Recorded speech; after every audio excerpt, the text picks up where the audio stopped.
What we need to get done before reset, if anything.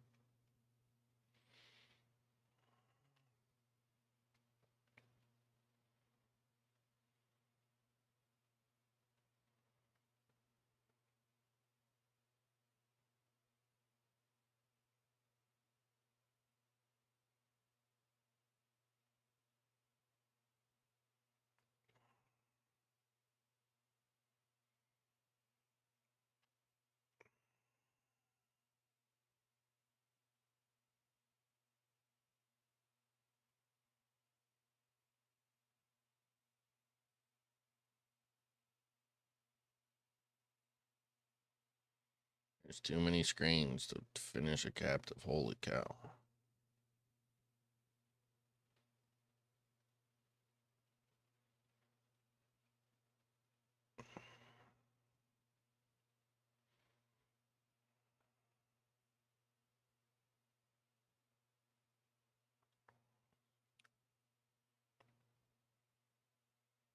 Alright, I guess let's just see what kind of campaign progress we can make until reset.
Well, let's try that again.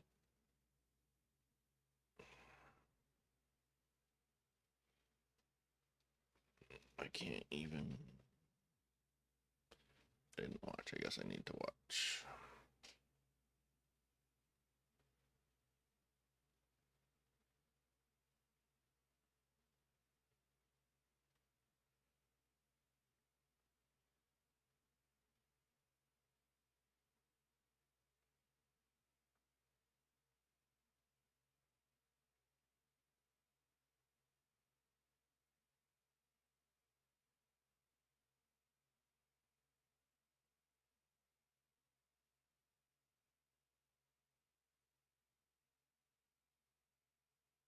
Mm, not getting any sound.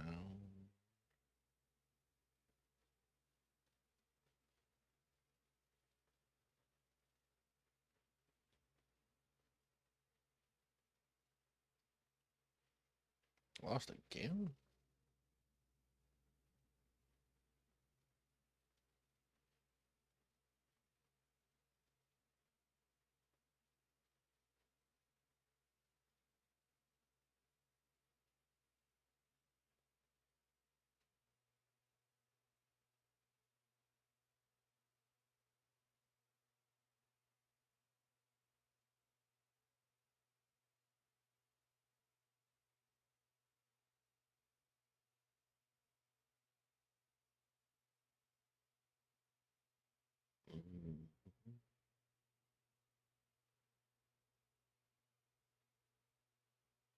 What happened to my audio?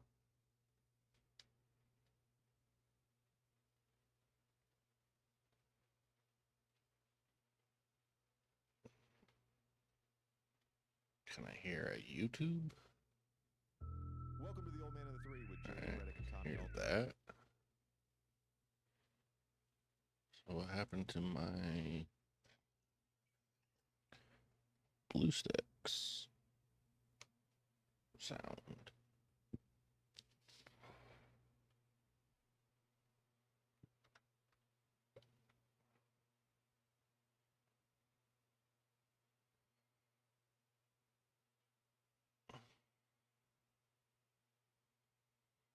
Alright, what do we think killed us here? Probably that.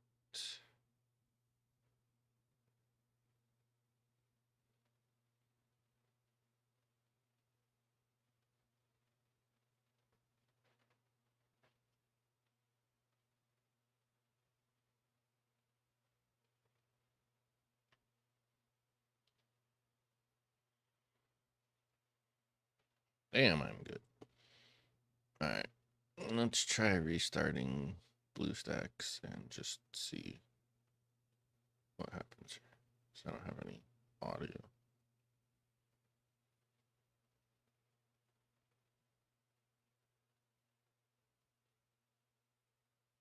That's not the one.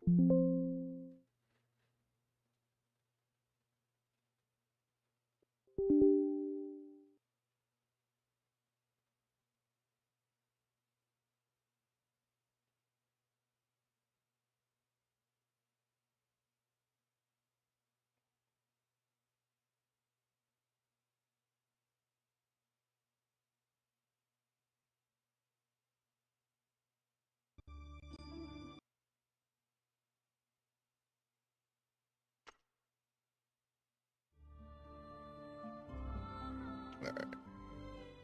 Sounds like we're getting audio now. It's a little heavy.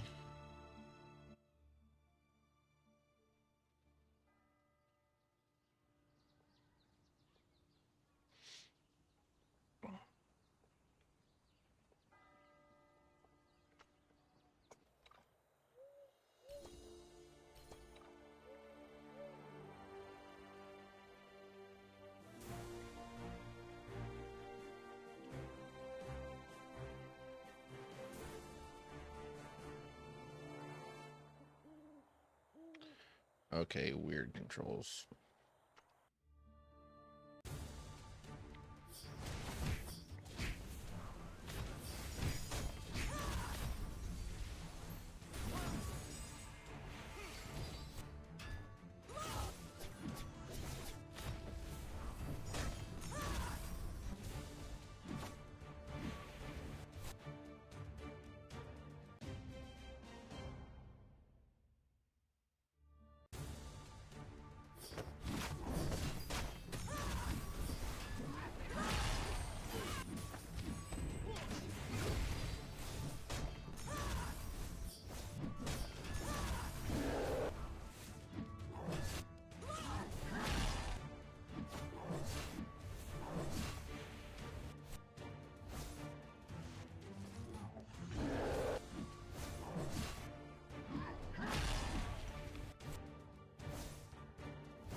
We're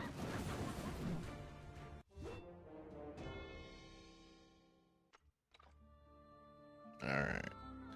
Adjustments need to be made. Oh, there's a Lux. Let's probably my ass. Let's do this.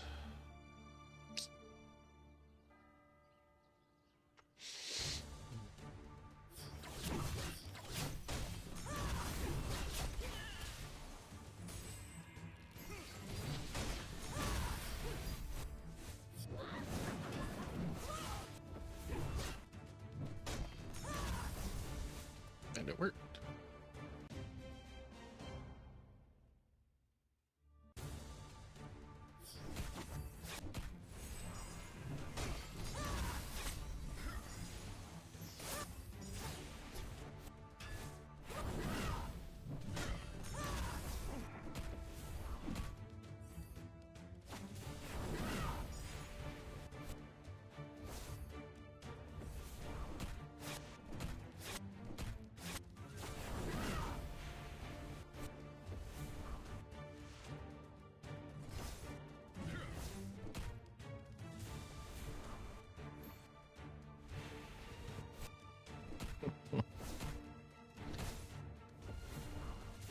All right, 27 minutes of limp noodle contest because of this shield guy.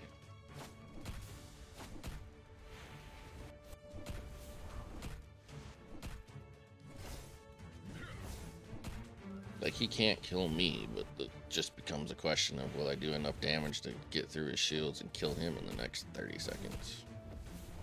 Yeah, okay.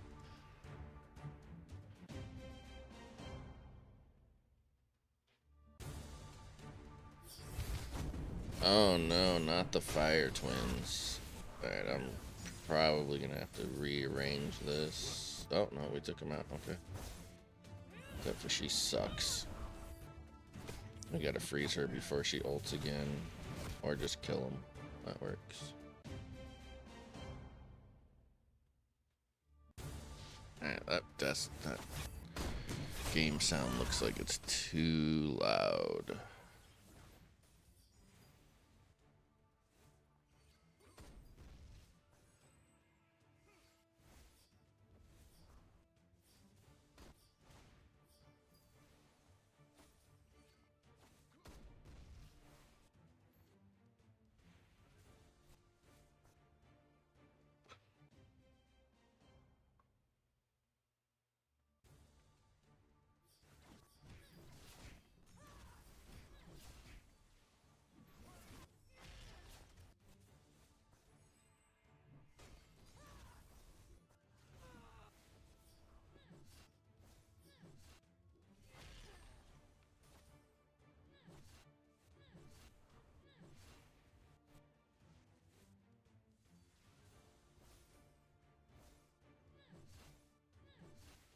Oh, the freeze just cancels out the ult.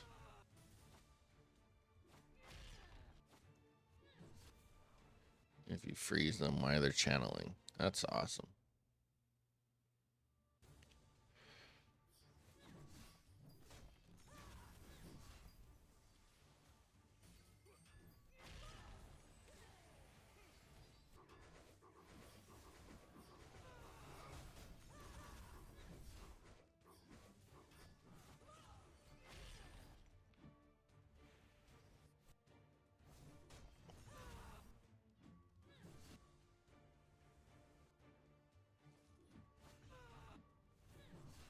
I think this will be an easy 1v2.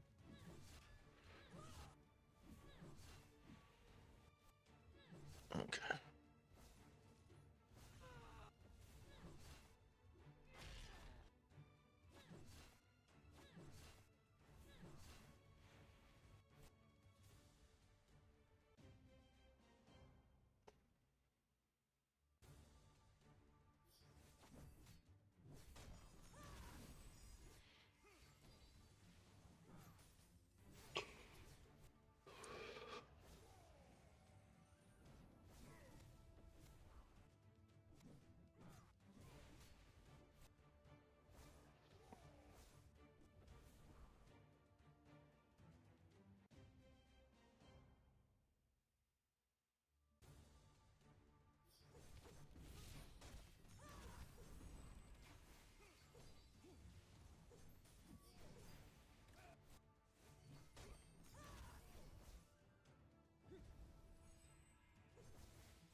This is a 5.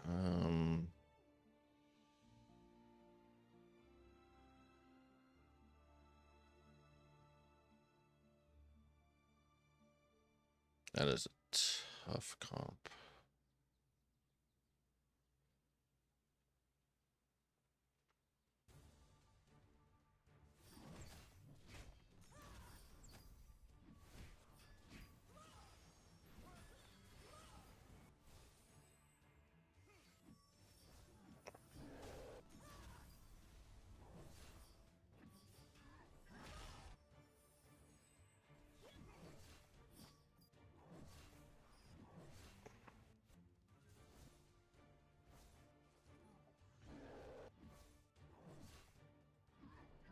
Did he stun me out of my ice? Is that what just happened?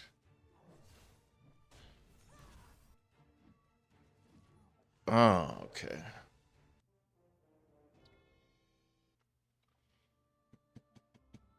All right, what are we gonna do here?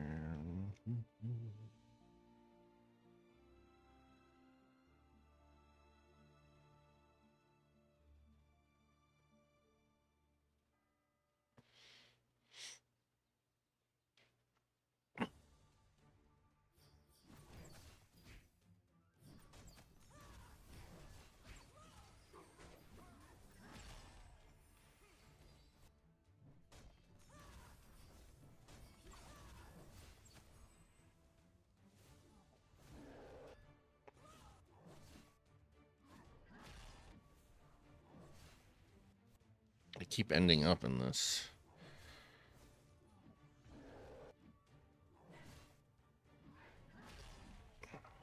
The stun out of my ice is killing me right now. I need those heals.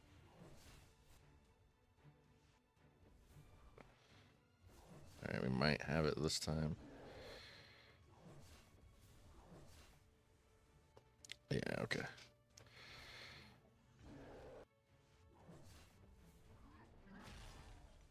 Okay. Phew. That was tough.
Oh, the Lux. There's a Lux. They got Luxed. They ran out of Lux.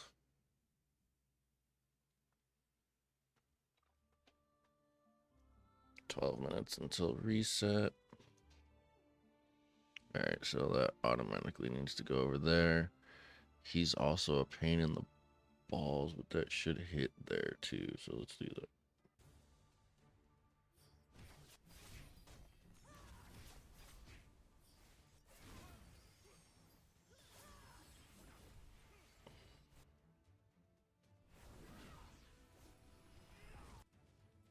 That did not work.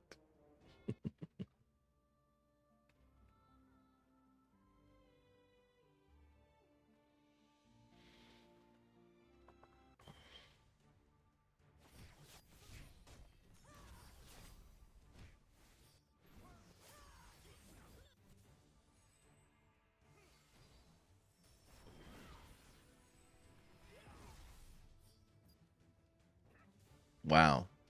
Wow. Wow. Wow.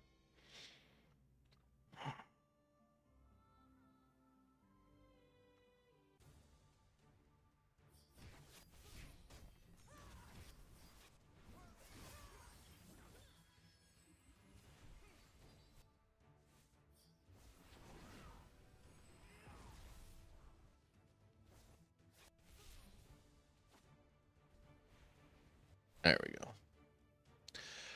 There we go. Third time's a charm.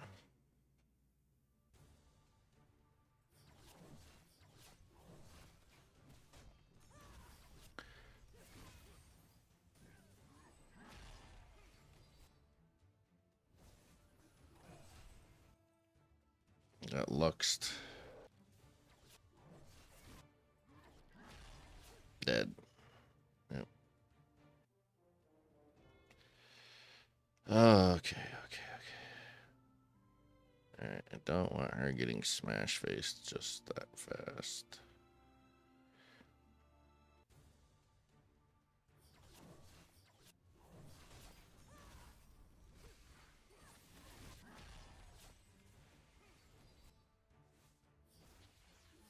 How is Lux still alive? What was that? Oh, come on. Alright, I got the ice down. So, okay, we got the ult dropped right on her head. That didn't work too well.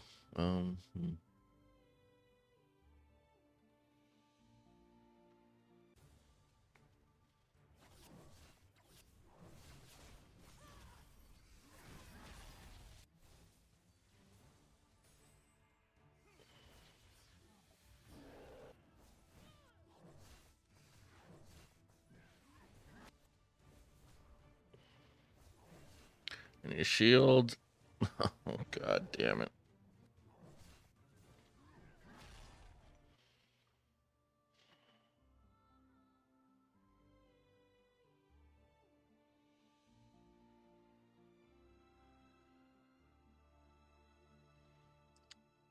She is hurting quite a bit.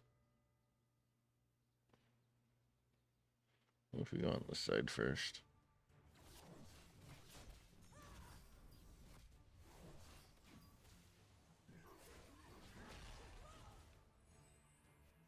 There we go. Oh, they didn't get that ult off? Come on.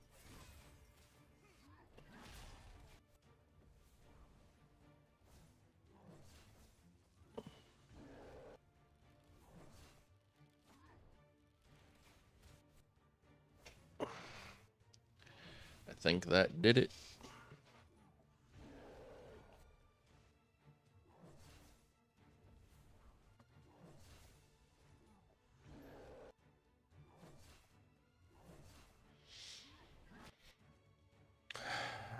Finally. That was a tough one. Mr. Grinch.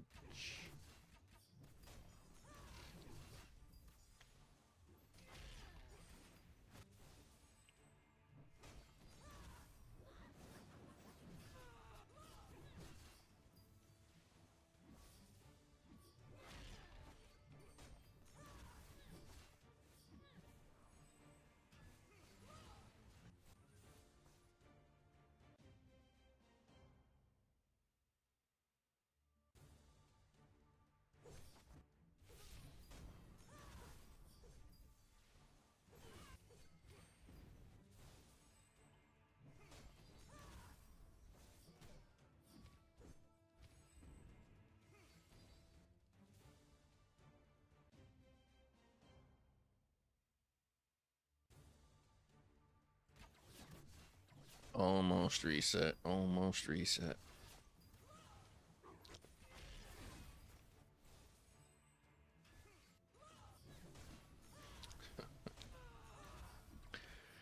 I love this chapter where they just like obsessively spam Lux at you.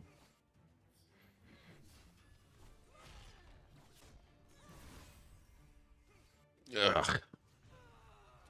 Alright, let's adjust. Let's adjust. I don't even know what to adjust.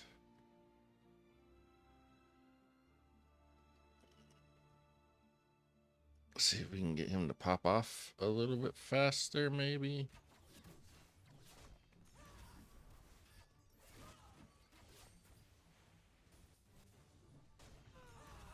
Oh, his ultimate beat her ultimate. That's not good. Ugh. Alright, that didn't work at all. That was a horrible adjustment.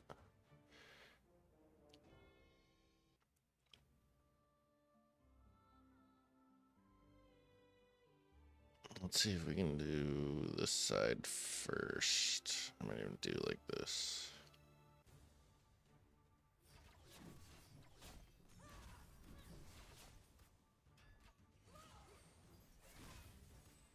Nice shield on Lion. So she'll lit. There we go.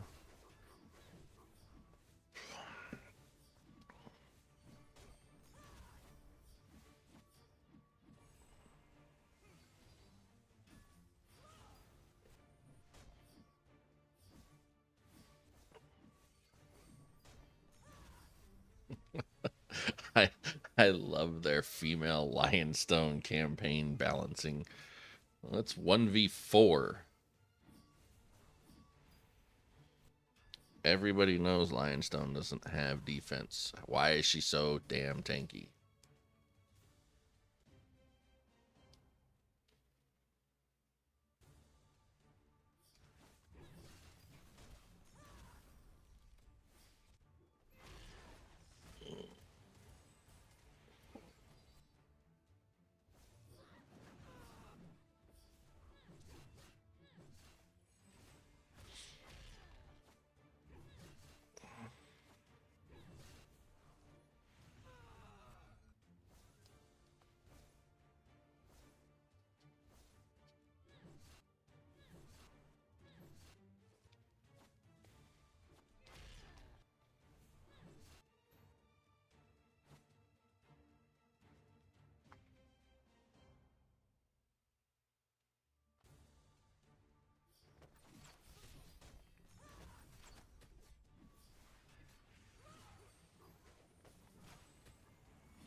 Look at the damage she does.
this guy.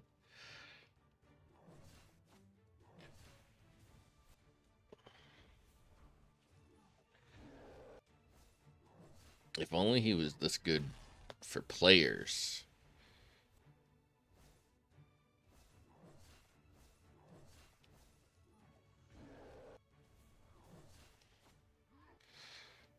No, he's like Mr. Raid Boss because it's campaign monster. Oh, we froze him a second too soon. It wouldn't cancel his ultimate. Hey, Spawn, what's going on? Welcome to the stream. How's your day going?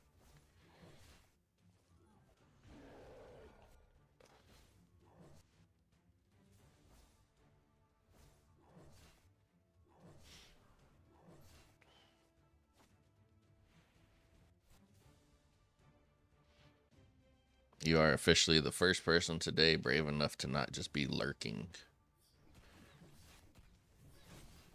I appreciate you for that.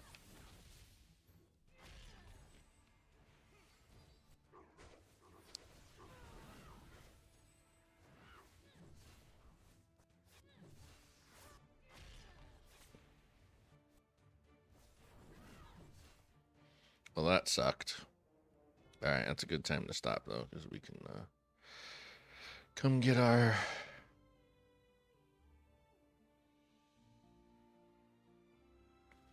stuffs.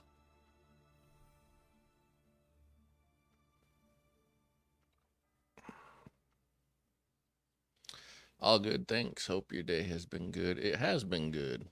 I went to the barber today, got a beard trim. That's always fun. The self-care is always fun. And I'm off today, so it's been kind of a chill day. Now we're just gonna keep pushing this restart account.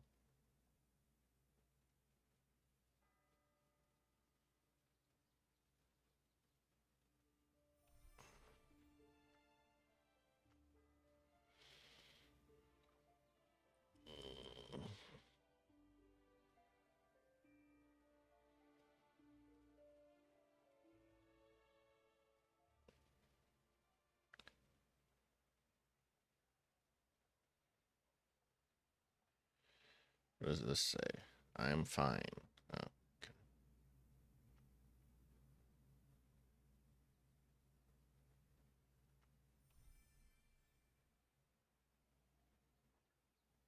Not what I'm looking for.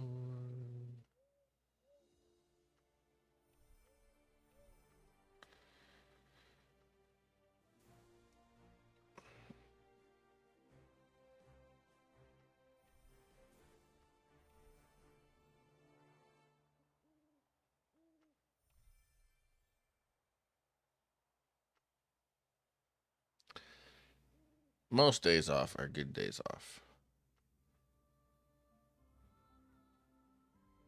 It's having good days on the days that you actually work that's difficult and also important. Um, where are we as far as this campaign? All right, I passed them up. I'm sure they'll pass me up at some point, but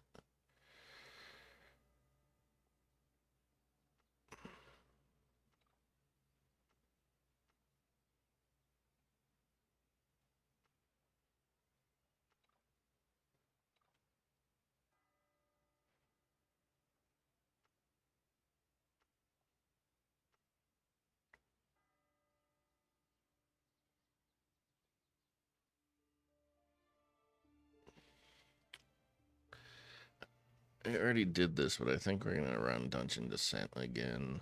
Make sure I got what I needed to get out of the stores.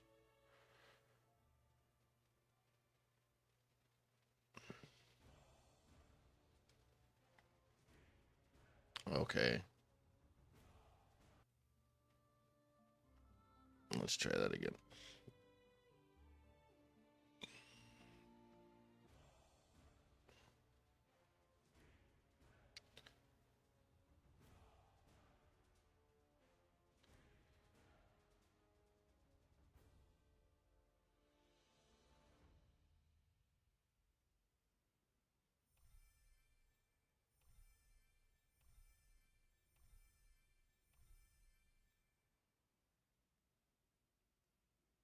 Ugh.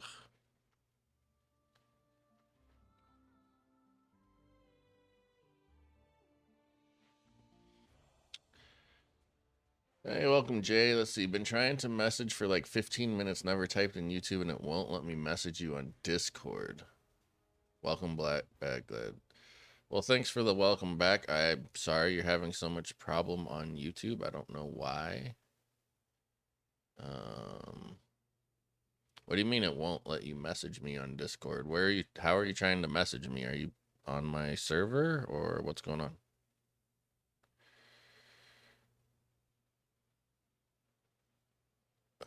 Game has changed so much over the last year. Any new best champs and new meta?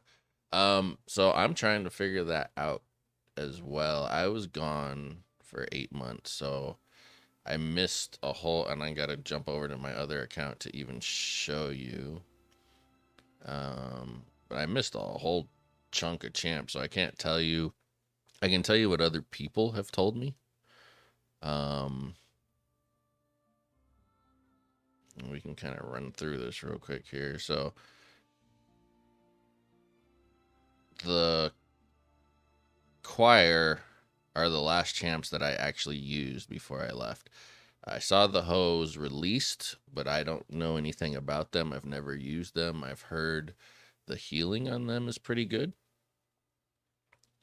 Or whichever one of them heals. I don't know anything about them. Last night when I was streaming, we got into a conversation, read through some skills. Water, the male water and sun apparently is one of the strongest in the game right now. He does look broken when you read through his skills. And the male of the new Lion King clan, Akuna Matata, seems to be pretty strong. Like, he's my strongest on the new server that I'm on. But other than that, I can't. That's what I'm trying to figure out now. I'm trying to get into the new meta and figure out what's going on. But that's also going to be slow for me to do because we don't have the new meta on a new server yet. So let's see. Booted up the comp since I couldn't figure out how to chat on mobile. Welcome back. Well, again, thank you for the welcome back. And glad you figured out how to do it in some way, shape, or form. I don't know. I wish I had an answer for you why it wouldn't let you chat on the PC. That's kind of weird.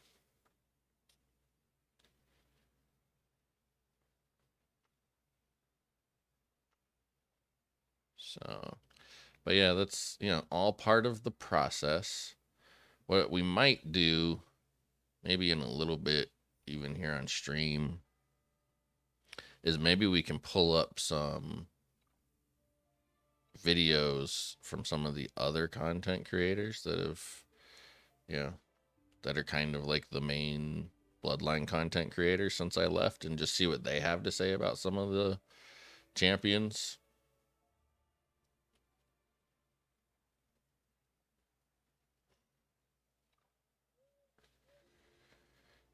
Yeah, I do. I mean, as long as I'm having fun, I do plan on uploading more. I do plan on streaming more.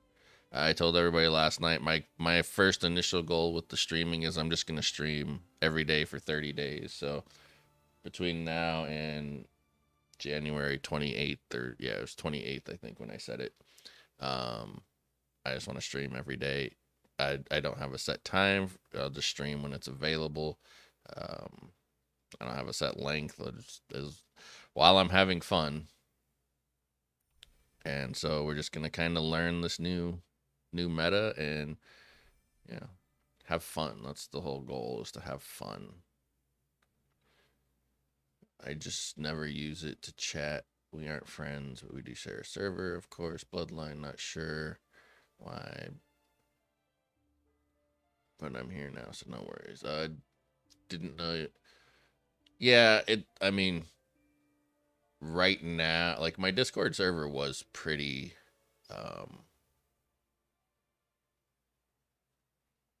busy before, but since I left the game for 8 months, so I did not like the server kind of died off because of that.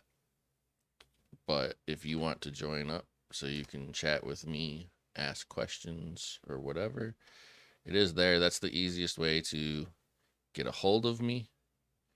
Like as far as like live conversation, I don't do direct messages very often.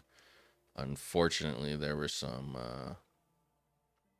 negative interactions back in the day when I got into the content creation and stuff like that that led me to kind of turn off my DMs, except for specific, if somebody had a specific reason they needed to direct message me, but people started to treat it like my my DMs were their own little personal account. Uh, everybody wanted me to look at their account and look at their teams. And it's not that I mind helping people, but direct messages, don't help the entire community if we can't see what, you know, the point is kind of like the entire community should be able to see what we're looking at as far as your team. And then also people started getting very demanding as far as like when I was replying to them. Like, I sent you this about my team and you haven't answered me yet. Like, I need an answer. Like, well, I'll answer you on my own time. Unless you're paying me to answer. Let's see. And MWS already been nerfed. Oh, Mail, Water, and Sun is already nerfed? What did they nerf? Because it still looked pretty broken.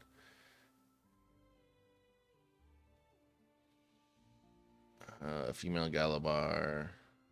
Male SK. Somebody told me what that was last night, but I forgot. Male Water and Sun, Female Ho, and Phoenix. Is that like the team you're running, or are those things that got nerfed? They're actually nerfing stuff now? Like before, they wouldn't nerf anything. They didn't want to rebalance anything. So we still have the same challenges. We still have the same value packs, right? Yeah.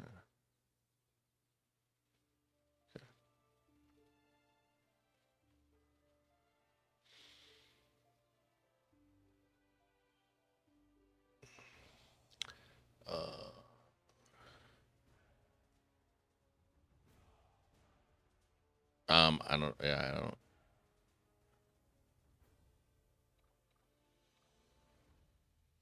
I don't know. That's just what Jay is saying. Is that they were nerfed? So I don't know when it was nerfed. I don't know what the nerf was.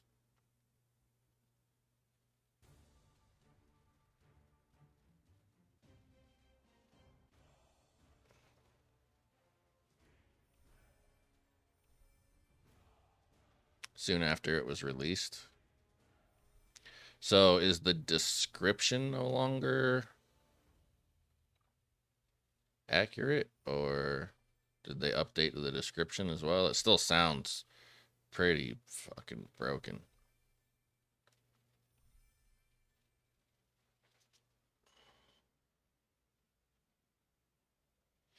Most heroes get changed between Tuesday at 4:30, Thursday release.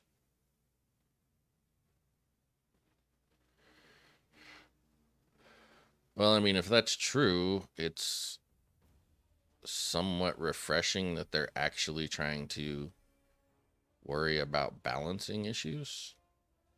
Because before they didn't, like, I mean, how long did we all scream about female Devala and the imbalance there? And they wouldn't change anything. So, if what you're saying is true and they are actually rebalancing champions now, that's, I mean, it's both good and bad, right? Because if you got to spend money to summon the champions, but then they're rebalancing the champions, like, should you get a refund?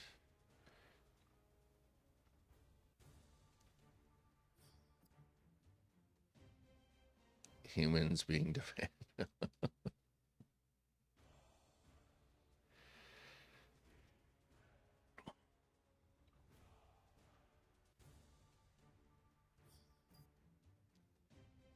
Yeah, so there's, I mean, I've always been in favor of balancing, but at the same time, I realize or I recognize that there's a very fine line there when you're essentially charging people for champions.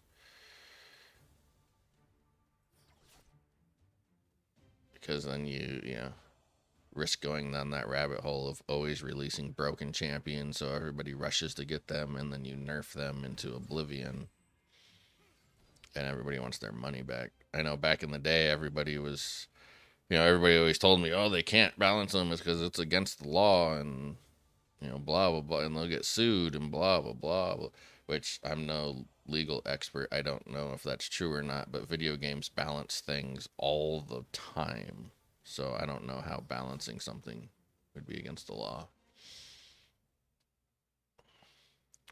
No, that's a safe team to invest in at the moment. Oh, a female Galabar, male. I know what SK is, but I don't remember what it stands for. But there, you're talking about the assassins, right? Um, Male Water and Sun, female Ho, and Phoenix.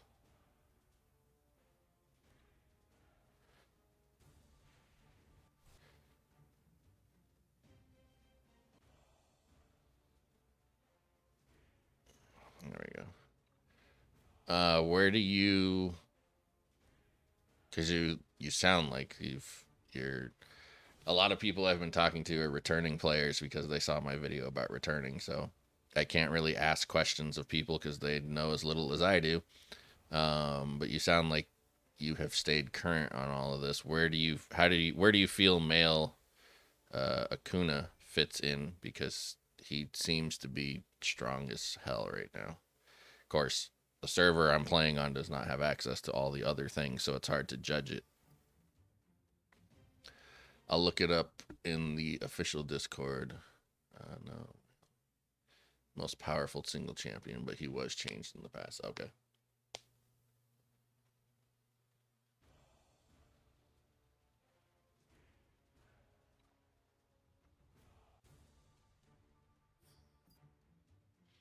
Yeah, I definitely, from what I read and what people are saying, I definitely intend to kind of save up for him, but God only knows when we're going to get him on our server. So I do need to be ready for when he drops, but I also don't want to sit around and do nothing until he drops.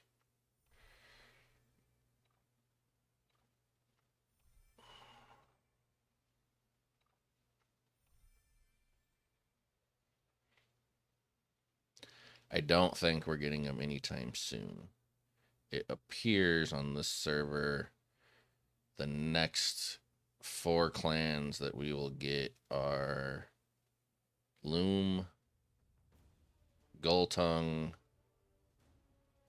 the Spider people, and the Anubis people. I don't know if they're any good. People were saying that the female Anubis was pretty good last night.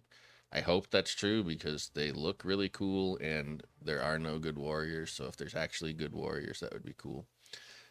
Big issue for folks is so much of the clan trait text is wrong.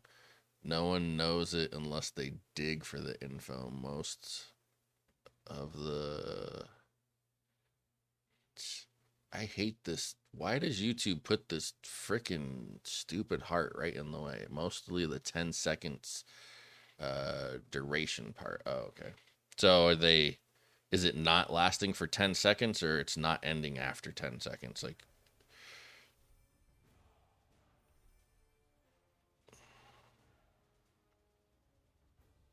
where is the disconnect there?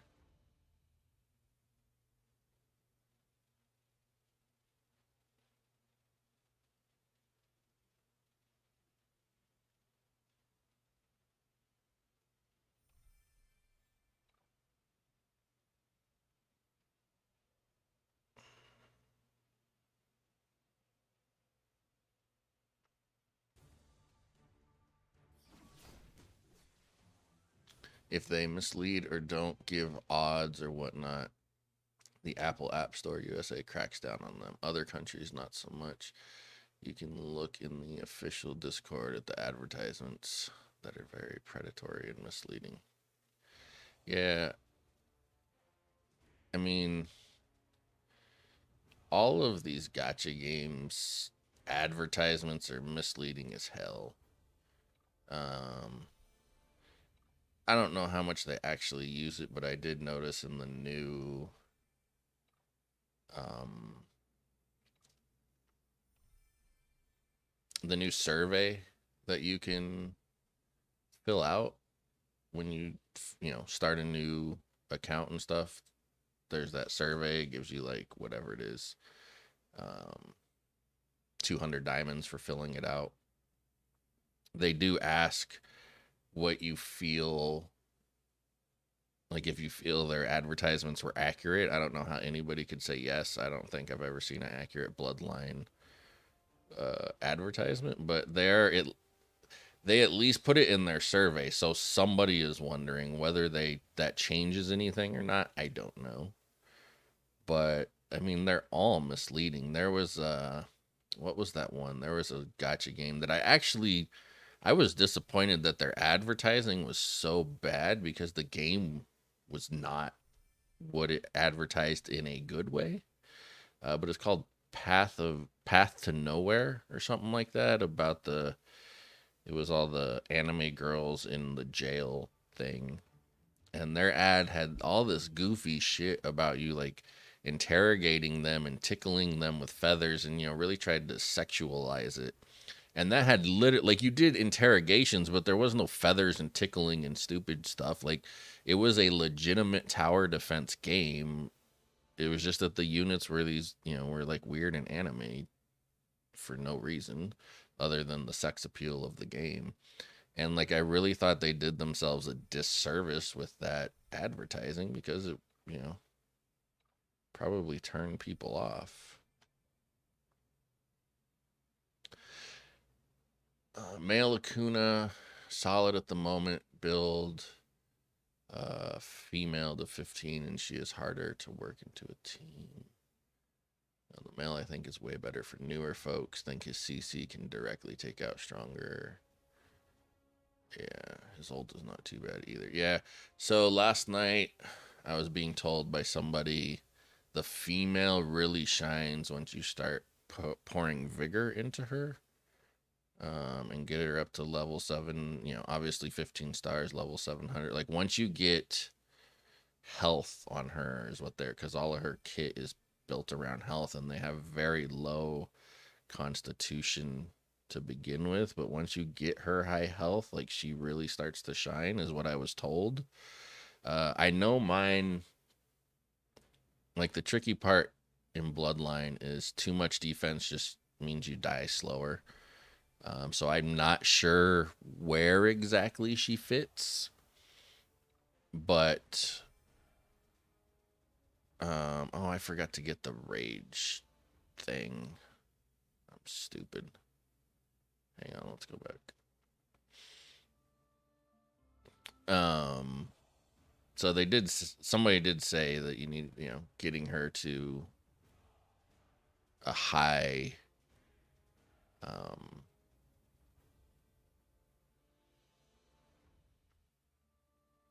health was kind of the key for her, which makes sense the way her kit works.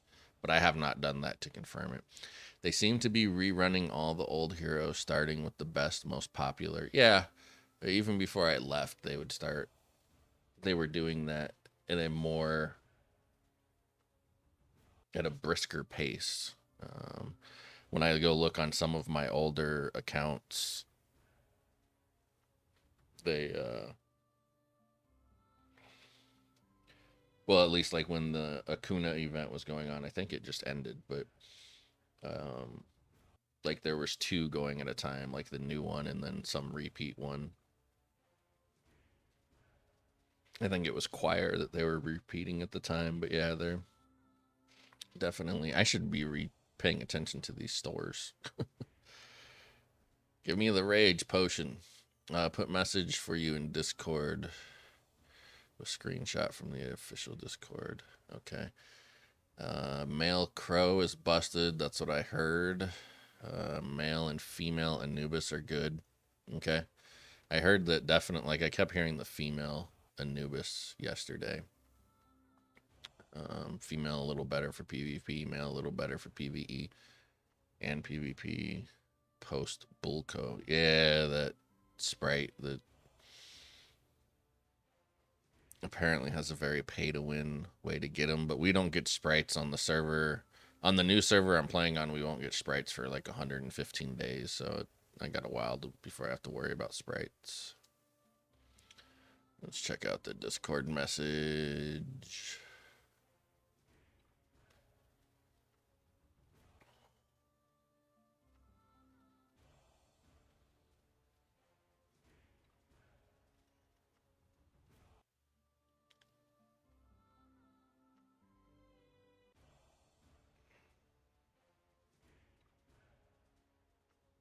No, go back.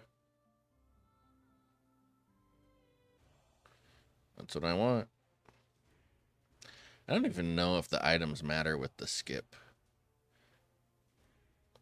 Does the skip take into account the items you're running, or does it just like legitimately skip the level? I'm losing health, so it has to be like actually playing it out.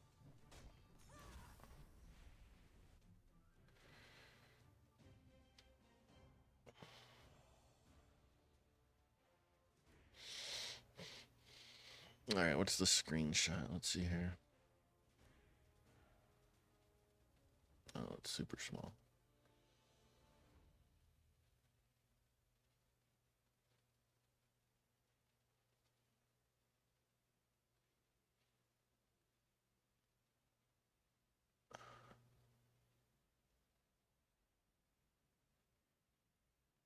That agile and focus last the entire battle, even if on the description focused is 10 seconds.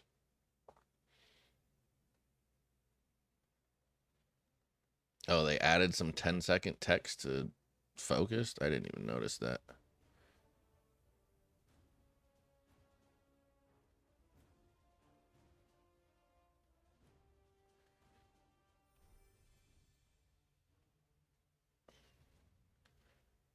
Really curious how cross-server guilds will be. Yeah, I've had a couple of people ask me about that. I think overall it'll be good for the game. We don't have them on the new server yet. Best I can tell, this new return event server thing, whatever, is isolated from everything. I don't know if that's why they are why they had the event that's encouraging everybody to go to it. I don't know exactly what their goal is with it, but it's definitely isolated from everything. You can't see it on the normal server list. So the best I can tell, the only way to get to it is from the restart server, or maybe there are some new players that they're putting on that server, which is kind of a dick move if that's what they're doing, because you're getting everybody to re-roll with all these free resources and then mixing in new players. But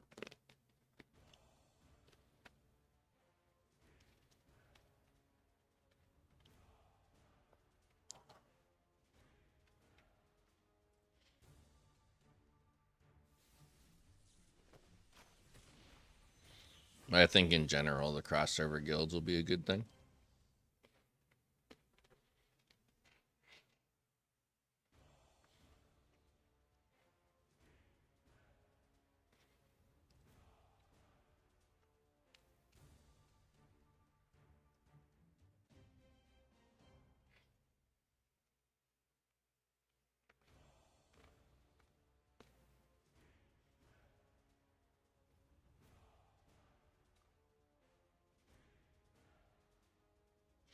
All right, if indeed it's actually simulating this stuff, let's see if I can get her healed up by putting her in front of him.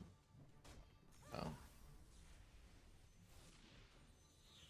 So, not when it ends that fast.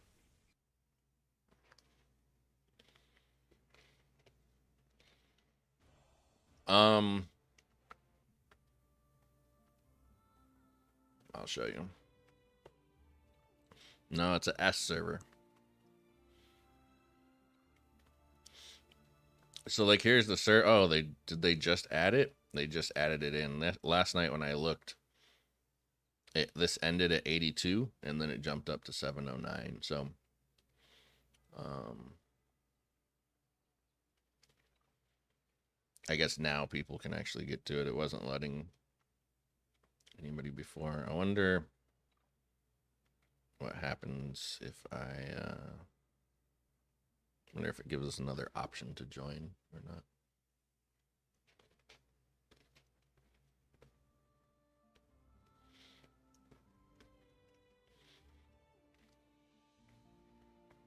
So are the X servers crossplay servers? Is that what the X stands for? Oh, there is a new one. Interesting. I wonder if Soul Keepers, that's what the SK stood for.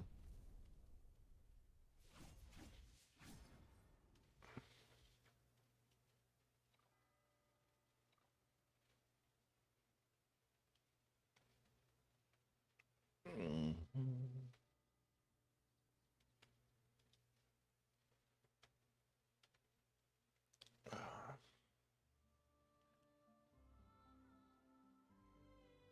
One sec here, real quick.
I just had to check something real quick. No idea. They are just all older.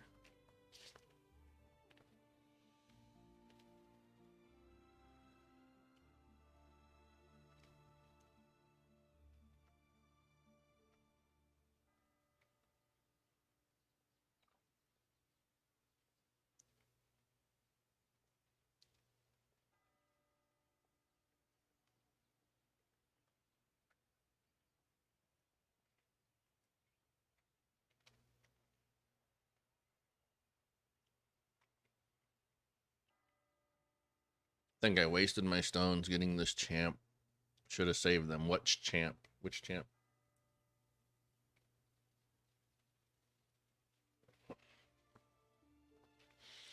M Soulkeeper is great for the rock paper scissors kit.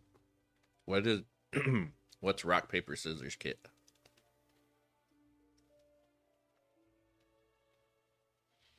He is a tanky rogue, really fun to watch him execute enemies, but he has a never-ending thirst for strength.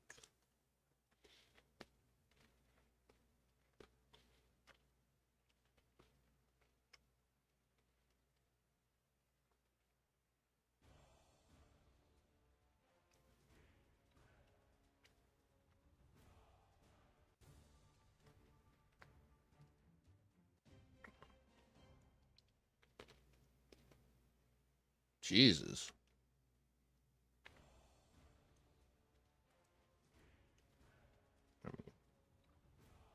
He executes enemies with HP like 9.5 times his strength. That sounds crazy. Soulkeeper.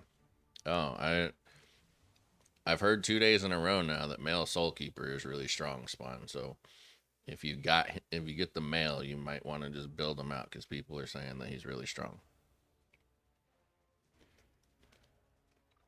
Again, I don't know. I cannot confirm because I don't have him.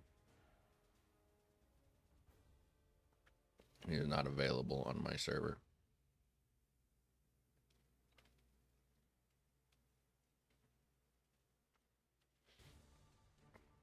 Well, I watch other streamers and they say it. There's not a best champ. More the best champs to have that all counter each other in another way. Yeah, I mean, I imagine at this point, because there's so many champions, I'm sure it's all evolved beyond just like the one best comp. Like before I left, that's kind of how I felt. It's like there's just kind of one best comp, and if you didn't have, and the problem back then is like they were all revolving around the Bloodcraft champions, and those were so impossible for most people to get that it was just starting to get not fun.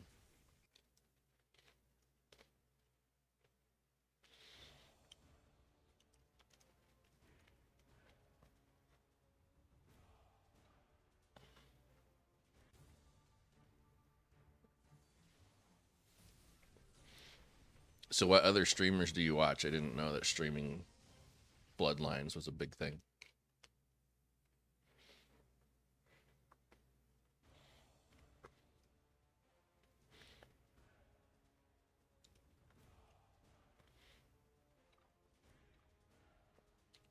Yeah, I don't I I'm going to trust the people until I see otherwise myself, but that's what I keep hearing is that male soul keeper is strong.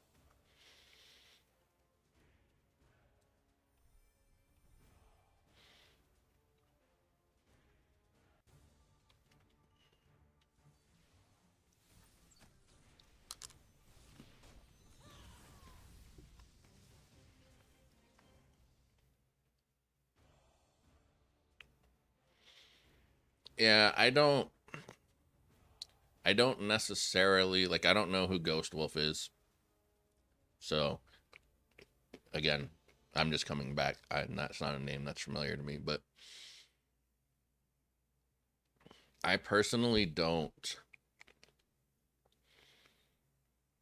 The meta of the mega whales, the meta of the krakens, does not necessarily apply to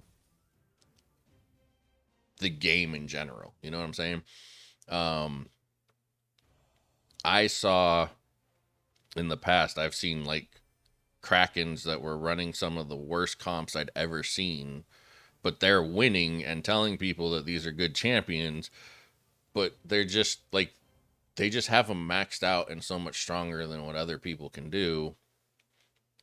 That's why they're winning. So I'm not saying he's wrong by any means. Don't misunderstand what I'm saying.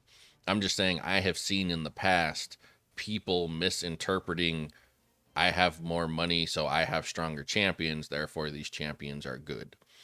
Um but I've seen people I already beat the boss. Why am I still playing this level? But I've seen people misinterpret a good champion for just a champion they invested a lot of money in to ramp them up. Hey, Wolf, welcome, welcome, welcome back. Good to see you again.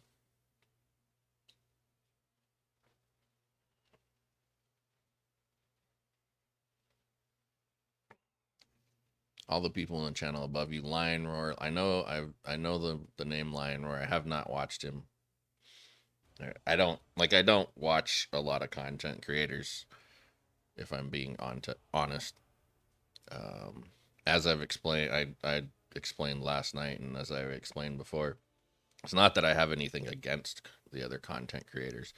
Part of me thinks I should be watching and keeping up with them because it would help me be a better content creator. But I also know my personality, and like if I watch other content creators, it's going to affect my content creation, not necessarily in a good way, but because I'll feel like I have to compete with their content, which will which ends up me making content that's not genuine. Ends up with me making content that's not that I'm not passionate about. I'm just doing to try to like one up them or something. And so that's why I have to, because of my personality, I have to kind of tune out the other content creators. So I've not watched Lion Roar's content. I didn't know he was streaming it though. So um Ivy I know streams. She kind of bounces all over the place. Ghost Wolf, I have not. Like, I'll have to check out some of these people, probably just to help myself get caught up to what the meta is, or at least what everybody is saying the meta is.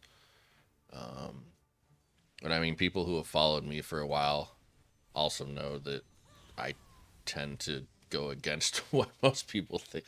I tend to have different views than what other people do, so.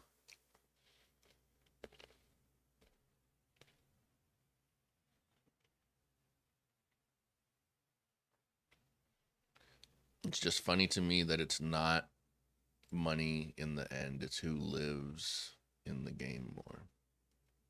Yes and no. I mean,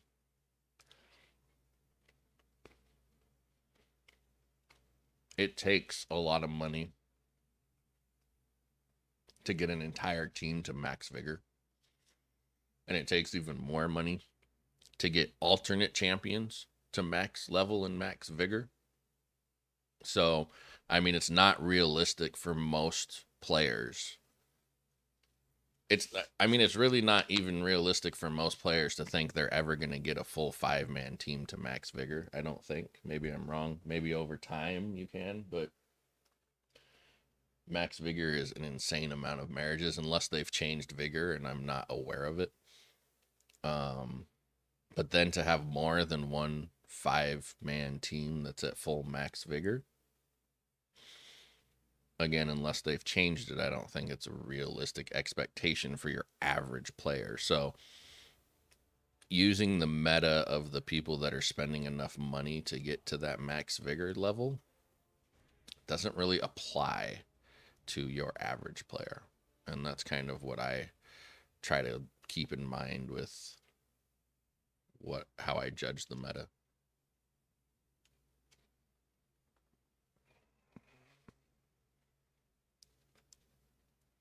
Ghost Wolf and Lion Roar are well spoken. They're on a lot of content. They're not a lot of content creators. You don't have to watch them at all. Oh yeah, I mean I'm gonna do me, but I'm just like I just that's why I'm not caught up with the other creators. That's why I ask questions about the other creators, is because I don't follow them. Not because I have anything against them, just me. Max Sprites and Vigor can do a lot of a card. I mean, I've seen in the past, I don't know if anybody's doing it now, but in the past, I saw people running um, level 15 or 15-star max Vigor Karg, female Karg, saying that she was good. It's not that she's good, it's just that you decided to invest in. Her kit sucks.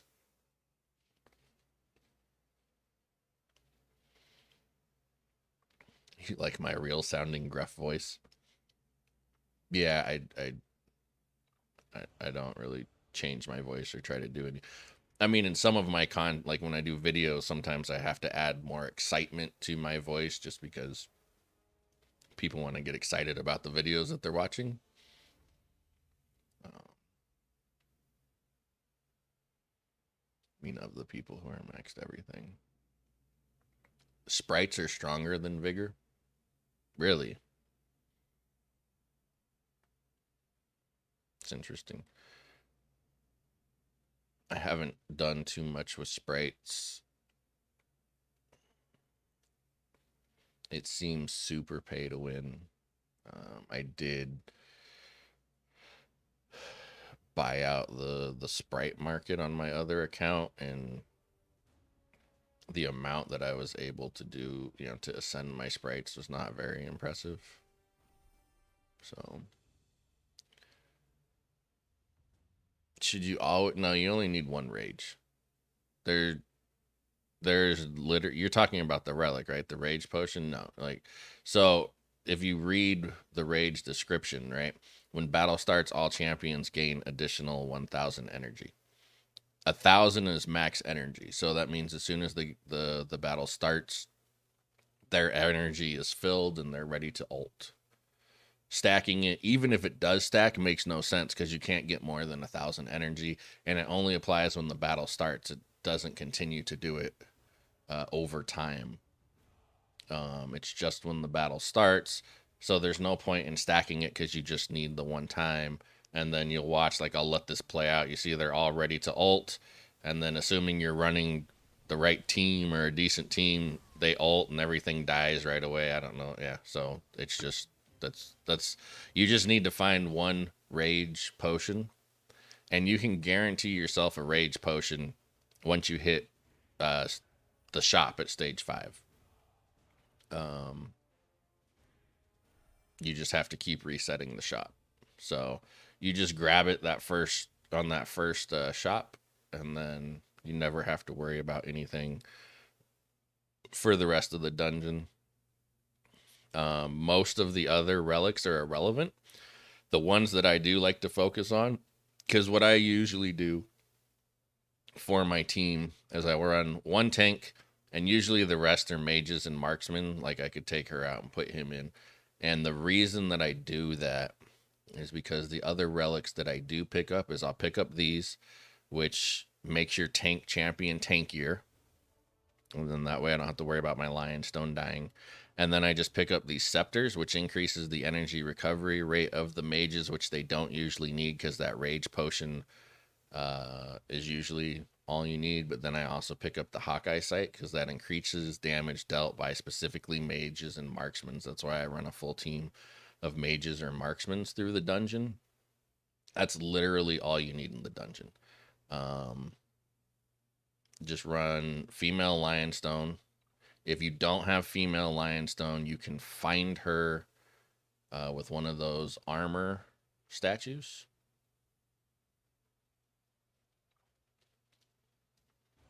So run female Lionstone and 4 mages or marksmen. I don't really care which, but you do want a couple of nuke mages. And then you just run through the dungeon. Now, when you're going through your first 4 levels, you need to make sure that you get 800 gold. Once you get, because that's how much the rage potion costs when you find it. Other than that, the rest of Dungeon Descent is really irrelevant. If you do not have a strong team to run through Dungeon Descent, then just use those armor statues to find a team. So usually getting started is the hardest part. Hey, Creative Space Healing. Welcome to the stream. Are you finding the female Phoenix well in dungeon? No, as far as I can tell, they haven't added any of the new champions to dungeon. It's all the same choices that it's always been. So, which is disappointing.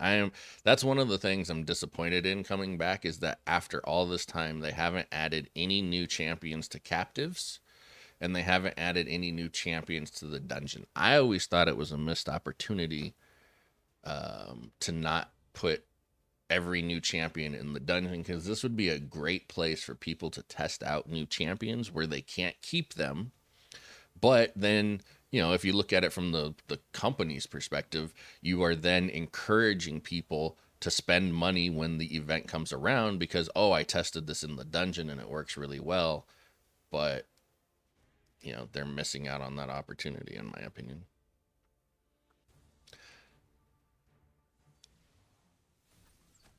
Yeah, I see you do that. Yeah, so you just reset the shop. And on BlueStacks, I just made a macro for it, so I can just hit play and it just does it automatically for me until I see it. To sit there and click 1,000 times, which is nice. No, what I mean is, does the female work well in dungeon? Oh, I mean, She's in my team. Like it really doesn't matter who you run. She's on my team just because she's one of my leveled champions. I don't think she's necessary to the thing at all, especially once I get the rage potion. Because as you watch, like I mean, she's putting up her shield now, but everything's about to die before they even touch my team. So no, she's really pointless in the dungeon because you don't need any shields once you get the rage potion.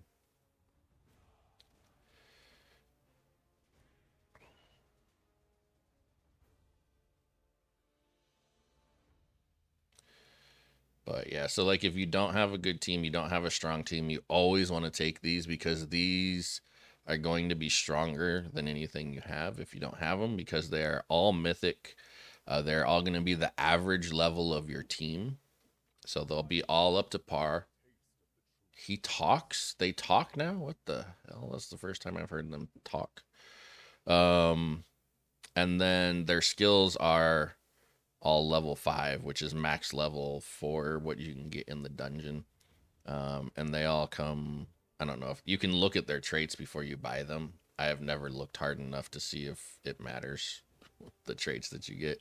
So yeah, if you're struggling in the dungeon because you have a weak team, you can use those statues to build up your team. Um, the most important one from the run is probably female lionstone, which is always like I always try to get 2 or 3 female lionstones from the statues. Because not right now. Right now, I'm still at pretty weak levels of the dungeon. But as my account progresses and I get stronger versions of the dungeon, female lionstone will die often. And so I always want to have a few backups. I always try and pick up like 3 or 4 over.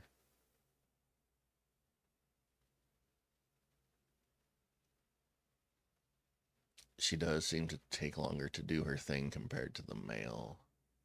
Who are we talking? Or are we talking about Akuna? Yeah, I mean, her thing though is there's no damage in her thing really. So like I said, she's kind of irrelevant. I went through the dungeon and didn't find a rage potion until level 23. That's because you don't know the secret. Like you just have to reset the shop. Wolf, do you know how to reset the shop? Wolf?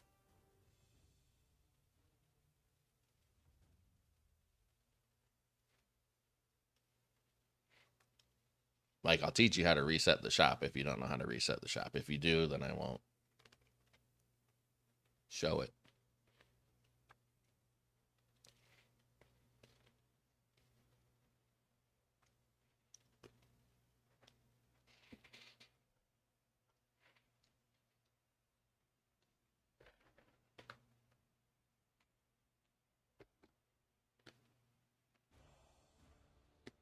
$20.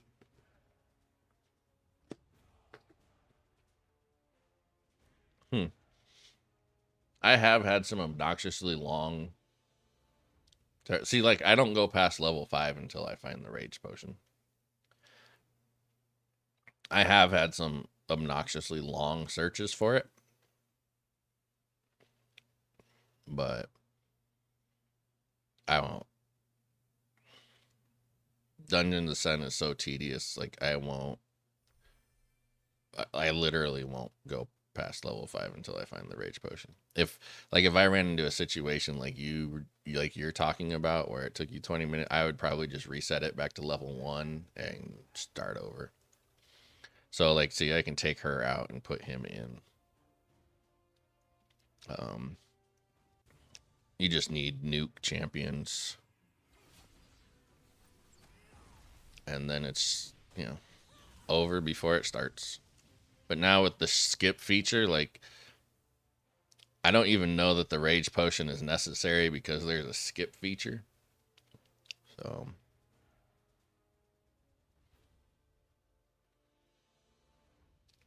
I wish they just had a skip all feature so I could just skip the dungeon and go to the shops, but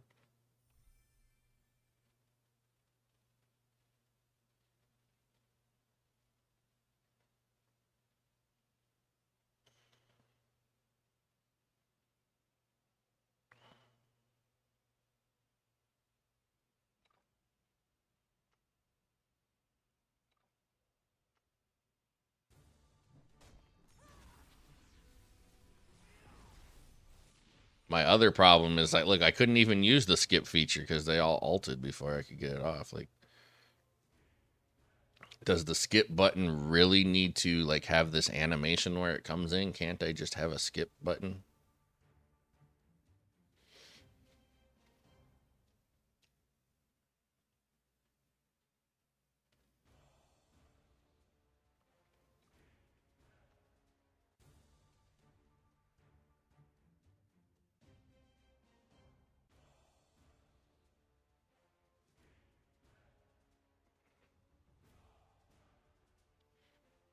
I think it's pointless for me doing the dungeon. Like, I've already cleared it, but I couldn't remember if I was able to buy everything I wanted at the time, and it looks like I was because I haven't found anything in any of the shops that I want to buy that I didn't buy. But we only got a few more levels left, so.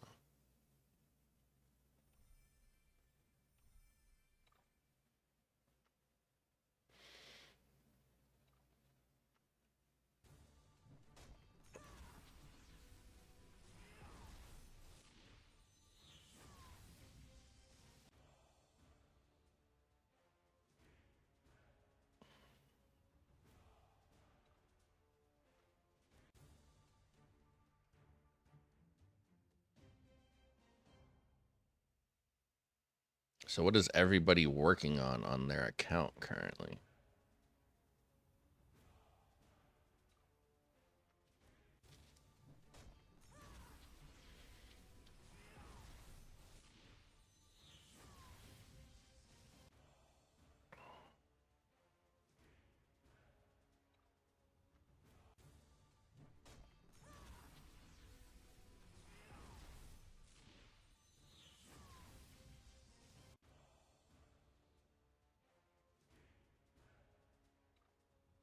I don't want to do that. I guess I have to do that. It's going to be the best.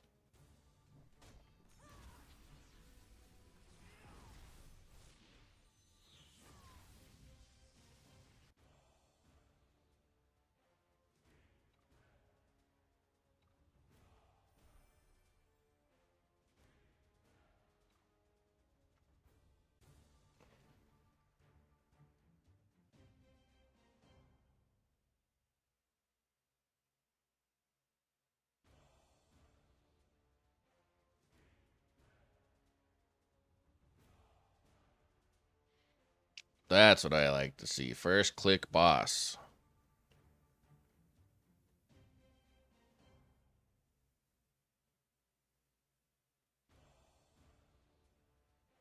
All right, this is the last one I have to check because I know for a fact I got the level 25 one bought out. All right, so I did buy out all the shops. That was all pointless to do. Tomorrow it'll reset.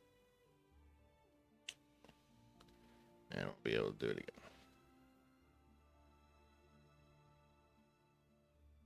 Sign up.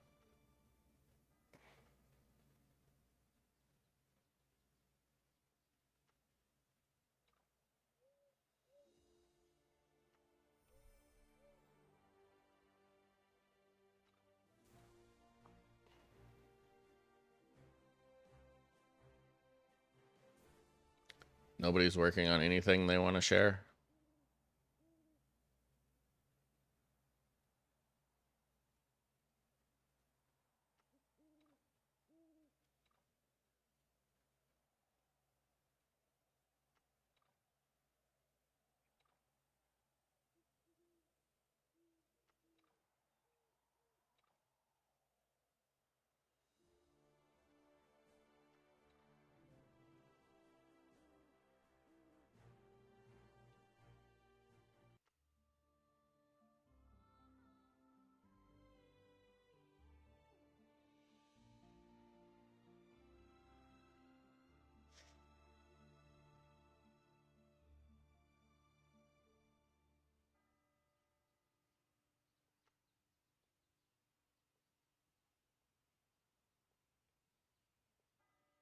I need a guild with buffs.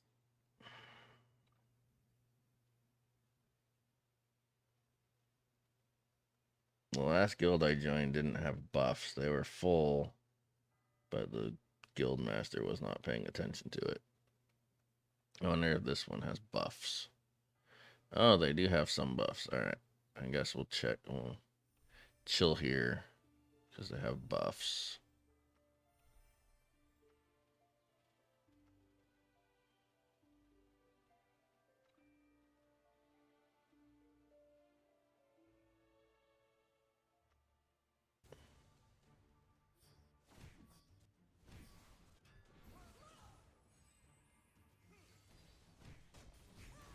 I do like that they fixed the autoplay system. Now it doesn't have that weird like 5 second lag before it triggers your ultimate. It just triggers the ultimate as soon as it's ready.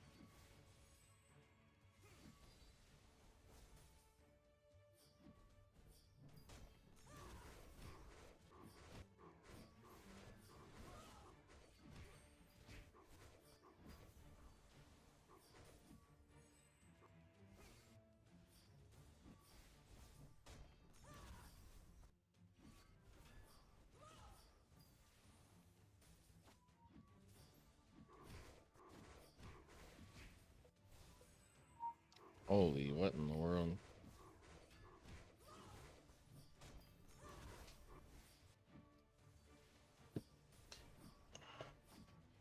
I definitely need a boss killer. These things are getting tanky.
All right, all right, all right. So nobody's working on anything on their accounts. Does anybody have any questions or anything they need help with? Does anybody want to talk to me?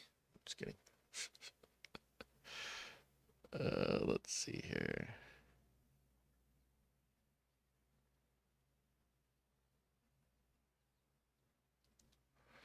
I got my female Silken Crown to a hybrid. I almost killed my male Water and Sun trying to get a hybrid. Nice. So let me see. Silken Crown, that's the Spider Clan, right? I don't know these things. Also, guys, by the way, I'm sure most of you probably know this, but I see this a lot when I come into guilds. Like, you see how many people are in line to get this box? The guild only has one box, but there's 8 people in line. Look at this queue. Meanwhile, this box has nobody in queue. This box only has 1 in queue, but 4 people waiting. Or, I'm sorry, 4 boxes waiting, only 1 person in queue. Like, so pay attention, because otherwise you're missing out on free loot. Free champions. Assassins at least used to be I don't know now. Assassins used to be one of the better ones to take because there were so few assassins. I don't know how many assassins we have at this point, but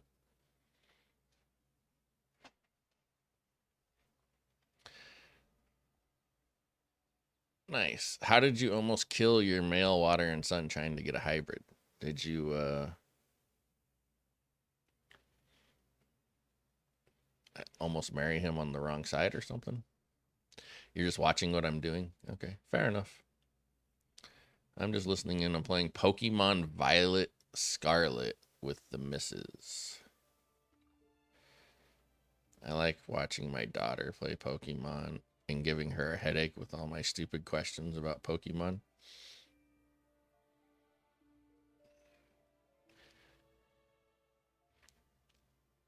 And she hates me because my favorite Pokemon is Squirtle. And apparently he's not that good of a Pokemon. So I always bug her to get the Squirtle Pokemon. And she doesn't want to.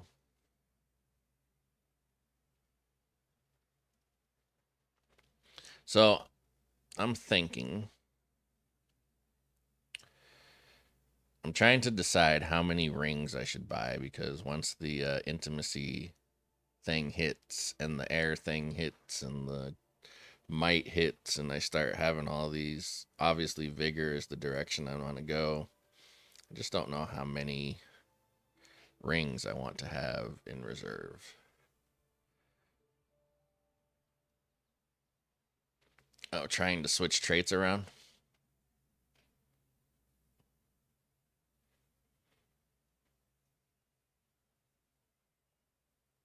What kind of hybrid did you make? My lady has put Pokemon on the back burner for the last year, so we just started. Okay, fair enough, fair enough. Does anybody who isn't newly returning, or even if you are newly returning and you know, like, I have two questions. Have they made any changes to Vigor as far as like how much you get or whatever? And does anybody know of a current chart that shows how many marriages for Vigor? Like how many marriages it takes to get to each level of Vigor? Does anybody know of any resources like that that other content creators or the community have put out?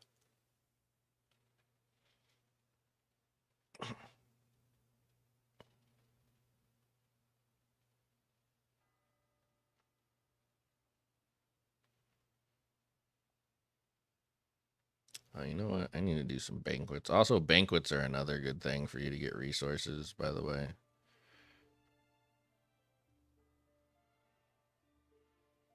6,600. Oops, I clicked wrong. All right. Green, brown. Of course.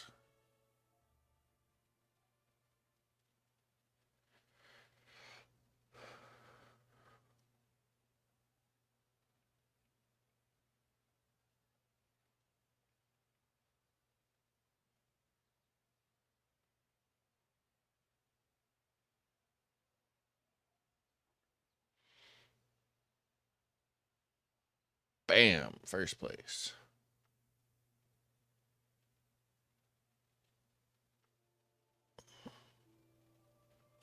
Let's see. I know Hybrid Vigor got nerfed. Oh yeah, that was before I left though. They took out that clan trait thing. There is a chart comparing which class to which. Yes, Bloodline Discord. It's pinned. Which channel is it pinned in? Oops.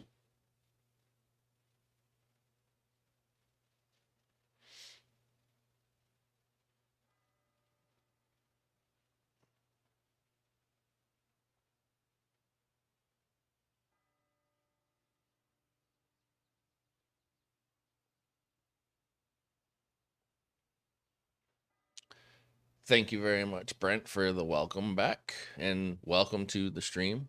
Appreciate you showing up and hanging out.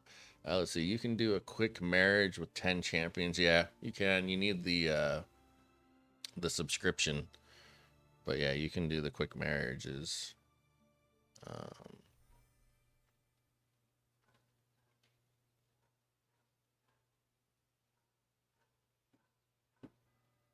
like I'm not ready to do any marriages yet. I'm just trying to plan for it. Unlike some of the people on the server that are just, I think he's already blowing through so much might already.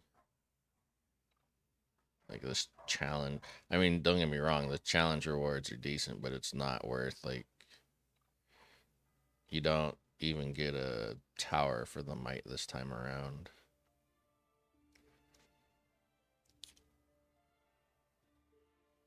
Yo yo, love taps. Welcome to the stream.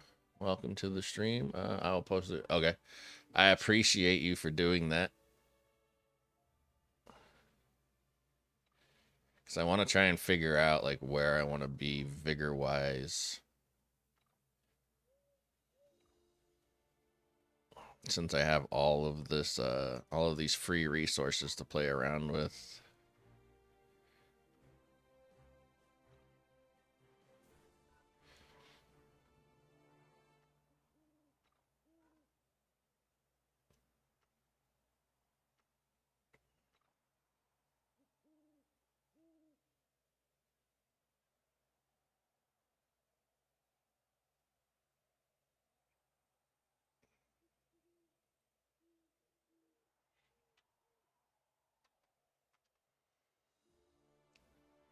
All right, let's take a look at this.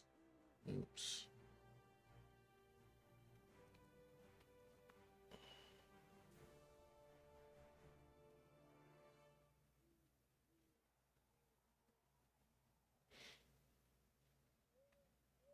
All right, so this is up to date.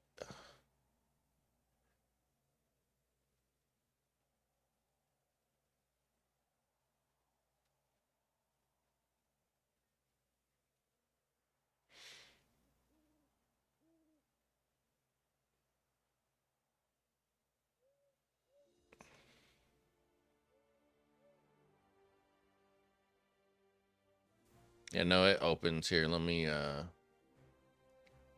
show everybody. Oops. Include everybody on what I'm looking at here.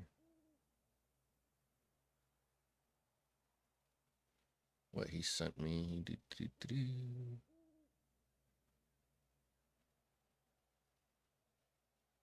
I can figure out how to put this on.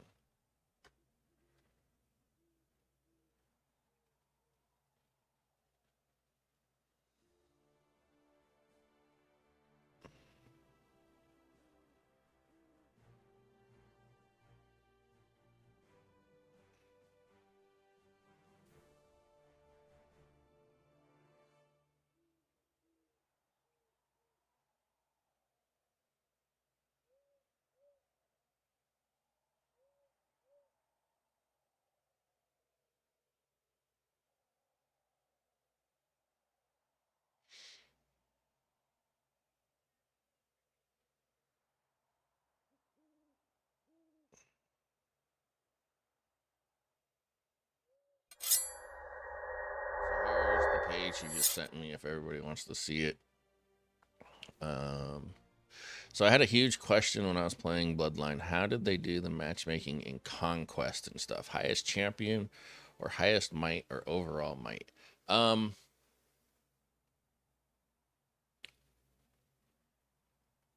Why don't you try Infinity Clan? What is the Infinity Clan? As far as the matchmaking love taps, I don't know that there's matchmaking in Guild Conquest other than the ranking of your guild. And the reason is there's however many people on the Guild Conquest team. I forget, it was like 15 or 25 or whatever. It would be nearly impossible to do matchmaking across 15 different players. My guild, for example, like my team was super high, super strong compared to most players in the game because I had that monster level 111 vigor thing that I created that most people just couldn't compete with. But the rest of my team was not that strong. So matchmaking us wouldn't have worked. And so I don't believe, I could be wrong. I don't have any knowledge of it, but I don't believe that Guild Conquest really did matchmaking beyond the different ranks, which were whatever they were, ruby and sandstone and blah blah blah blah blah. but I don't think they did matchmaking there. The matchmaking in the arena, I believe, is based on the strength of the team, because I have had people, like I remember one time I was number 1 in the arena and I was trying to fight the number 2 guy just to knock him down points and get him further away from me, but I could never find him.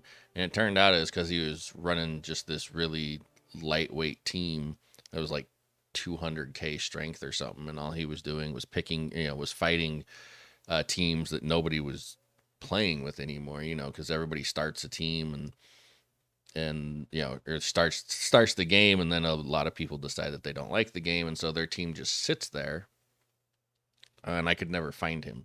So I believe the matchmaking in arena is based on people that are of similar strength. Obviously not, I mean, you're going to have a big fluctuation in there, but you're not going to, if you're running a 16 million power team in arena, you're not going to find like a 200k power team to fight.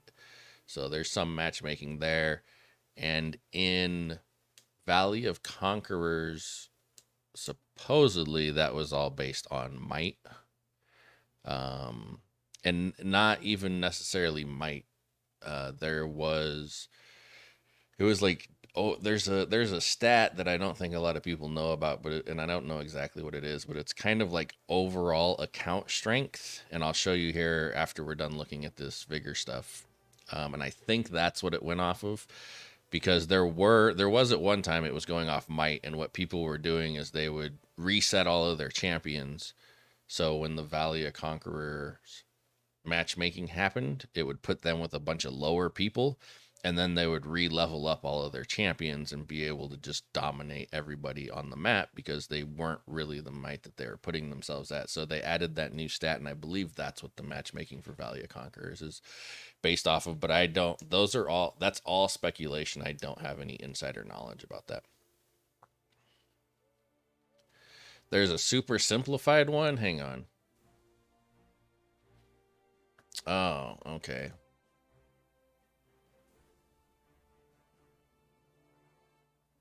All right, here's the super simplified one.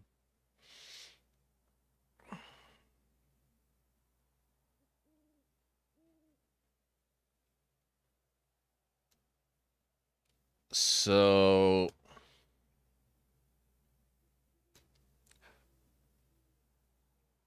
why does this one look more straightforward? I just don't know. Like, see, like all of these numbers are relatively the same. It takes 85 marriages for almost everybody. It takes 125 marriages for almost every. Like, these two like contradict the hell out of each other. This one looks like it makes more sense though, because certain ones give certain, at least when I was doing it, give certain levels better than others. So like clearly you can see mages kind of give the best. Is that what mages, marksmen? I don't know. Oh no, they give the worst, right? Because this is how many you want, smaller numbers. Okay, so if you're trying to vigor up a warrior, am I reading this right? Your best one to use are other warriors. If you're trying to level up, are they just saying that the best one, I guess assassin and marksman are equal. Marksman, it's best to level up with a tank.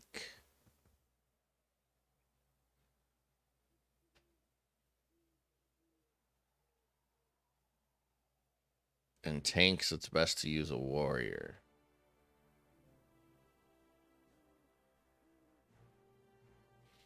Different classes give different, yeah. So if I'm reading this correctly, right? Let's say I'm gonna do a mage, right? So let's say I want to vigor up my male Lion King.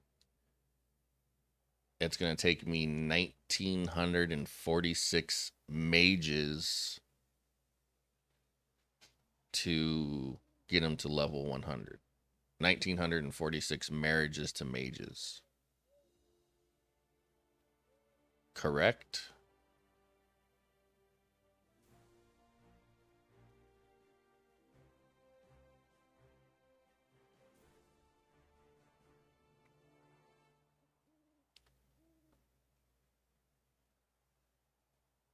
Yeah, that's what let's see. Okay, in VOC, even after I reset everything, I still got the same pay to win opponent again and again, which either means they also do the same thing, or as you said, yeah, no, they changed the matchmaking. It was that because people were doing what you were doing, which is resetting everything, and it's no longer that way. I'll show you here in just a second the stat that I think it's based on.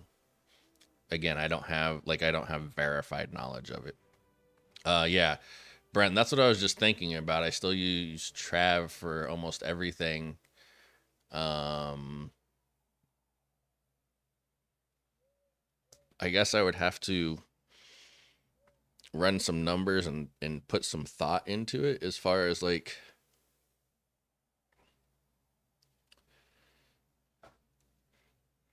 is it better to just use Trav for everything because obviously that's the first, first one we all rank up. I guess you could do Warrior as well because you have Griffin. That's a 1 star.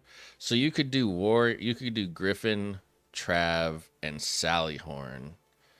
These two, so mages and assassins would kind of suffer because there's a 2 star mage, but so I'd have to figure out which resource is more valuable. The intimacy and vigor or not the little blue pill potions, whatever the hell they are, to which one's harder to get? Do you know what I'm talking about? Here, so like, because that chart is basically telling you have to choose between rings and bouquets, right? Or intimacy items and these things, energy potions. Because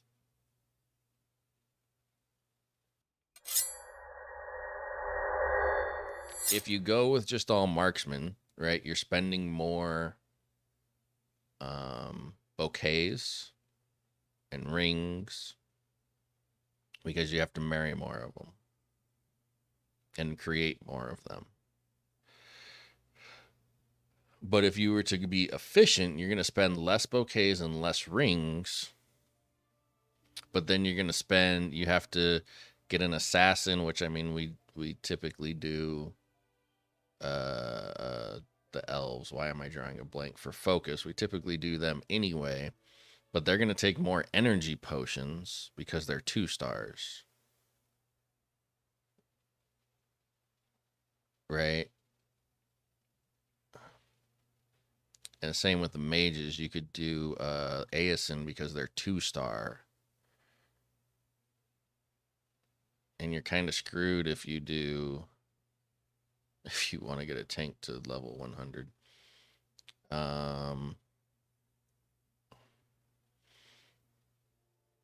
Yeah, I mean, it's less if you're doing level 22 champions, but it's still all the same. Like, which ones are best is still the same. None of that changes. It just takes less. So yeah, I'll have to give that some thought. It's definitely easier to just use Trevane for everything, right? But is it better to use the best team and save? Because bouquets are hard to come by, but the energy potions are also pretty hard to come by. Rings used to be hard to come by, but they're no longer hard to come by. Rings are easy. Now that they have these packs, right? Yeah. I mean, if I were to buy out both of these, I would have like, I did the math. I think it was like 3,600 if I remember correctly. 3,600 rings, which will definitely get me. I mean, that could be, if I used level 22 champions, that would get me close to 2 level 100, figure 100. You have around 900 rings and 100 bouquets and no fodder left after last marriage event for reference. Yeah. So the rings I'm not worried about. Like, you can just buy rings. Unfortunately, you can't just buy bouquets. which is surprising. Like there's no bouquet package. Um, so yeah, I don't know. I have to think about that. It may be worth it to get the, because we can also do intimacy packs during the intimacy event, right? And get those different classes up to mythic. Now I have to look at the cost of the packs to decide. I'm sorry, I was showing you guys the packs without having switched the screen. Um,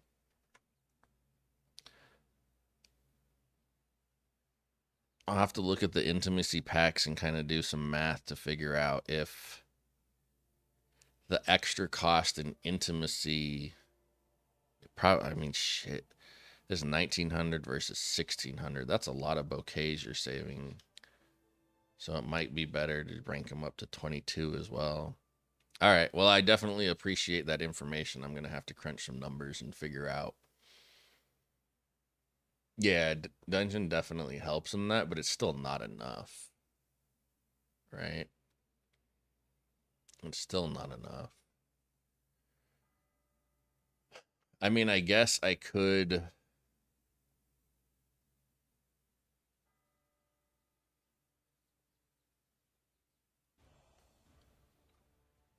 Like, I generally only buy them when they're 1,000.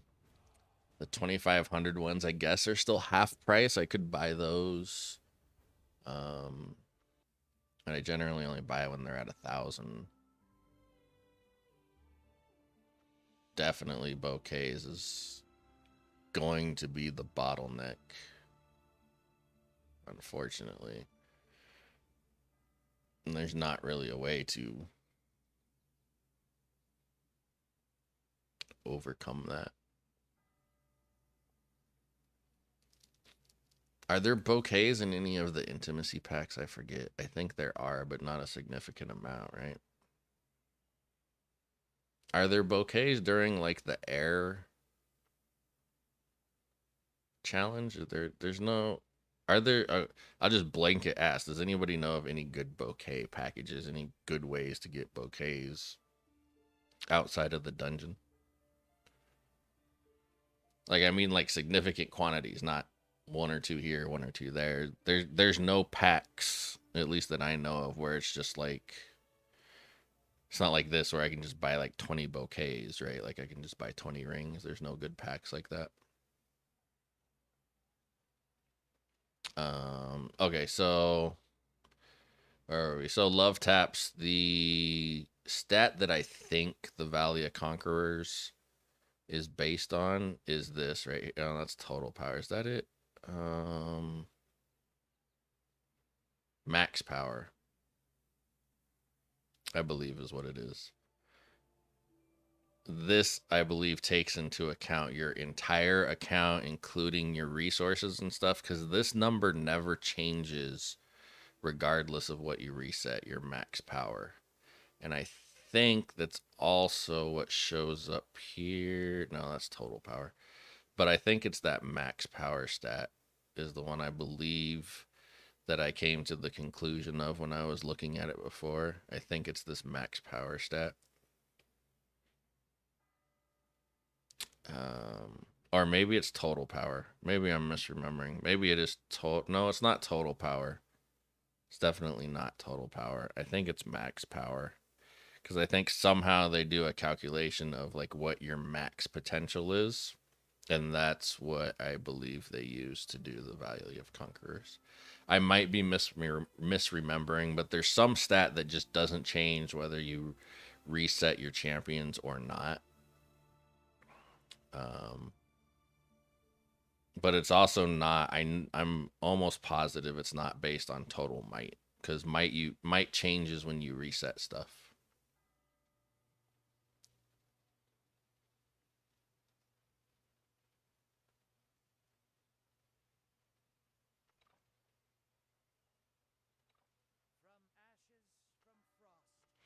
Okay, then maybe it's not. There's something in here I don't remember which, and they of course could have changed it since I've been gone. Um, but there is a stat in here somewhere that just doesn't change, or there at least used to be.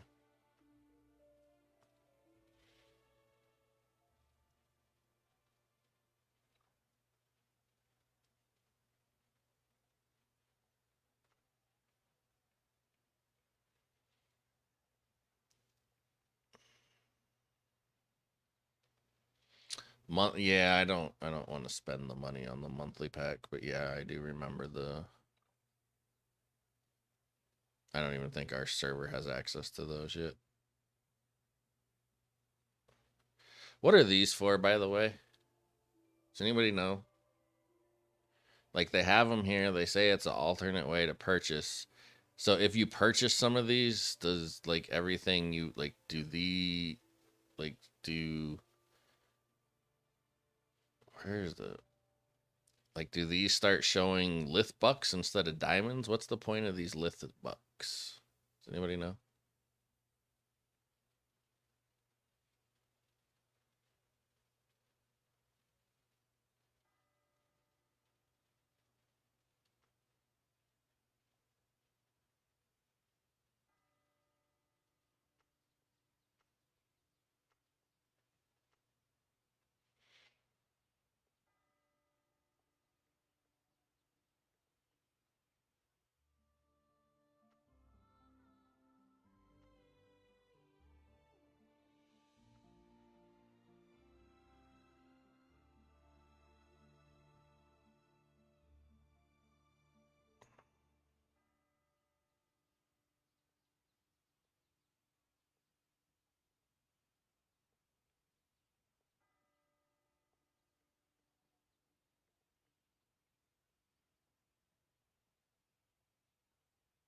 What was this one? I don't remember. I think it was her, right? Yeah.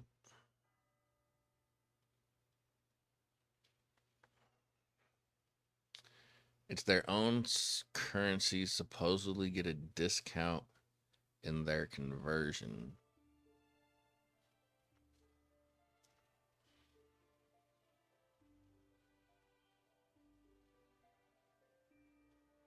But what is it equal? Like, this is also their own. That's what I don't understand. Like, isn't this also their own currency?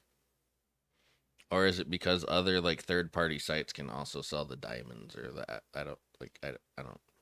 I guess I'm lost. Like, I mean, 100 for 99 is better than 60 for 99, but this is 120. Well, the first time I buy it, but I don't.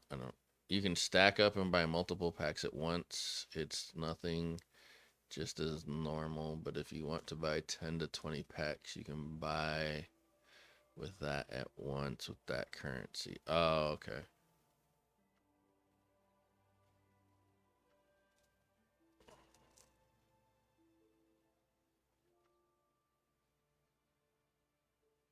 $2,500. I think we can beat 2,500. What do you guys think?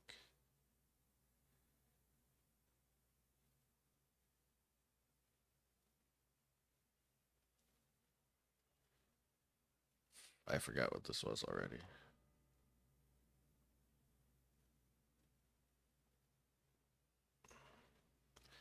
This is gonna be slower than I wanted it to be because I did not do a good job of remembering. I think that was the orc, right?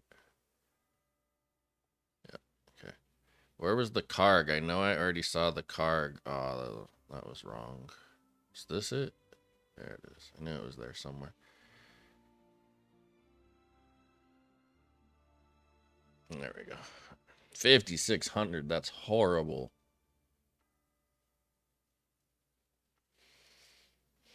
Like, instead of going through Google. Oh, okay, yeah. It's the same cost if you want to buy 10 of $10 packs. You get that $100 lith bucks and buy 10 packs at once. Okay.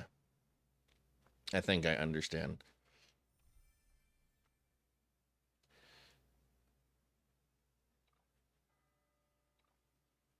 So do they have the same value though, right? Like, if this pack is 5.99 diamonds, is it also 5.99 lith bucks?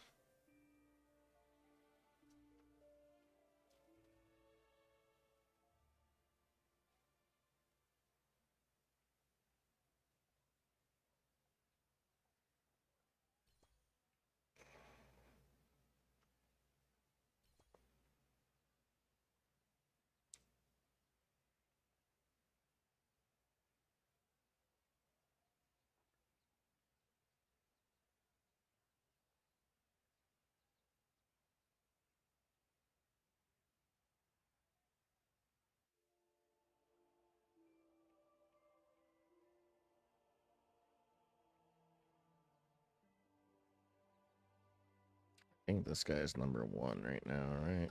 So let's see.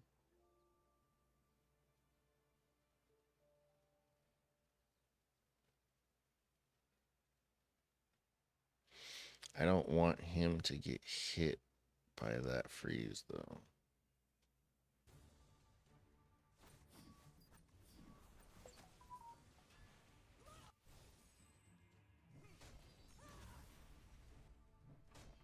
Oh, okay.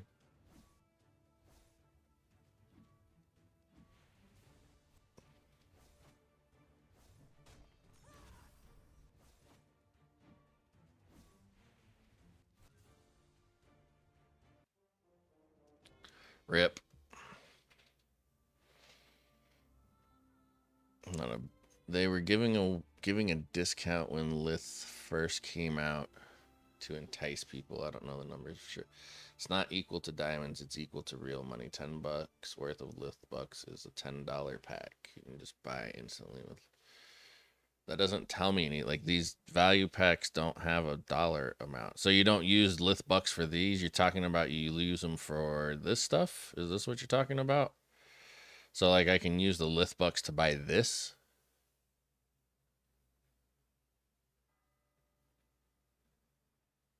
Is that what you mean by it cost? It's just the dollar amount.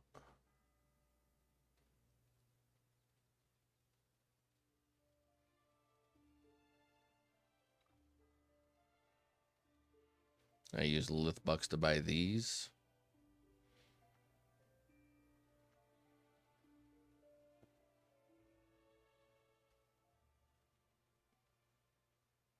Okay. All right. That I understand. I guess it's a way for them to try not to pay any third party stuff to Google Play or anything. I don't know why I would ever do it.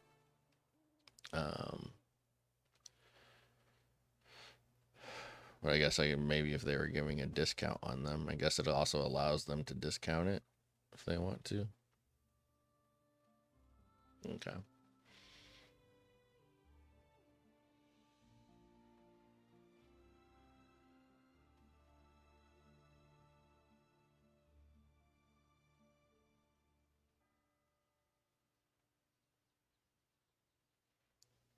Real money like gift cards makes it only good at their store. Yeah, I guess that's true. And then you also, I mean, I guess they could have went 4.99 and they didn't just like dick you over, right? They rounded up. But they always catch you with these things where like you get 499 and everything costs 500, so you have to buy more than the 5 or the 4.99 pack. I'm sure they still figure it out that way, but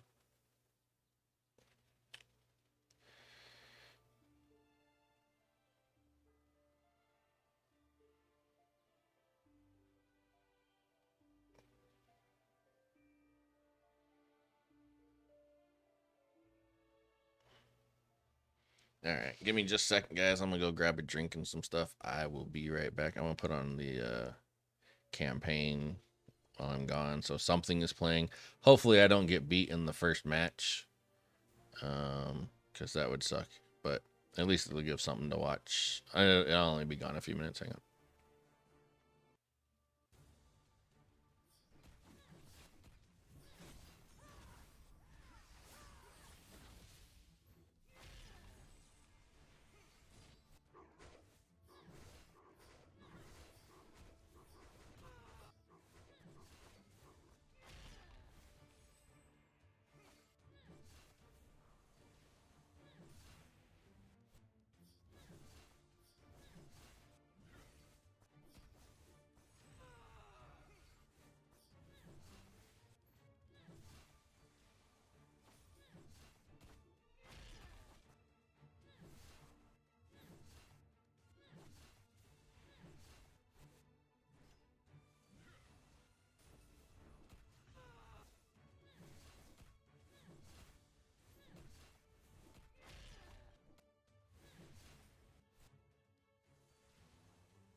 Hey, we're still winning.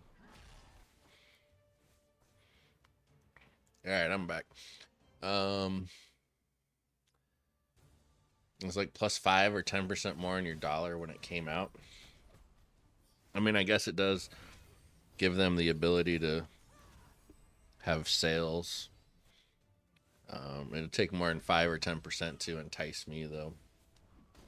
Like there's an MMO that I play, and from time to time it'll be like essentially double your money, right? So if you buy say you buy like the $30 pack, you get another $30 pack for free. So those are worth it sometimes if you know you're going to spend the money anyway, because then you're essentially it's 50% off of anything you want to buy rather than just specific items that sometimes go on sale.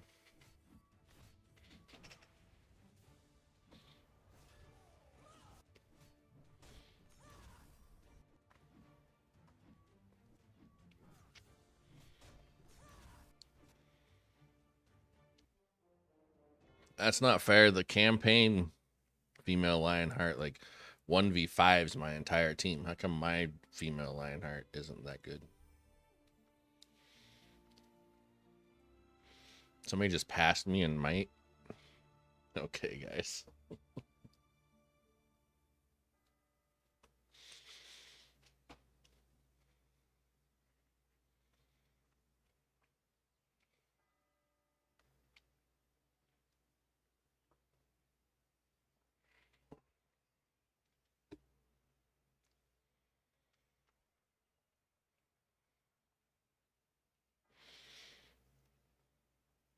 Everyone blowing their resources early, like what happens on every server I've ever been on.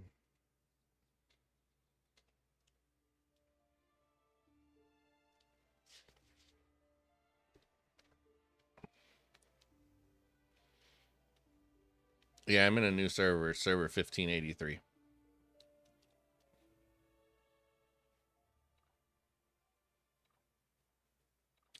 1583. That was the one that was going at the time. Apparently, they keep getting new ones, but I guess you can't redo it over and over again. Um, but that whole this thing, the comeback uh, top up rebate event they had going on. So yeah, I'm on server 1583.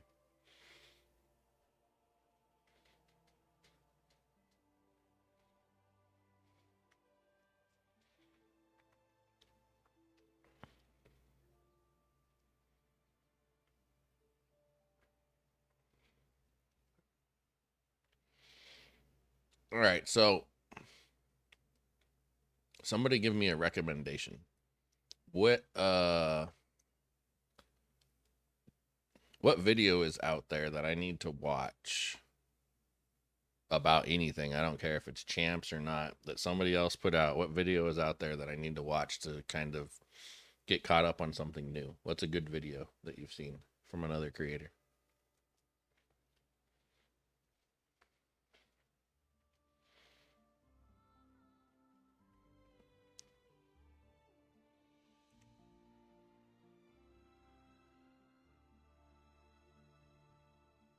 You never got that button? What server are you in, Brent?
Hey, King Skills, welcome to the stream. Only one you have seen since mine is Lion Roar Gamer.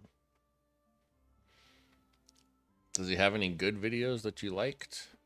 All right, how about this? I'm just going to go to the video channel in the Bloodline server and look and see what's here.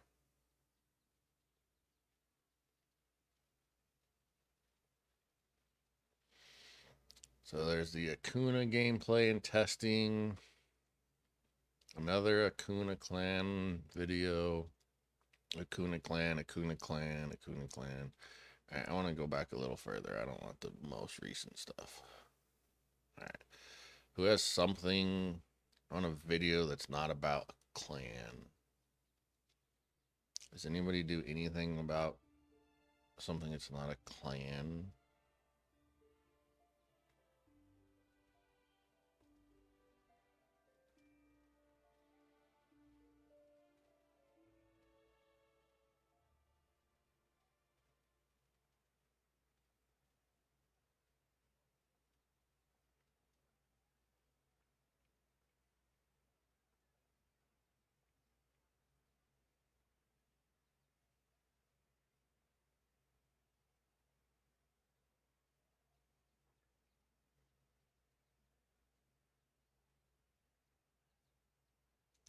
All right, let's watch this.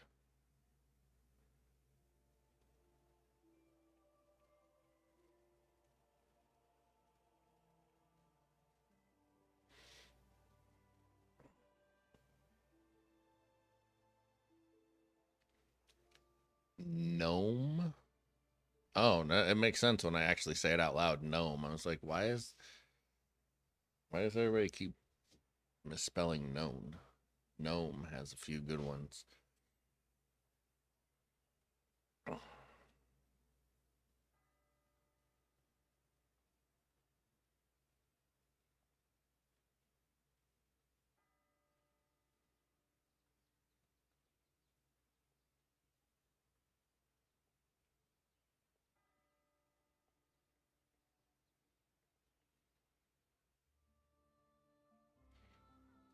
All right, we're gonna watch this video about Bulko because I keep hearing about this and I don't know anything about it. And then maybe we'll look up some gnome content.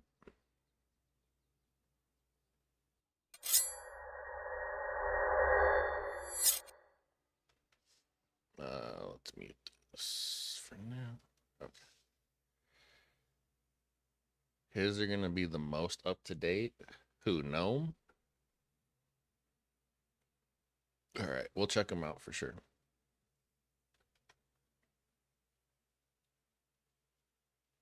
What's up everyone, Lion Roar here, and we just got our next brand new epic sprite in Bloodline Heroes of Lithis. It is Bulko. So of course, I'm gonna do a breakdown.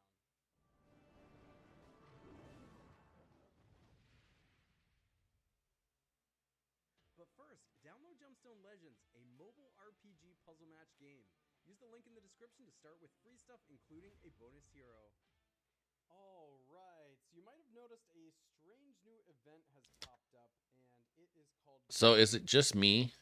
I know that you got to do your sponsorships and stuff, and that's how content creators make money. But isn't it kind of weird to promote one game while you're doing videos on another game? I don't know. That just struck me as odd. Invoking Scope.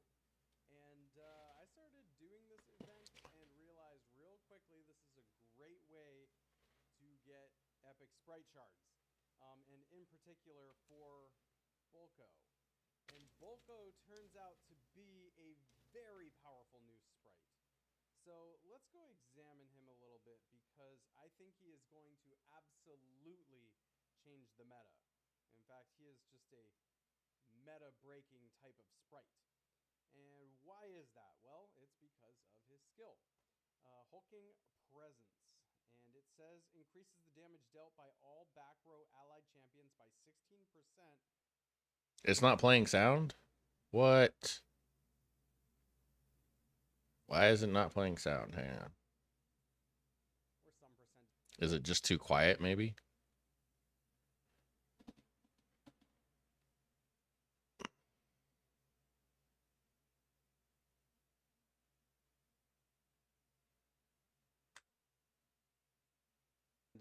depending on how highly you have. Do you have sound now? And prevents all Oh, this is enemies really from low. casting That's their ultimate within 10 seconds. Strange new event has popped up. And Is that better it is now? Can you called hear it? Invoking Scope. And I started doing this event and realized real quickly this is a great way to get epic sprite shards. And in particular for Bulko. And Bulko turns out to be a very powerful new sprite. So let's go examine him a little bit because I think he is going to absolutely change the meta. In fact, he is just a meta breaking type of sprite. And why is that? Well, it's because of his skill. Hulking Presence. And it says increases the damage dealt by all back row allied champions by 16%, or some percent depending on how highly you have it leveled, of course, and prevents all enemies from casting their ultimate within 10 seconds after the battle starts. The debuff can be dispelled. All right, so How do you dispel it? Does anybody know how you dispel it?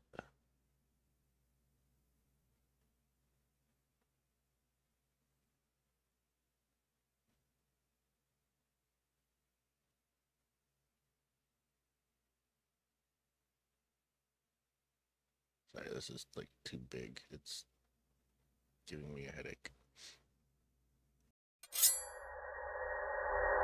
Does anybody know how to dispel it? Like, are there champions that dispel it, or what?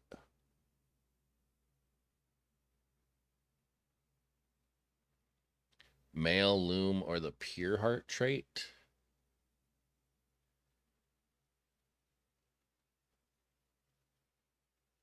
Does it just dispel the power creep then? Does it just dispel the 16% buff? It obviously, like, Male Loom couldn't dispel the ultimate thing for the 10 seconds because he wouldn't. His dispel is on his active, right?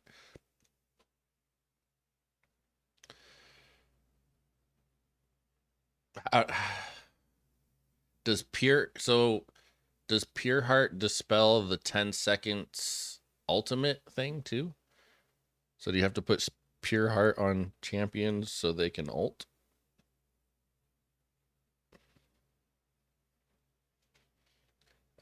Hey Hugh, what's up? Let's see. I watched your video and I didn't see if you mentioned the update in the altar. You can ascend champions by class now. Yeah, I saw that. I didn't mention it because I didn't know about it.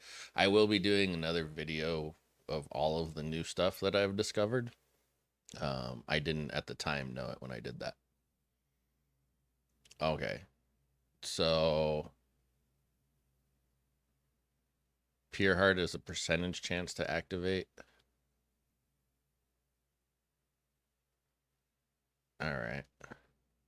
And then, so I don't know if you like, do you guys have actual experience with Bulko, whatever the stupid sprite's name is, Bulko? Like, if both teams are running him and both, like, is it just turn into a non-factor because nobody can ult for 10 seconds? Everybody gets the same percentage? Like, it is definitely meta changing. It's going to force everybody to run these cleansing things, right? Okay, let's continue.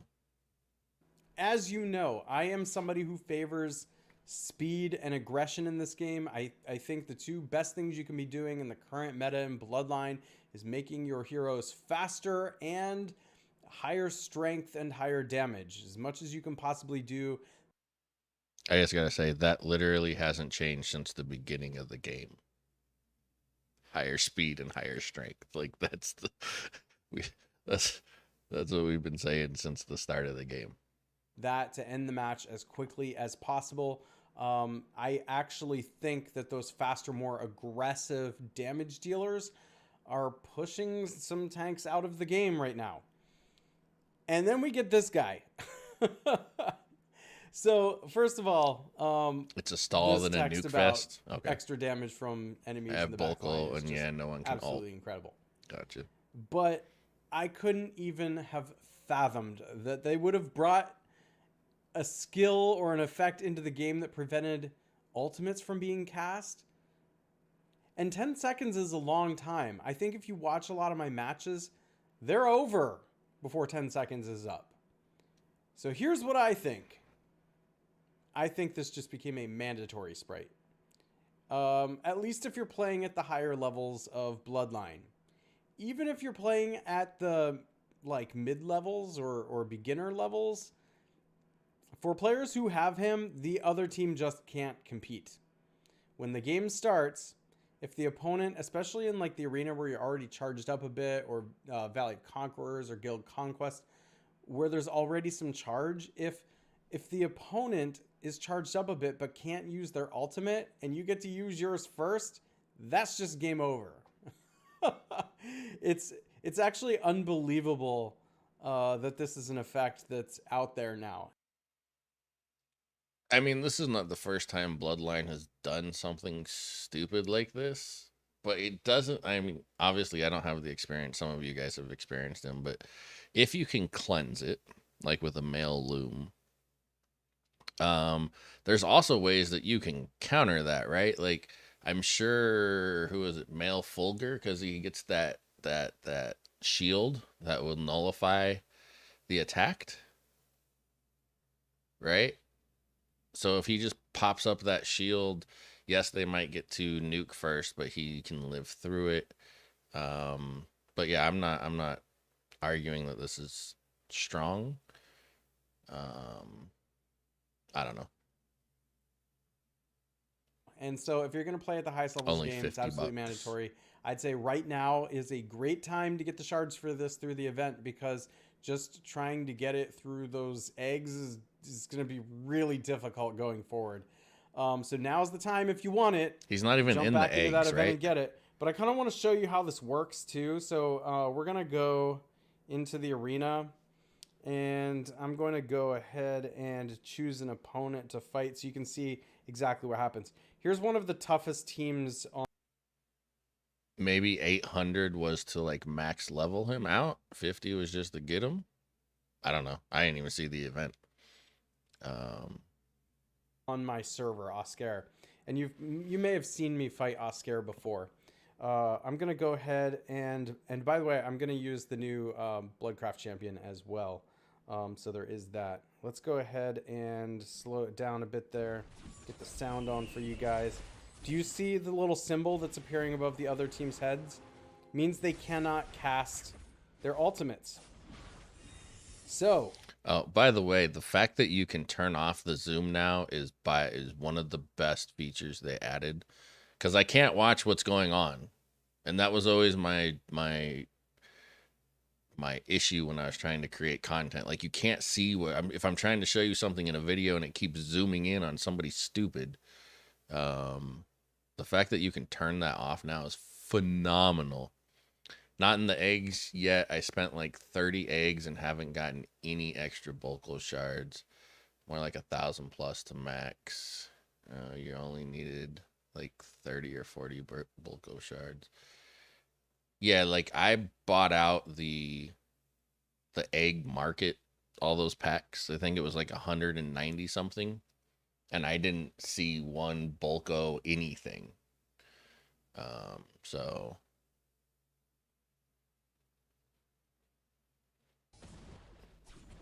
they just get wiped out before they can do anything. This is one of the toughest teams on my server that I just faced, and he couldn't do anything. It like wasn't even competitive. I know I fight against Fierce Daughter a lot too, so I'm gonna go ahead and do that because she has always been a very even matchup for me as well. Sometimes I win them, sometimes I don't. Let's see what happens here. All right, I cast ultimates immediately. I've never been able to win like that against Fierce Daughter. I have never, ever, ever been able to just slice through an opponent as strong as Fierce Daughter like that. You want to do one more just for kicks? Let's try Scorpios. Here we go. This is a tougher, tankier type of team. Mike challenge. Yeah, Not one Mike that's comes more after aggressive. intimacy. 7 Fierce Daughter watching, and 2 Oscar have likes. the Hit the faster, like more button. aggressive teams. This is Thanks a for the tankier call out, one. Spawn. Yeah, guys, I appreciate it if you hit the And here we like go button again. or whatever. That's cool. They just They will can't do the event do again. anything. Yeah. Now, I don't know on my server who has Bulko yet, but eventually we're going to get Bulko mirror matches. It's just going to be this thing where everything evens out and everybody has them. So what kind of effect is that going to have? Well, what's going to happen is that teams that were really, really good at just building up all the speed effects, Yeah, I and imagine they probably do the same aggressive thing they do with damage-dealing champions, effects right? are playing You on have an your even playing basic field pool, now, because teams and that then might not have all the rolled ones that they're going to stuff add are up, going to if be events later. both teams have Bulko, it's just going to be like after 10 seconds, both teams go off and it's kind of a coin flip, and which team's going to win, because like you hope that your team's ultimates go off more. How's this going to change the meta? I do think it might potentially cause us to have to think about what heroes we're using. What's going to be more valuable in the Bulko meta is probably going to be the active skills. Let me show you what I mean by this. First of all, we have new. I don't know about the new champions, but who has like the best active skill? If you take what he said, and he said what's going to be important are champions with active skills, who do you think as far as active skills?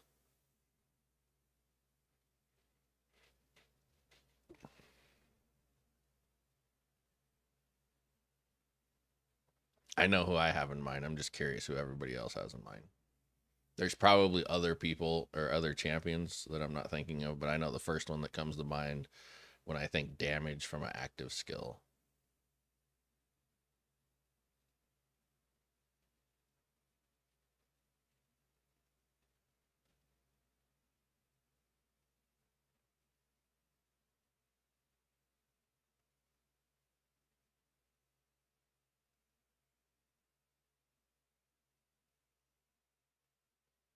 New champions right now that are actually you can go in and get, and I just covered them yesterday, so if you haven't seen that video, make sure to go check that out. But you got this Kivak clan who they're passive. This is for both the female and the male. That'll be more defensive build versus relying on active. The passive and the active skill are actually the main things they do. The ultimate really just sort of facilitates what the passive and the active skill are already doing. So it's heroes like this that are going to become really valuable in the Bulko meta. Because if the ultimates can't be cast, you're going to want to look for very strong active skills. I'll tell you who has a really strong one that's in the meta a lot right now, who probably just became more valuable, is actually Phoenix. I don't know if you've ever really watched what Phoenix does, but she launches these Firebirds out, and they deal a lot of damage. Think about it, it's 10 seconds, So but everyone Phoenix is running 2x becomes speed, extremely so it's 5 valuable seconds, here. really.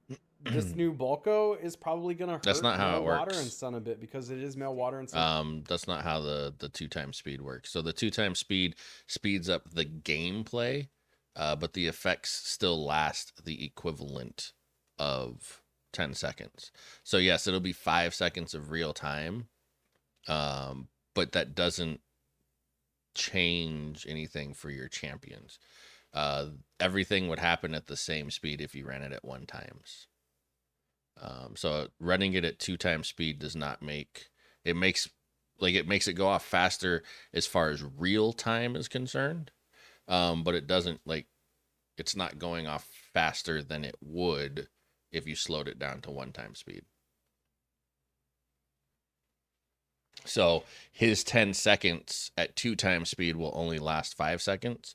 But everything that would have occurred during that 10 seconds of time will have occurred in that 5 seconds of time. So it doesn't change anything. It just speeds up the animations, but it doesn't change the timing of what things would have occurred within that time frame. If that makes sense. Ultimate that is pretty much why he's valuable. So, what we're gonna have to do now is go through our rosters and look at who has the best active skills, and whose passives are having the biggest impact on the board, especially immediately. You're gonna want to do a lot of damage up front through those passives and actives, and then maybe have some controlling effects mixed in there for whenever the ultimates do start to go off, to just try and kind of lock down your opponent. So that, like, for example, if you have a hero that goes off after that 10 seconds that just stun locks everybody for a minute, there you go. Then you have it. So we're going to need a lot of control features in heroes and very good passives and active skills going forward if everybody's going to have. But unless you're really glass cannon, you'll still be alive. I mean, but that still has nothing to do with the 2x speed. That's what I'm saying. Is your survivability doesn't change because you're playing at 2x speed. If you would have died at 1x speed, you will still die at 2x speed. So the 2x speed does not change any kind of outcome or any amount of damage taken or anything like that. It just allows you to end the match faster because it basically plays the match in fast forward. But it doesn't change. So like if you would have, what I'm saying is if you would have survived because you're not a glass cannon, if you would still be alive at 1x speed, you'll still be alive at 2x speed. That the 2x speed doesn't change anything because everything happens in the same amount of time, right? It's like if we watch this video and I play it at 2x speed, we still see the entire video. The video, everything that happens in the video still happens in the video. Bulko. Now, if you're mid-tier or beginner tier in a server where you can't chase Bulko, like if you're free to play, cheap to play, you're probably not chasing Bulko. It's gonna be a long time before you see a lot of Bulko in your server, and that's probably fine. But yeah, the more competitive servers, it's Bulko or bust, to be quite honest. So yeah, I'm really curious what you all think about that release in there. I mean, right now I'm just plowing through everybody. I don't know if I have any energy here in Valley of Conquerors, but I haven't seen anybody beat my team yet since I got Bulko, and we're just kind of wrecking. I don't even know if I can find like an opposing team to hit right here because I think they're just all dead. Here's a gate with some purple, so why don't we try this? I'll just go here. We'll run through a gate here and see what happens. I'm pretty highly powered here. You can see they're not able to cast any ultimates. I'm casting them right away. No chance. Let's keep going.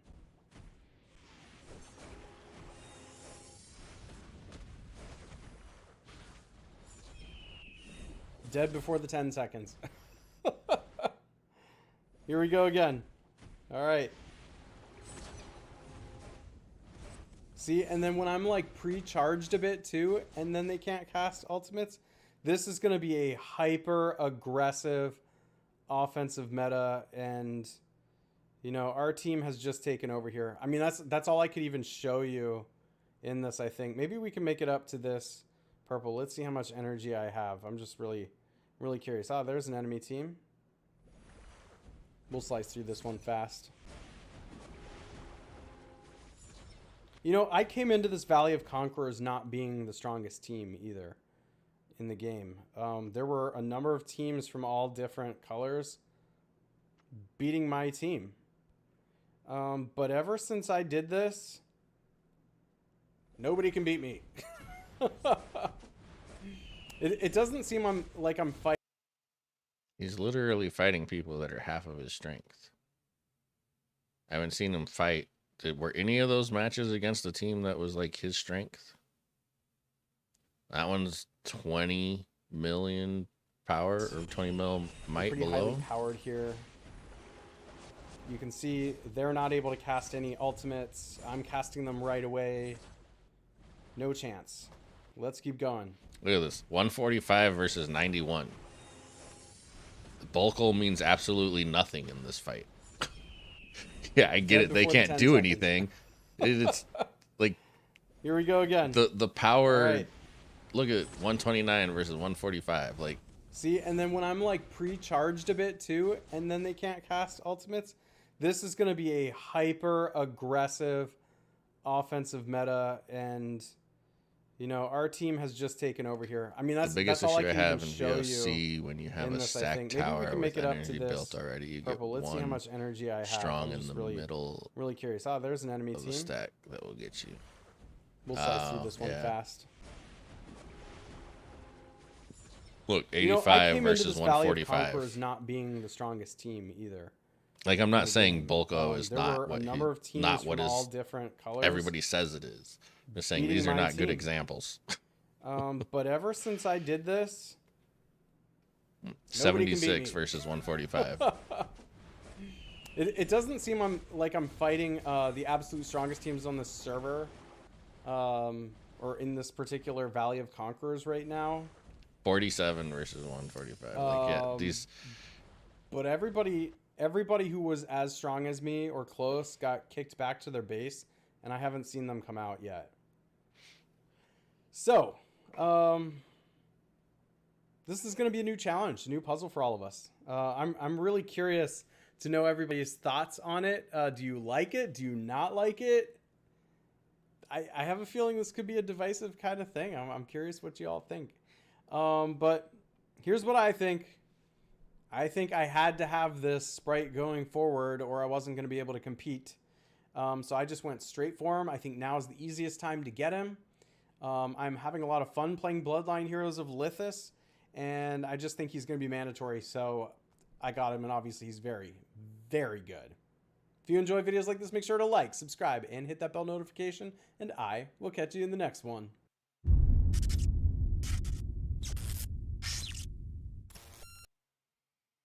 All right. Okay, let's see here. Let's find. You said gnome, right? I need to look for gnome. Is this? Oh, here's no. Let's see. That's the Kavak clan spot. I don't really want a clan spotlight. All right, let's do this. Gnomish School of Strategy, episode 4. Let's see. Hey everybody, Gnome here, server X160, best in the West, all of Lithas. Anyhow, well, I wanted to do the next episode of the Gnomish School of Strategy today, talk about another team I'm developing. I really wanted to get into my energy drain and energy control team, but I've been playing with one that's a lot more fun and might even be able to test it here in the Valley of Conquerors a little bit. So, let's give it a roll. I'll let you know kind of what's going on here. So we got 3 new big things coming out here in like 2 hours. We have the Kivak clan. I did a video on my initial thoughts, pre-release thoughts, so I haven't got a chance to play with them yet. And then Aiko, the Bloodcraft legend that's going to be on this Convoke event.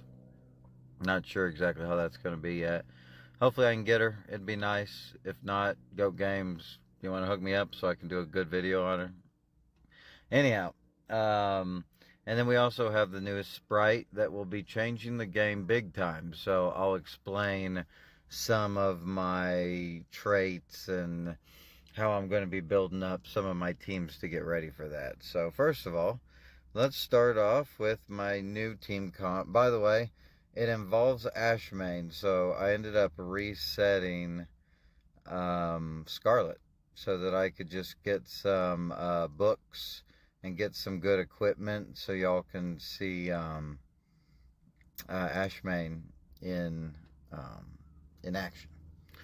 And so you could see my Ashmane has a 2010, 15, 11. Those are my highest level items for Bloodcraft Legend. All level 15 abilities. Let me explain some of them to you real quick. His passive, he starts off with 200 extra energy, team him up with Ambitious, which I haven't done yet, but I will be doing. That's 500 energy at the start of the battle.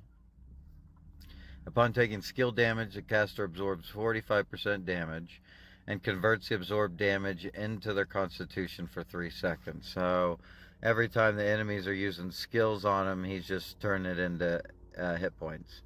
The active continuously spins for 2 seconds, dealing total damage equal to 520% of the strength to nearby enemies. The caster recovers constitution, 30% of damage dealt. Enemy targets affected cannot cast ultimate attacks for the next 2 seconds. And that's going to be a big vital part of this group composition that I have going. Finally, his ultimate is binds a random enemy among the 3 enemies with the highest strength. So chooses one randomly from the 3 with the highest strength. Lasts for 12 seconds. It takes the enemy out of battle, basically, dealing total damage to 1600% of the Ashmane strength. During the bind, they can only do normal attacks. They cannot receive effects from their allies, anything, and their constitution recovery being reduced by 80%. If the target is killed during the bind, the caster's strength is increased by 20% for the entire battle's duration. So similar to female Dravapala's ult, if someone dies while the curse is on him, she gets like 20% strength for the rest of the battle. So this guy's pretty cool, pretty straightforward. The traits we have on him are very basic. I will be putting Ambitious and Focused on him just so that he can get his bind off ASAP in a battle, and hopefully it takes out the Male Water and Sun, but if not, at least it's getting somebody out of the battle for 12 seconds. So it's got Last Legacy if someone dies, and I'm teaming him up with Melchoir, so hopefully we could see some of that in action. Lionheart, more hits he gets up to 15% total damage increase. Honorable, Energetic, Brutal, the 3 staples kind of deal. I'll level my Scarlet up more later. I'm a little OCD about it. So let's introduce you to the squad. Some of these are missing them just because I just took Phoenix out. I rebinded her with a different champion. So when you do that, you have to make sure to fix your lineups. So here's my squads right here. You can see my Pride and Joy, the roster 9. My the one I've been telling you about that was in my first episode. I'm working on it still, and we're about to do. We just did a might challenge, and so I got a whole bunch of fodder to do a bunch of marriage. I'm hoping to get Male Segarak. I think he's at Vigor level 36. I'm hoping to get him up to 45 at least. If I can get him up further, that'd be nice. But I'd really like him to be able to compete, and then I wouldn't have to have Male Water and Sun in that group, and they can just take off by themselves. My second group is actually the Male Water and Sun group, roster 11, and I have the female Silken Crown because she is amazing. Money and it she must goes have really taken well to with get Male all Water of and these Sun, 15-star champions. gets rid of like, I know enemies. what I went through She to pulls get them into my Phoenix's 15-star champion active, on which this is new really account, nice, and bunches them and up all for of that Phoenix's was free ult. resources. That's Bunches crazy. them up for female Lume's active, and not to mention female Spider's ult is awesome. It does a ton of damage, especially if there's only one enemy left on the battlefield, because it'll hit that one enemy with all 6 of the strands, just doing ungodly amounts of damage, combined with Phoenix's HP reduction or I'm sorry. I'm totally lost as to what he's talking about now. Like, I thought we were looking at this Bloodcraft champion, and then I don't know what we're looking at now. So I'm getting a little lost in the video. Anyways, we'll let it keep playing. But that was just one observation. This is a 1-hour video. Okay, we're not watching all of this, but we'll watch a little healing bit of reduction. it. Not watching the 55-minute video. Male That's Water crazy. and Sun's pulses. Oh, Let's see so if we good. can all right, fast forward through some of this talking. Oh yeah, and then there's the Corbett one. I haven't got. All right, let's see. Some. Yes, sir. I'm going, sir. And then with group number 1, we're gonna try to take out Zerion. Let's see if we can do this. Oh, that last battle was just so bad. My Reaper didn't even go off. It was just awkward. All right, here we go. Coming for you, Zerion. You're strong. Thanks for being in my movie show. All right, here we go. Askavar again. There goes Reaper with a little ult action. Male Water and Sun getting Reaper healed up. Reaper just executed Sunbolt, executed Water and Sun, executed Phoenix, about to execute. Yeah, there we go. And then, so I'm not going to go to the next battle so that I can bring in that new team that I've been working on and see if we can maybe, and we have a male Lume, so we should be able to run at least those next 3 teams, I'm hoping. And so, oh, this is so painful to watch. Either way, I might come in and clear the gate with this team afterwards. So, okay. I just stayed back with that, and look, he's still got some energy to be able to get in there. All right. Let's I was just gonna do something. I don't even remember what. Oh, I know what I want to do now. Let's take a look at. Everybody keeps telling me about it, so let's take a look at.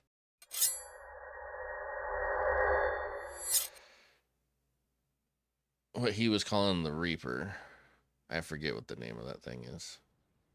Male Soul Keeper, is that what it is? Soul Keeper? Soul Taker? I don't know. A year and a half for like 20 to 25, 15 stars. Yeah.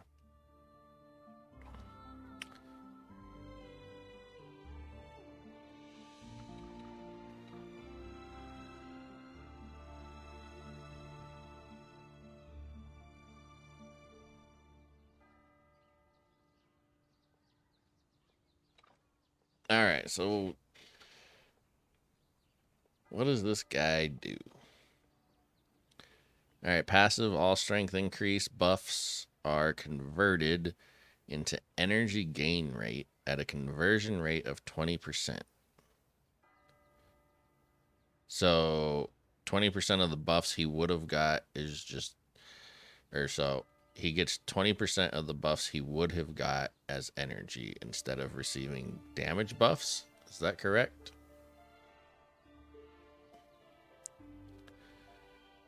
Each normal attack reduces the caster's active skills cooldown by 16%. And each damage taken reduces it by 8%. So the goal here is to just trigger his ultimate as much as possible, correct? In dominant state, the conversion rate rises to 25% and the cooldown reduction increases to 25%. Okay.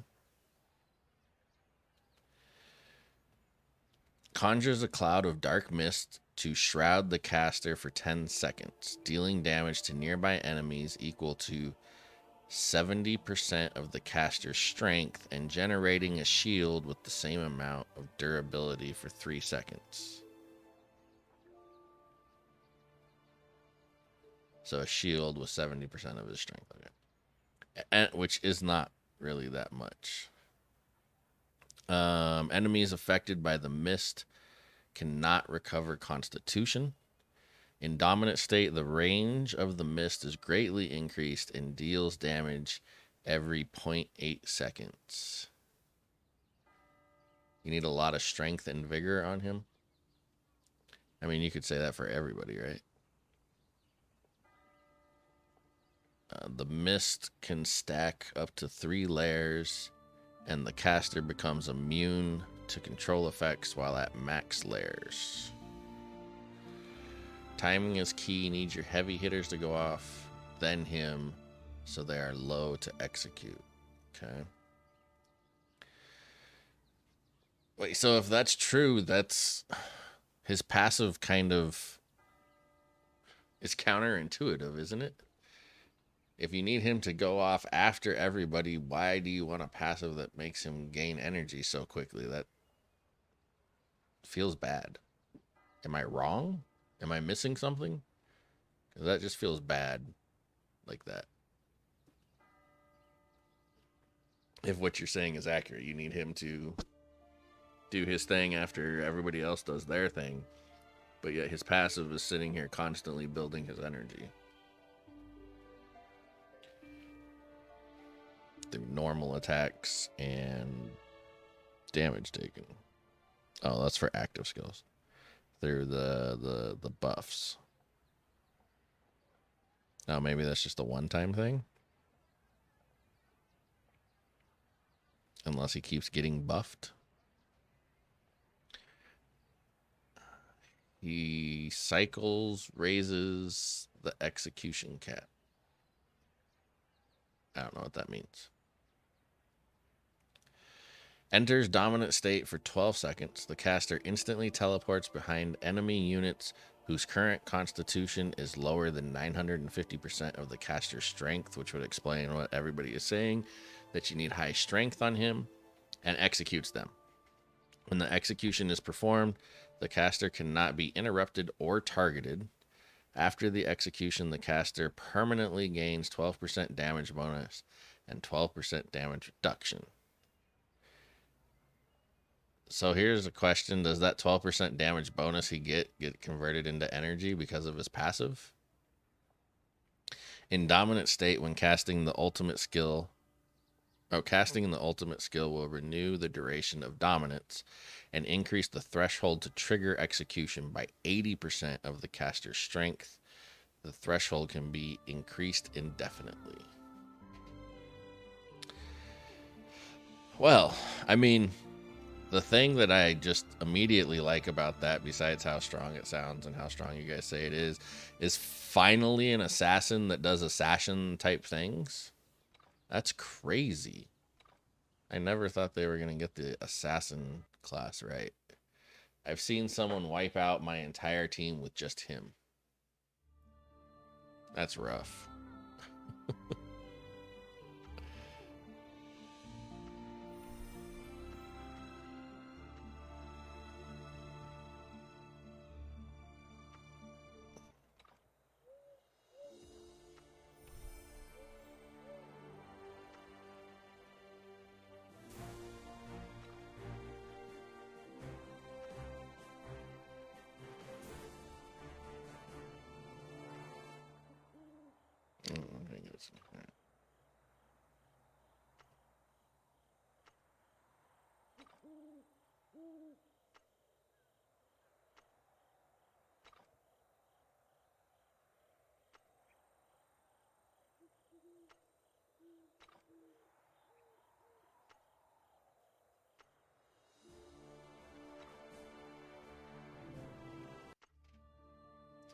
I am learning goat's wording can be specific. Like 12% dog. Oh, that's probably damage increase that you meant to write. You probably got auto-corrected. Damage increase may not be a strength increase, just damage. Yeah, so they are different. M. Corbett is really good also. That's the bird, right? Of note, female scuba healing is not prevented by male soulkeeper. I don't even know who female scuba is. That's not one I've heard of. Why is it not prevented by him? So imagine him going against a new female phoenix that removes her health every time she hits. I made the wrong decision on those.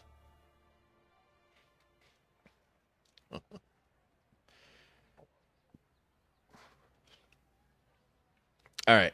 So here's a question that I need y'all's input on. So my suspicion, because it's usually how it works, is on this new server, these are the next units we're going to get. Because they're here, they're grayed out, and as you can see, none of the other new ones are here. Loom is obvious. I think Loom shows up on day 21 of every new server ever. Gultung, I already know.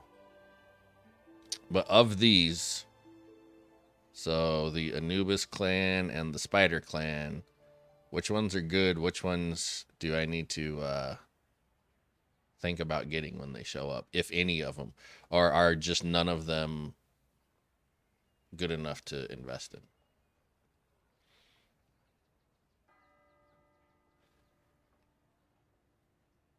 Like, are any of them must play, or, you know, considering what we have on this server, which is all the basic clans, Loom, Gultung, and Akuna.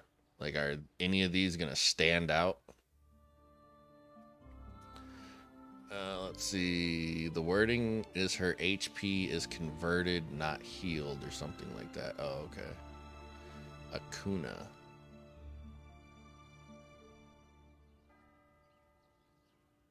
Oh, okay. Scuba is a. Okay, gotcha. So when her shield conversion. All right, I know what you're talking about. Yeah, the male bird assassin. Yeah, I heard he was good. Switched to my iPad. Sorry, no need to be sorry. I just trying to figure out your autocorrects.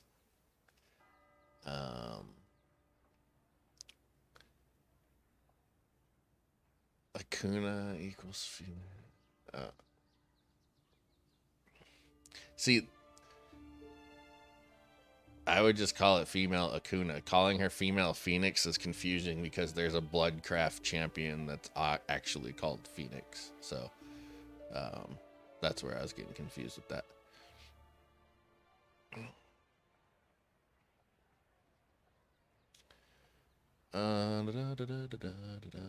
Spider and Akuna 100%. Well, I already have the Akuna, so you think which one of the spiders? Which one is better?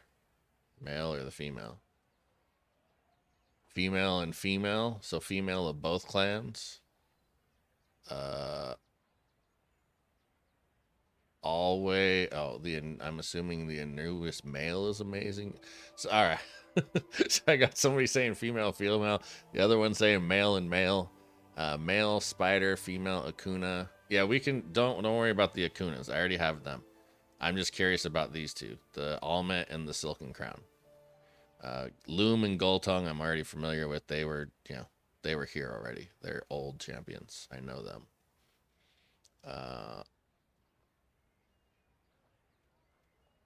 Almet. Let's see. I see a lot of female Almet on a second team. Female Anubis, male Spider, main comp material. Prioritize first. Male Anubis for PvE or post Bulko. Male Spider helps so much in punching up tougher teams. Crit reduction. I have an energy control team with female Almet. Yeah, so last night they were saying the female was the way to go. I do like her energy, but some of you are saying the male is the way to go. For let's see who got specific with me here. For PvE, oh, female Anubis and male Spider are main comp material. Okay.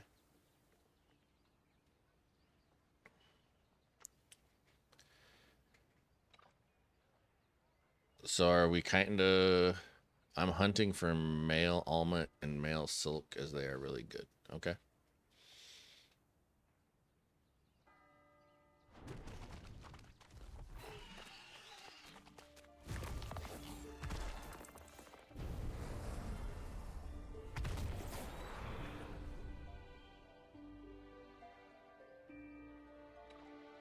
What does he do here? Let's see. Binds enemies on the spider web every 6 seconds, immobilizing them for 1.5 seconds. Is that what binds means? Is that they're immobile? For the caster on the spider web, the chance to take critical hits is reduced by 70%, and 5% of the caster's max constitution is restored per second.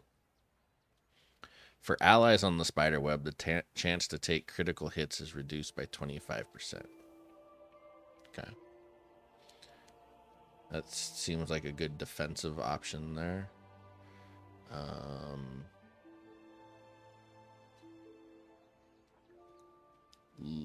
Loom was recently patched to dispel Bulko buff. FYI. Yeah, that's what they were telling me earlier.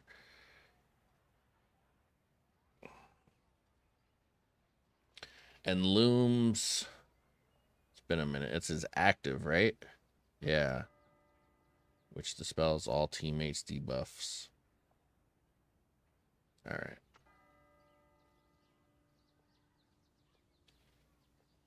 F Spider is not to be passed up, though. Huge control potential. She literally pulls someone for like 6 seconds.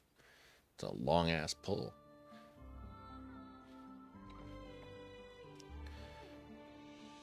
Spins a spider web at the current location that deals total damage equal to 650% of the caster's strength to enemies within range for 5 seconds, restoring constitution by 400% of the caster's strength to allies within range. If the caster is already on the spider web, when the skill is cast, the spider web will cast on a random enemy. There can be up to 3 spider webs at once. So wait a minute. Let me reread that. I think my brain was half asleep while I was reading it. Okay, so puts the spider web down. It does damage to enemies within range for 5 seconds. It heals if the caster is already on the spider web when the skill is cast. The spider web will cast on a random enemy. Okay. So another one of the, is this the new meta? Like heals that also damage at the same time? Like so people just don't have to choose shit anymore? Like it feels like everybody has a skill that heals and damages at the same time.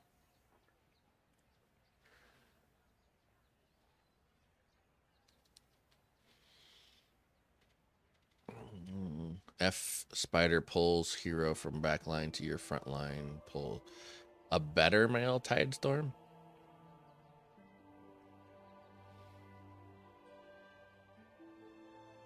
All right, nightmare resets. What the hell is a recess? Resets all the spider web's binding effects, triggers cooldown, and binds enemies on spider webs, dealing total damage to 700% of the caster's strength. Meanwhile, all units on a spider web gain different effects based on their faction. Allies gain attack speed, damage. Does anybody, based on their faction, the fuck is the faction? Which one is the faction? And why doesn't it tell me which affects which faction? Does anybody have any information on this faction that isn't guessing? Like, has anybody like tested it, proved it? Do you know of anybody on the Discord server that's tested it, proved it? Am I reading too much in this word faction? Is the faction allies and enemies? Is that what the factions are?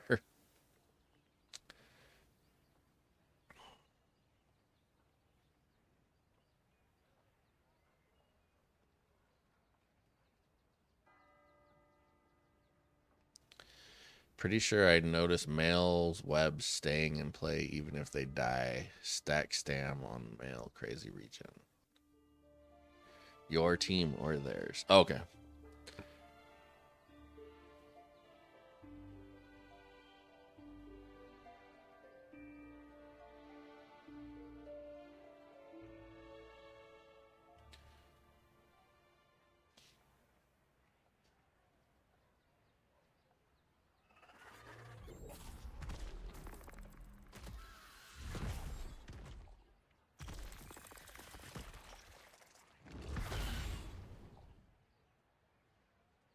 All right, that's creepy looking. Why is she so creepy looking? Like, why does it look like she's a lady riding a spider until you look closer and she's part of the weird tent? That's weird.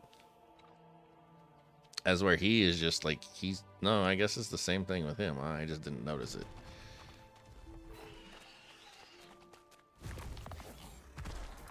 Yeah, it is the same thing with him. All right. That's weird.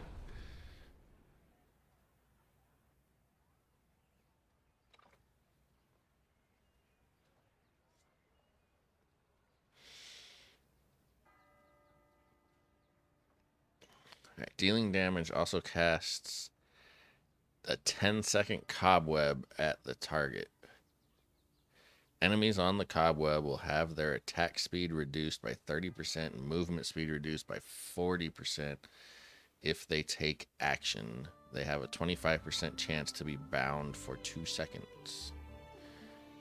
If a cobweb already exists nearby, the webs will merge and reset the duration. That sounds kind of broken.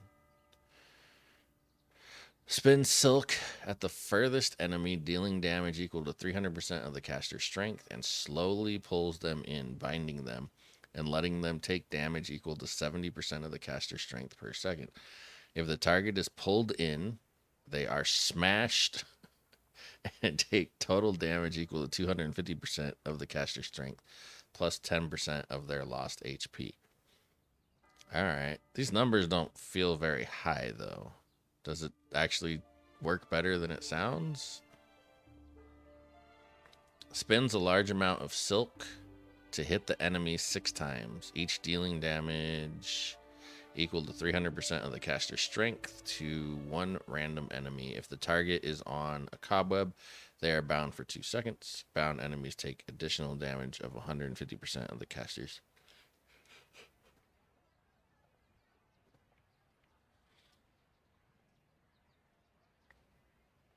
Okay.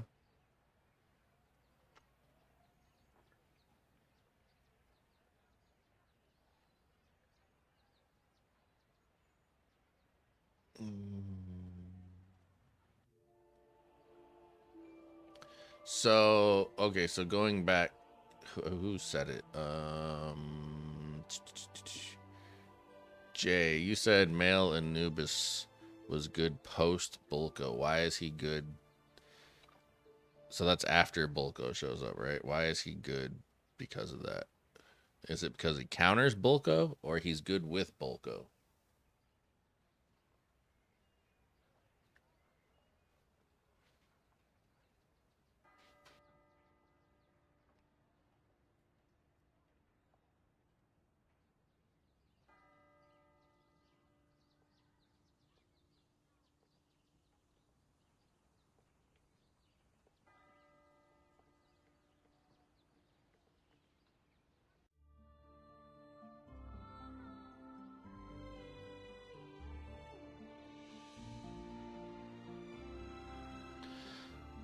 I think I like Amakuna for CC over F Spider. Yeah, I would agree, but like I also think it's because male Acuna, like his CC is also a massive heal for all of his team that's standing on it. Um, this is a juicy long stream. I like it. I mean, we're only at 3.5 hours. Last night I did like 5.5. So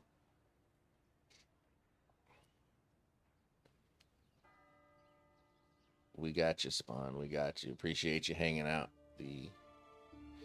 for the stream so far. A huge cleave in aggressive pre 10 seconds win, I believe. So you're saying his active is a big cleave, and so it kind of counters the Bulko effect? Is that what you're saying? Side sweeps nearby enemies, dealing damage equal to 480% of the caster's strength.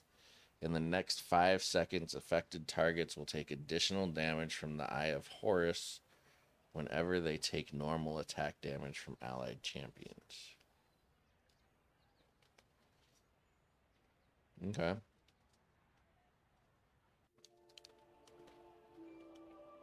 So a good thing to have on the board when people can't ult, right?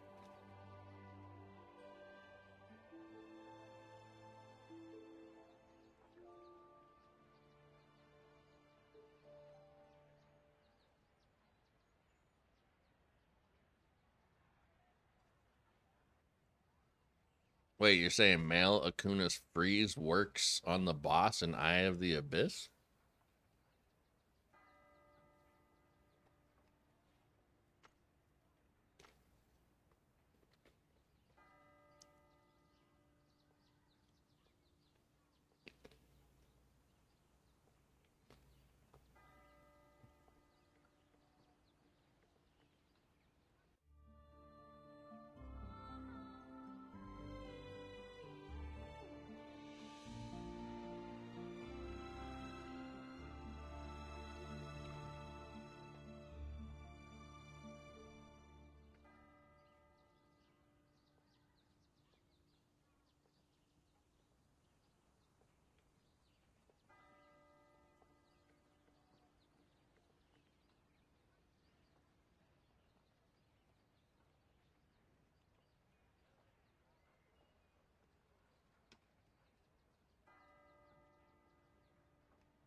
That's kind of crazy.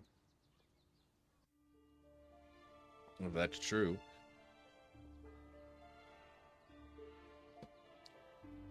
I don't have Eye of the Abyss on this. I might have it on the other server, but I definitely don't have Akuna built up on that server.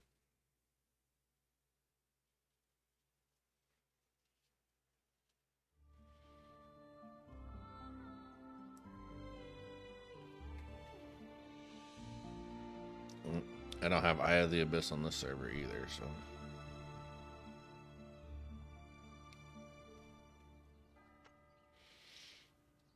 I don't think it's intended. I would assume they will patch it, but yes, I did so much more damage. Yeah, like I would assume it's unintentional because those things have always been crowd control immune. Which is a shame. I've always thought that was a shame. It always makes their boss fights so obnoxiously boring. But so I don't know if this is also unintended. I can say that it works on the expedition bosses. Watch, I'll show you right now. That I remember happening last night.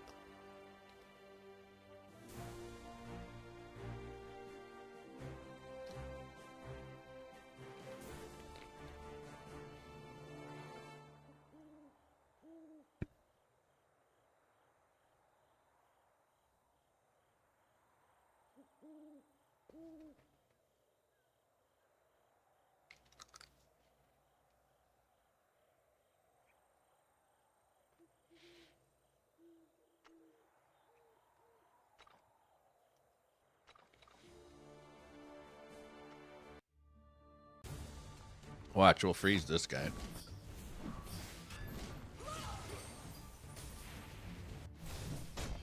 See? There it is.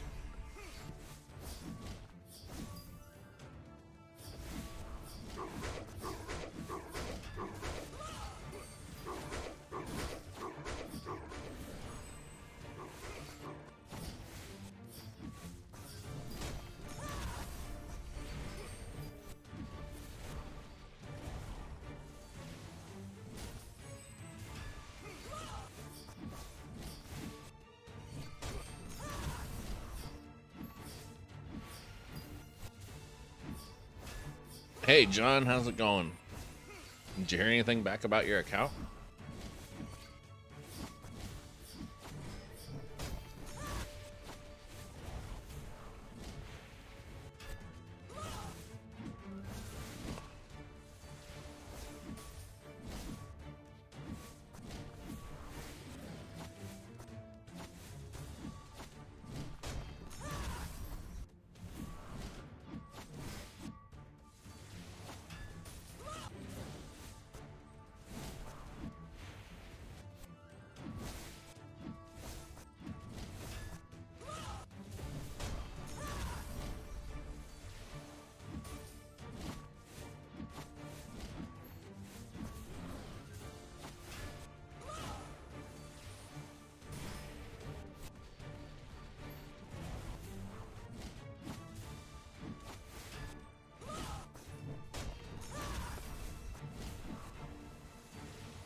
You said you're freezing people without them even being on your team?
Well, let's see. Still not working. Might not be coming back, but there's still some time left. I mean,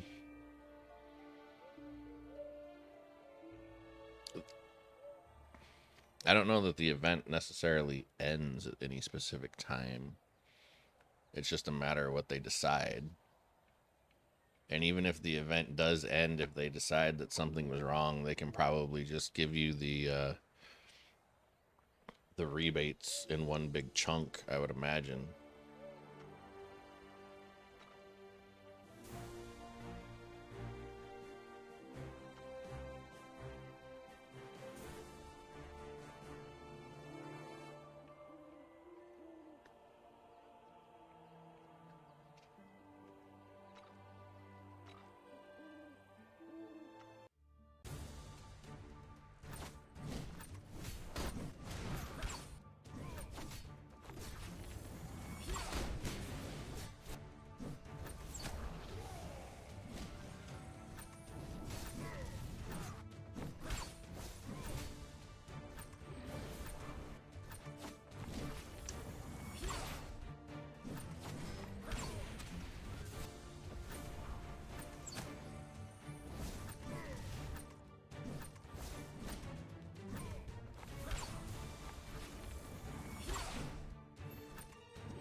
Yeah, but if you can't make the account, I'm sure they can.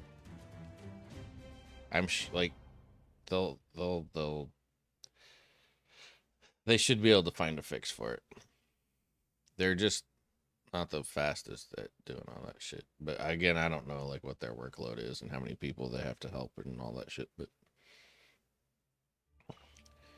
don't give up yet, John. You're gonna come play with me on 1583. We'll get you there. Efakuna should be main material if when fixed. What's broken about Efakuna?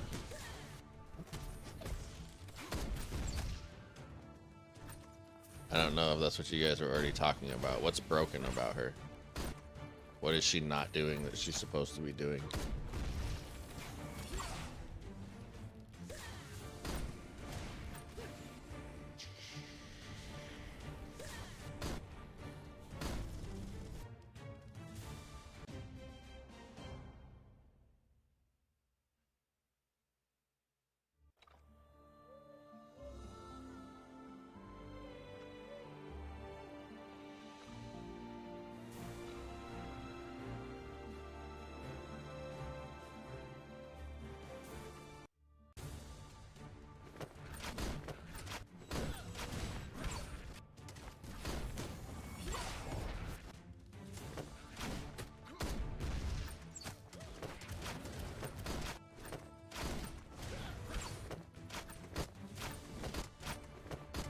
She loses a form when doing her ult or something like that.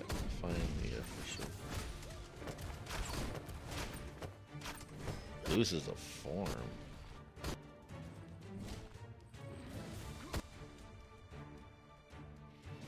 Oh, did they already post about it?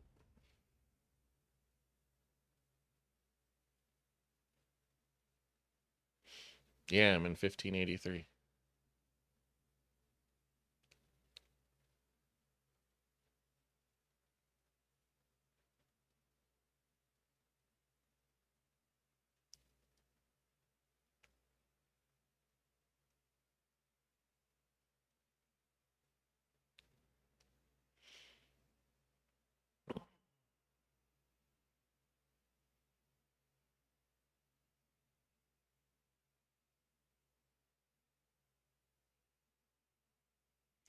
When she transforms, it's losing the bonuses. Oh, okay.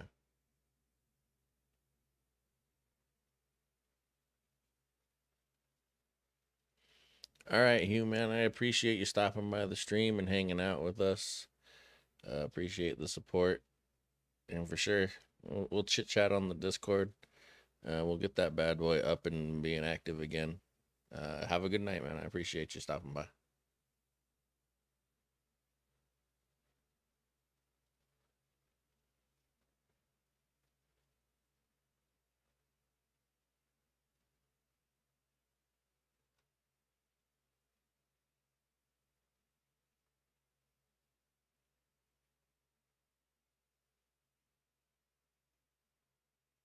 I don't see anything in the news channel.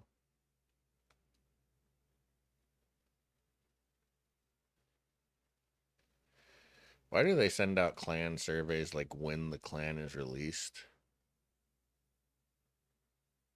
Akuna satisfaction survey. Like it just came out. How the hell do we know?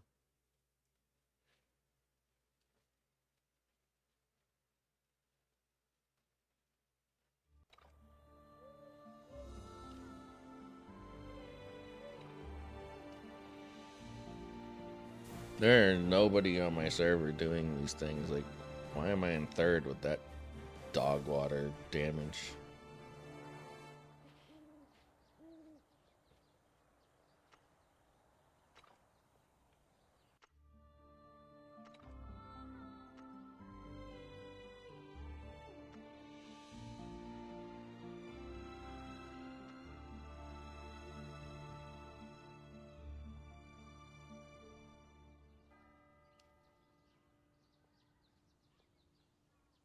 For the clan surveys, you get diamonds?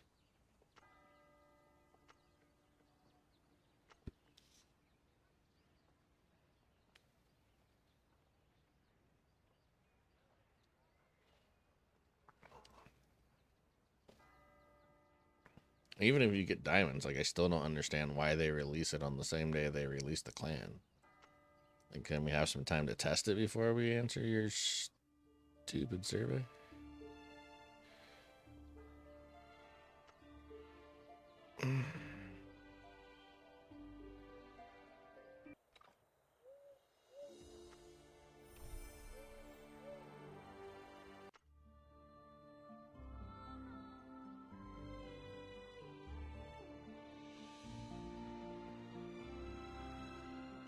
$10K or no survey.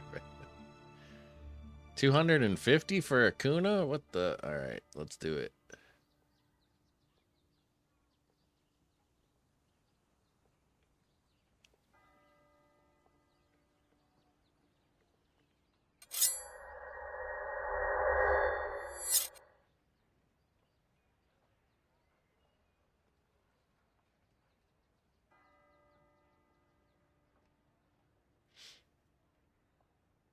Oh my god. Why is there always some stupid verification code with this game?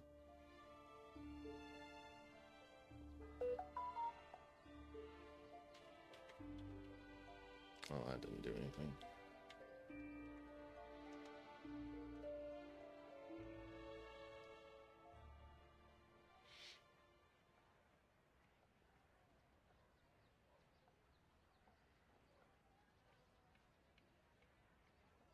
What if my server is not on here?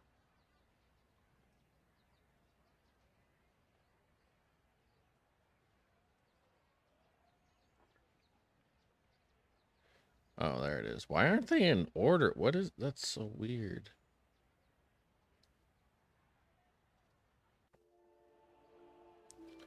All right. So you guys are going to help me answer this. We'll do a community survey. How satisfied are you with the new clan Akuna of Bloodline Heroes of Lithus? Very dissatisfied, somewhat dissatisfied, neutral, somewhat satisfied, very satisfied. I did not participate in the new clan banner. Gotcha.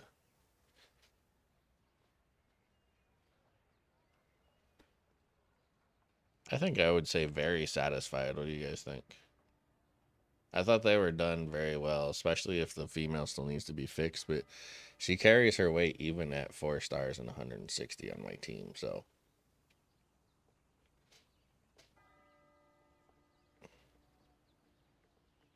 Not satisfied? Why are you not satisfied, Brent? Not satisfied isn't a answer anyway.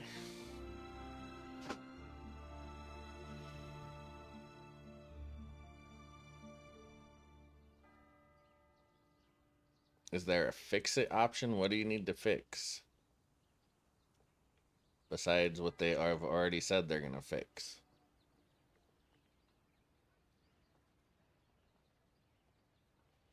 I'm slightly above average satisfied.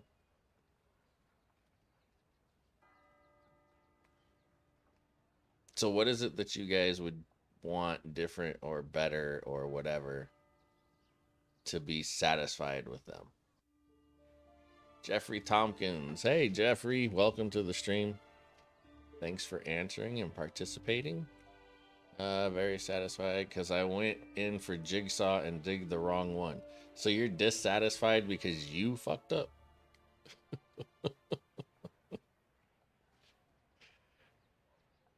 Here, wait, I have an idea. Let's see something here.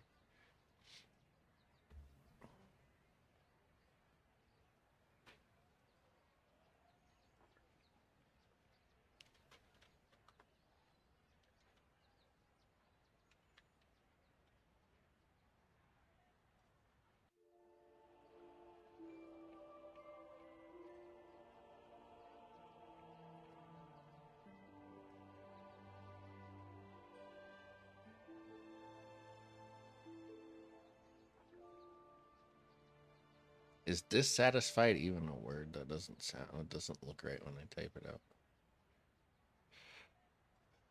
Let's see.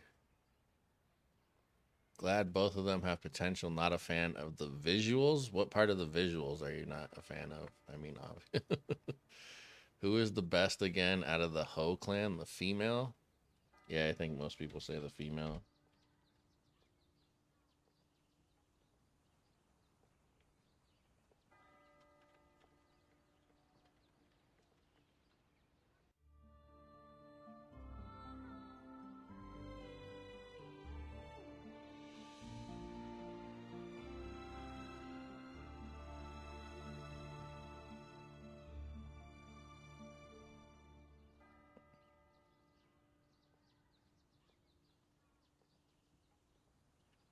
All right, so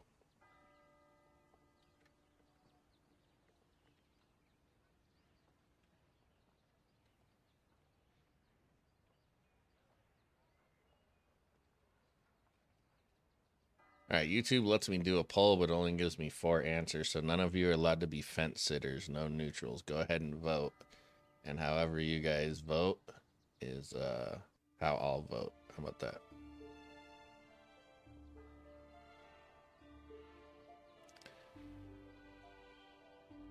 Did it even post it? Okay, it posted it because somebody voted.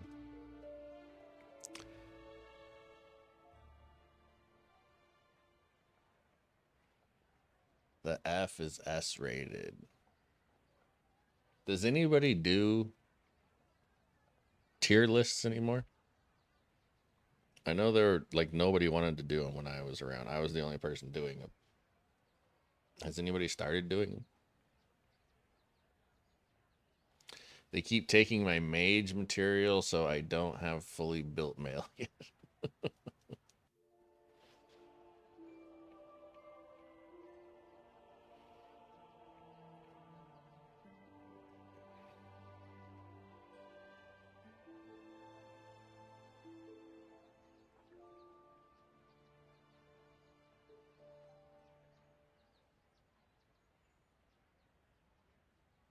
All right, 5 votes.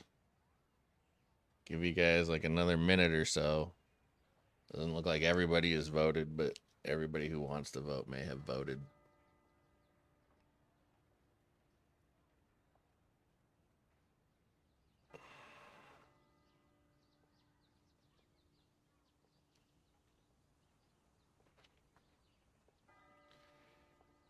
Yes, but best to ingest as much info as possible and make your own list for your server and situation.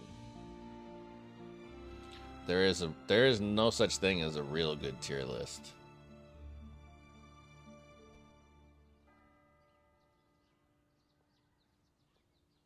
Lion Roar did an updated one not too long ago.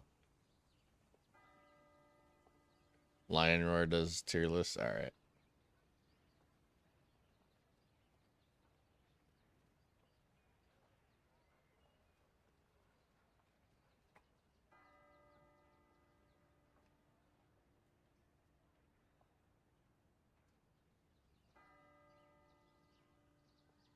All right. So looks like very satisfied wins.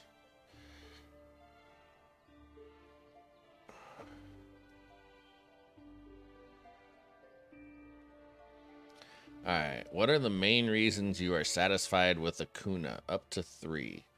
Are we satisfied with their art design? Art design is nice and unique.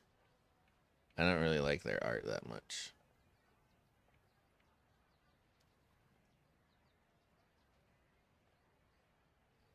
Their skills are unique. I like their skills. I think their skills are unique.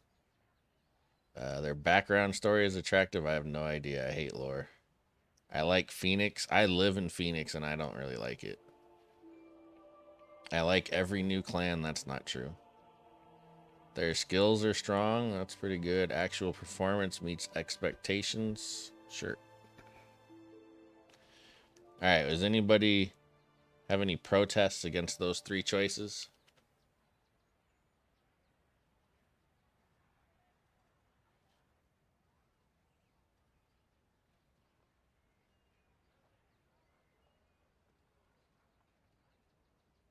Which one don't you agree with? And if you don't agree with one, then you gotta tell me what you would change it to.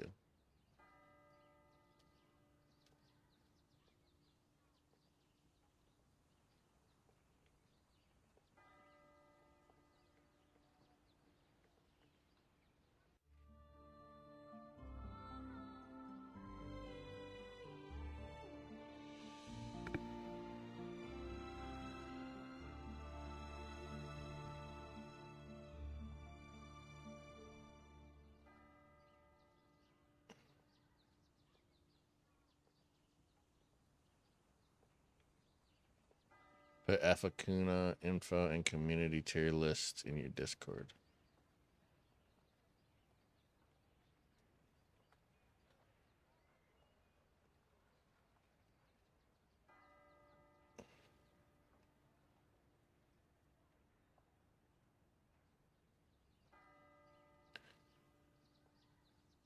What the? Okay. We'll look at that in a second. That looks very complex, like a very complex tier list. Male kind of looks like a fruit. Like what kind of fruit? A banana or a strawberry or what? Test and fix them before release.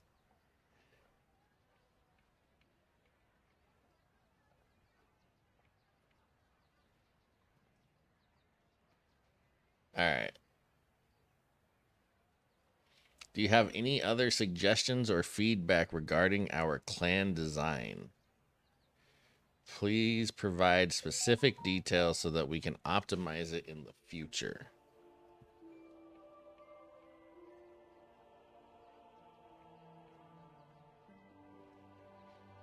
I'm going to put they look too similar to each other. I can't tell which is which. And they are both. All right. That's my feedback. Anybody else have? Oh, they need to look less like fruits and more like vegetables. I don't even know how to spell vegetables. Why is vegetables one of those words I can never spell?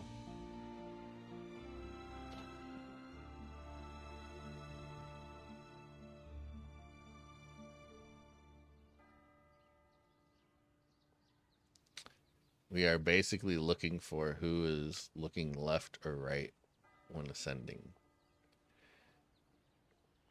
Right? Like they are way too similar. Everybody else is easy to tell apart for the most part. I guess a couple of them look, but those two, like the models, are just too spot on. All right.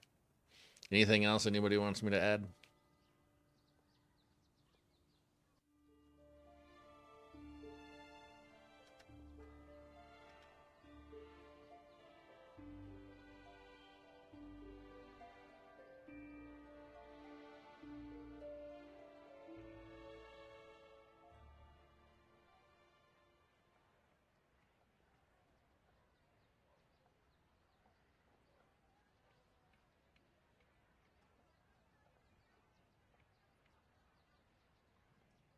All right. Let's move on to the next question.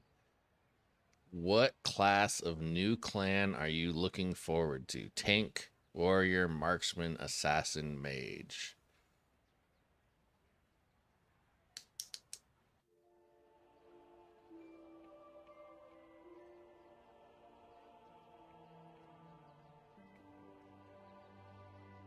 Not a mage. It feels like everything is a mage now. Akuna's a mage. Spiders are a mage. Water and Sun is a mage. Like all the Ho is a mage. Every clan that everybody keeps telling me about are mages.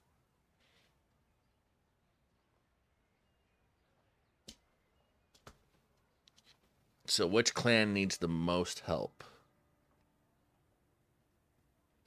Is it still warrior? Do warriors still suck the most? A good warrior. Yeah, that's kind of where I was leaning towards.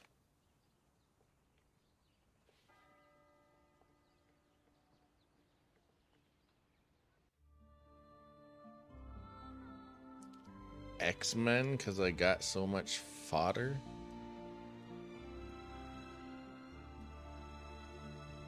X-Men?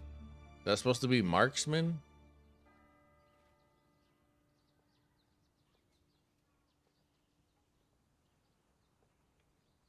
Are there any good marksmen right now?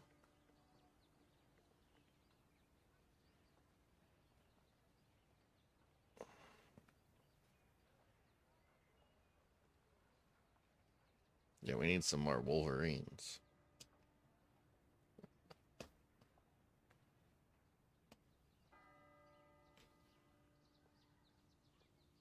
Marksman. Marksman, warrior. Who is the best marksman right now?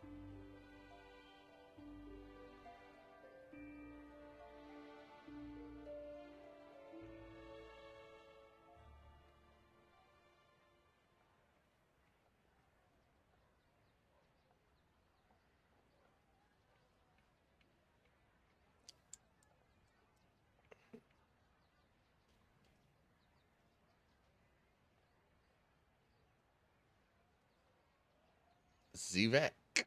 Is that the stone thrower for trait? Selfos are good.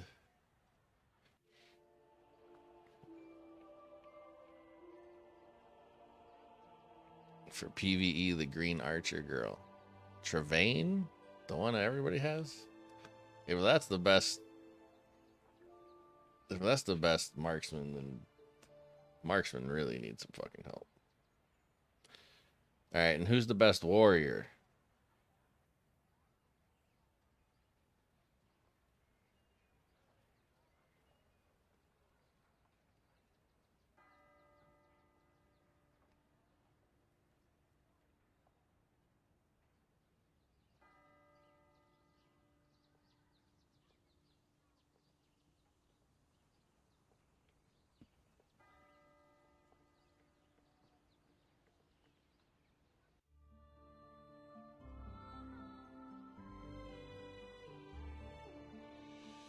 Alma is the best warrior.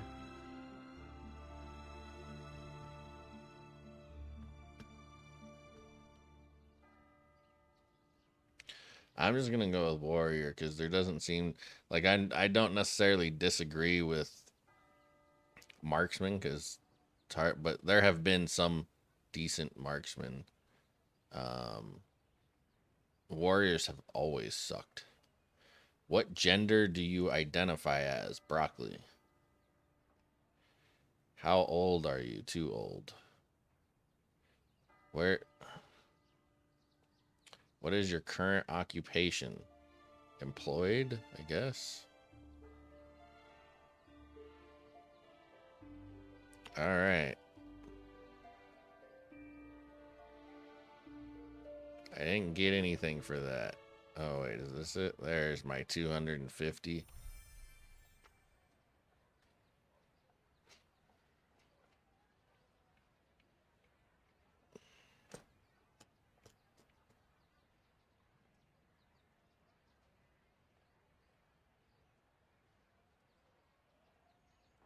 The sharks were a bust. See, that disappoints me because I saw the sharks and I was like, oh, that's pretty cool. I was hoping that the sharks were going to be nice. Nice with it.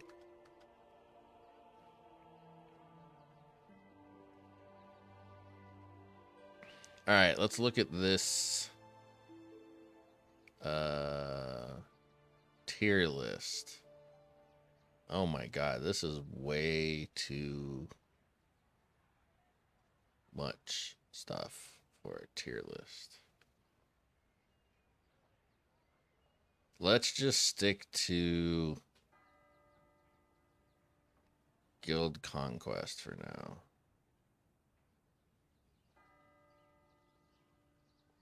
This feels like it's missing a bunch of them.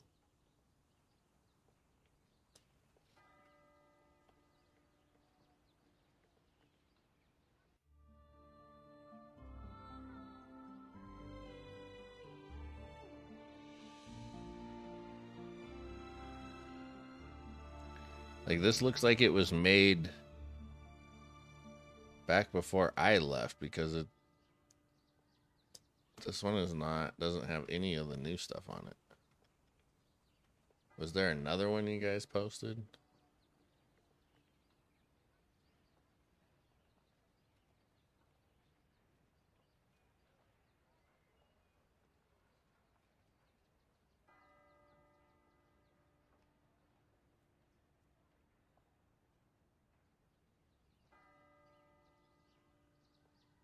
Oh, wait, here's the Google Doc. Maybe it's updated. Okay, this is updated. Here we go.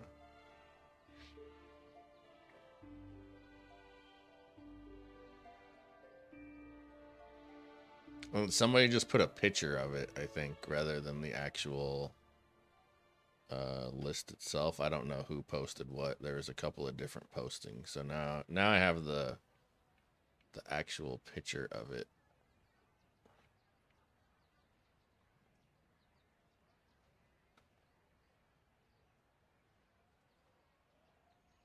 Or, I mean, the actual spreadsheet of it. It looks like it's updated, so. Yeah, we're going to make this a little easier to see.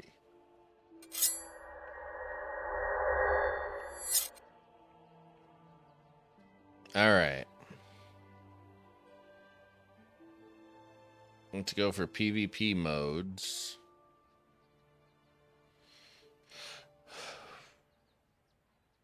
All right, so what do we agree with or disagree with? We got S tier is going to be female hoe, male silken crown, male water and sun, male soul keeper, female Anubis, male, who the fuck is this? Escargo, Askavarg. And all the times, the last 2 nights, I've been chit-chatting with different people. You guys tonight, I had a different group here last night. This person has never been brought up. So who is this? Why is he good? Female tree. Did something happen that made people start using female tree? Because she wasn't that great when I left. Female lionstone.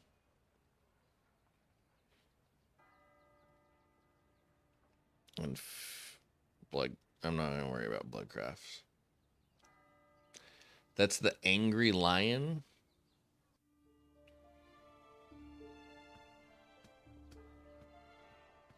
All right, so he has Mail, Water, and Sun. Or this sheet. I don't want to say he because this is a community thing, right? This sheet has Mail, Water, and Sun as the only overpowered and broken champion. Do you guys find that accurate?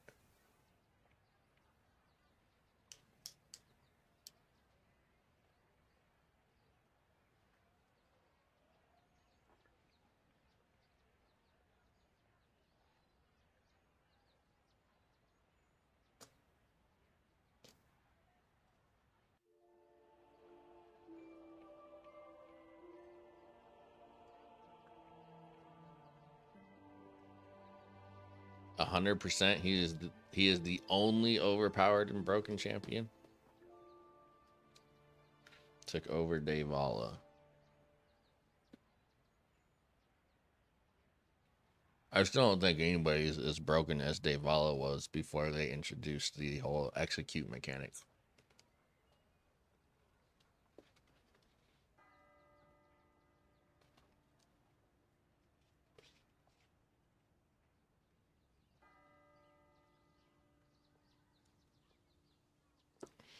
Like, you guys realize that, right? The only reason the execute mechanic came in is because of Davala. None of these, I don't care how broken they are, Mail, Water, and Sun, none of these can do what Davala could do prior to execute.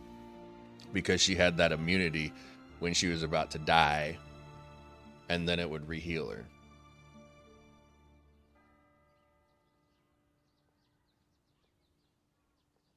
Lion Roar says he is the S and the S rank champion. Okay.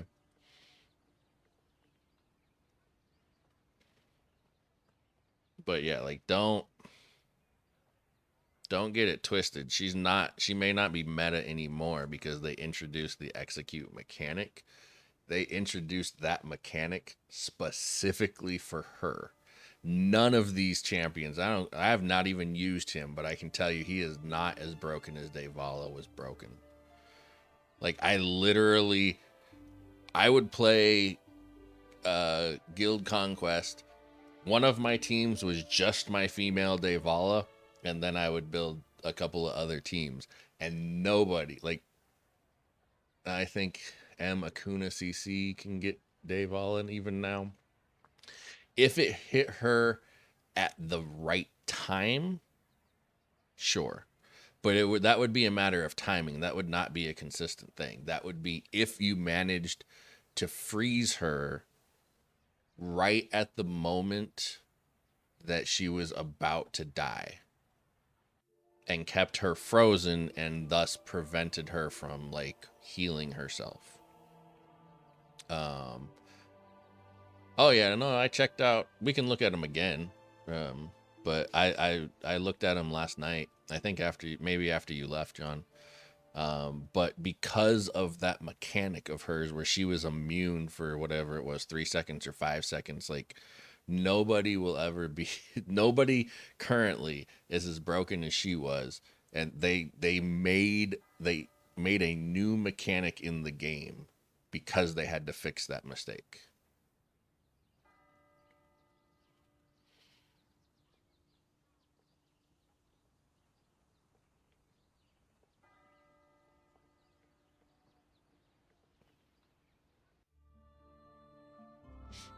So like I've tried it. I put all her 100 vigor on a Bloodcraft champion. Like nobody can do what she could do because of the fact that she could cheat death.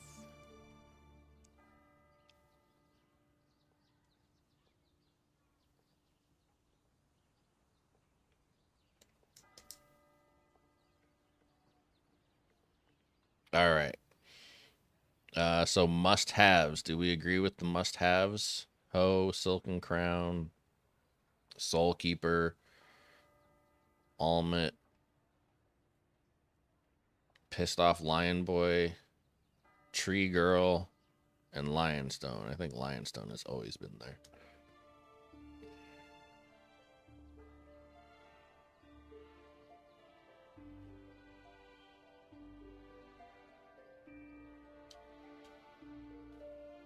You read about someone getting past 120 vigor cap? Really? You know I'm the reason there's 120 vigor cap, right?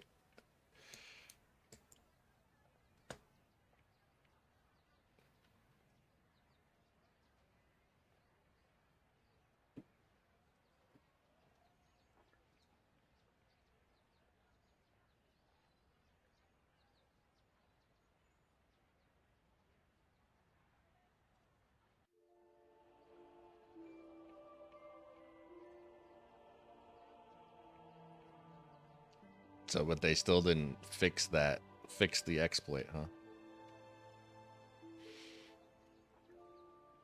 All right, A's female. Wait, they have female Akuna rated over. I already don't agree with this. Maybe because I need to build her out more, but I already don't agree with female being better than male.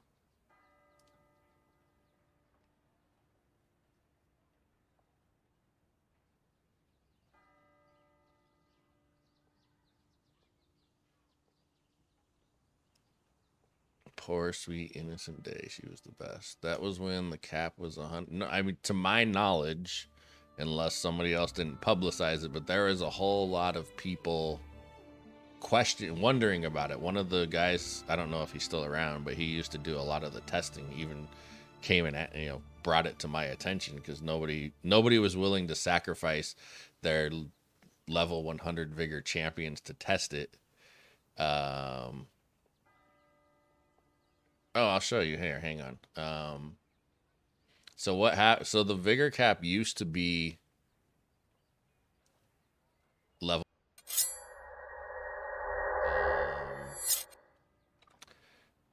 But then some people hypothesized or theorized or whatever the right word is, wondered if you could get over the level 100 cap by marrying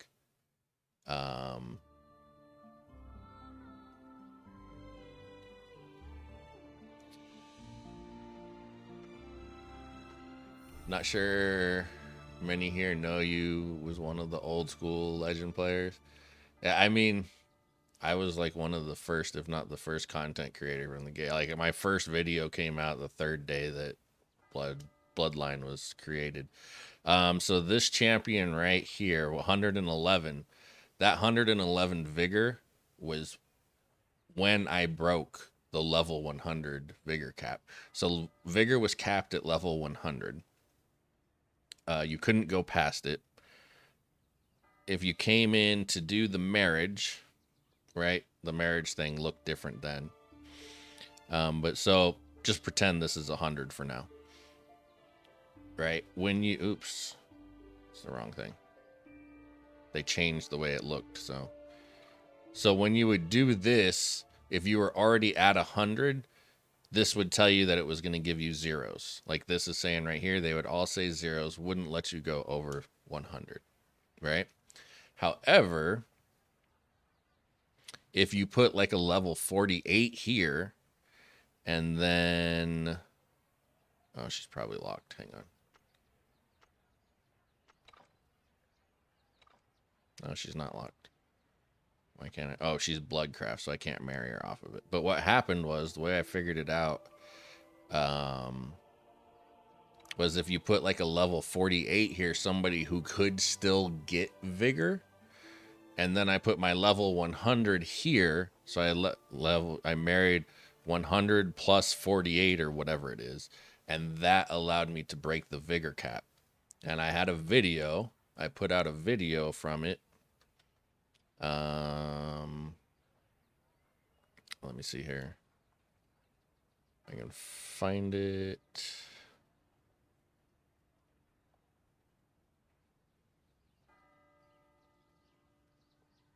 When I did it, it was, oops. It actually looks better with the, hang on.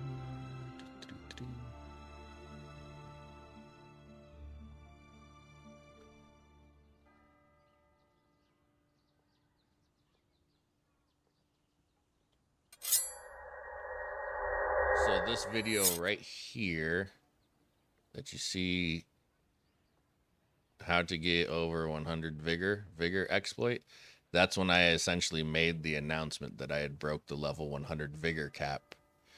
And that's why that was their answer to it.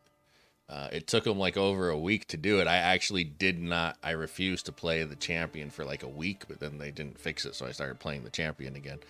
But yeah, their response was not to reset the vigor, but they just changed it to 120. So yeah, this is when the vigor change from 100 to 120 was when I did that. So I am the reason that the vigor is at 120 instead of 100, because a lot of people, you could do it, but none of the, nobody wanted to risk it to test it. I'm a content creator. I was like, what the hell? So that's how we got there. All right, now I forgot what we were we were looking at the tier list, right?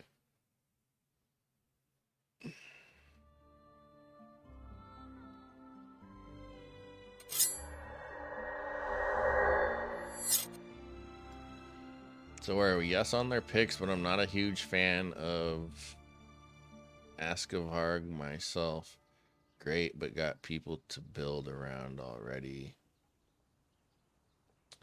I like F Ask better than M Ask in my teams. Yes, it was absolutely for science. It was a very sad day. I had a lot of fun with that Devala.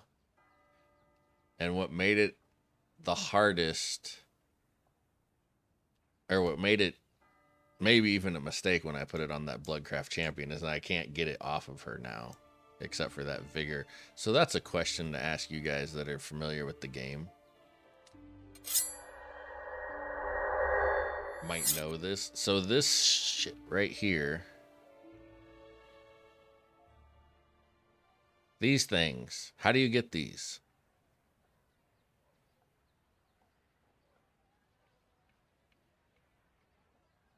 Now we need more RSS. What's RSS?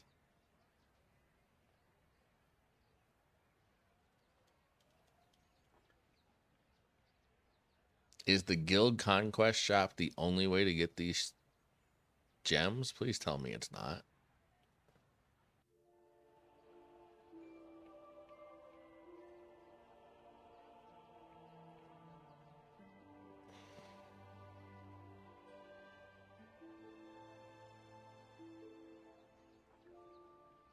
Where you can events, they put them out in events. I know the Guild Conquest store, I know, has them, but like they don't have enough of them.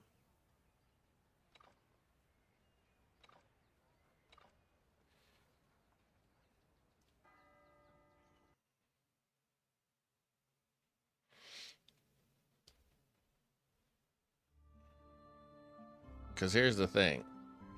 The only way I can get this 100 vigor off of this champion, that's not even what I want, is the vigor transfusion, because it won't let me destroy the Bloodcraft champion in marriage.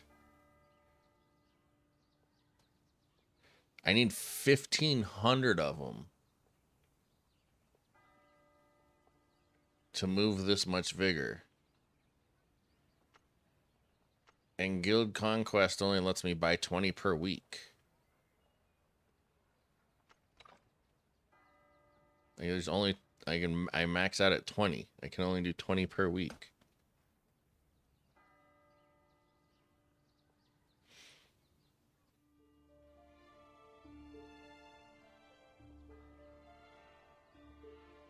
That would take me 75 weeks to get enough of them from Guild Conquest. There's only 52 weeks in a year.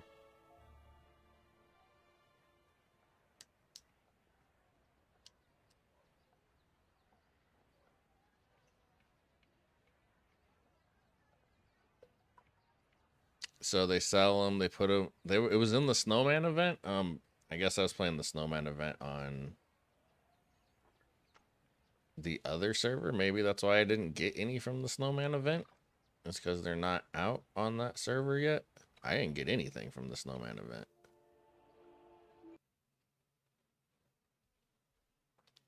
Now for science, figure out the breakpoints because it's more expensive by vigor. What breakpoints are you talking about?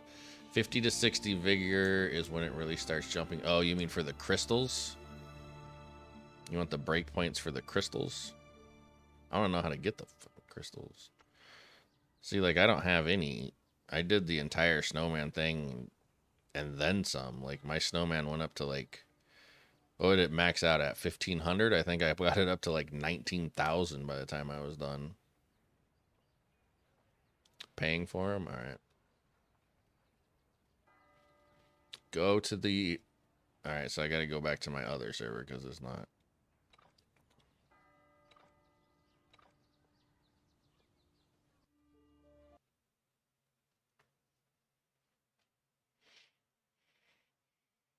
All right, events. What event is going... What event? Did they put him in Catacomb Crawl?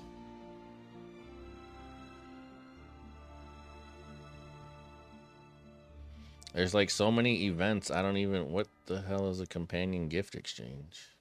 Oh, that stupid thing. Did you buy any of the packs from the snowman event? No. I didn't even see them.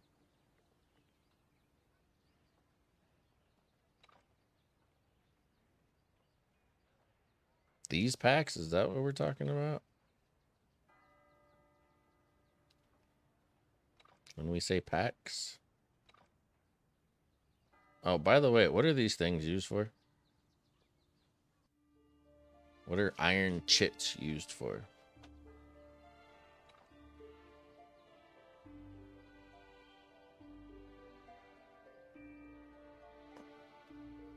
The best way to get bouquets, unfortunately, huh?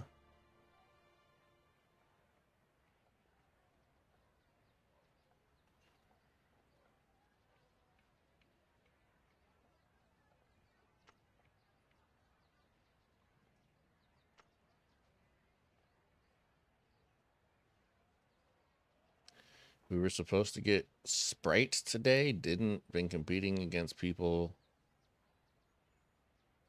with for weeks, wondering what Goat is doing. Companion gift exchange is the best thing we've ever been given, to be honest. What is so great about this? I don't understand. What is this? Mythic used to choose one of the Fulgur clan to become your... Why is this great? All it does is give you favor. What am I missing?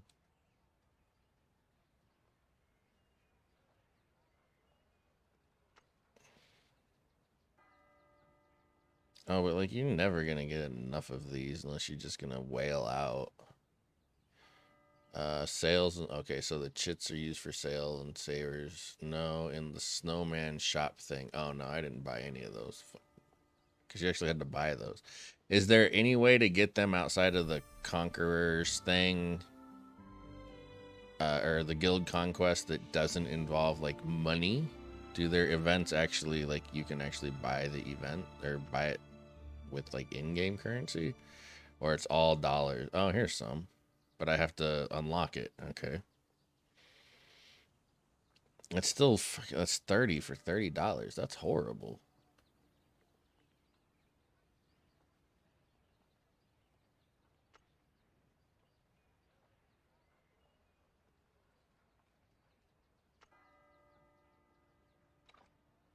The point exchange store.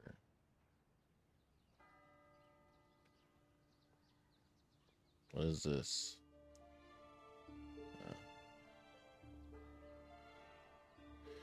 Go to Rising.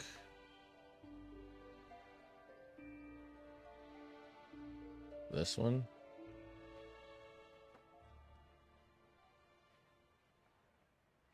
Go to this. Is this what you're talking about?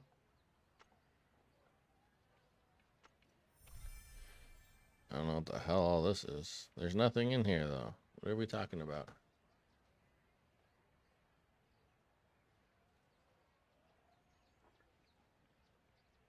You could have chose what. Oh, got. I'm not actually playing this account anymore. Like, I don't care.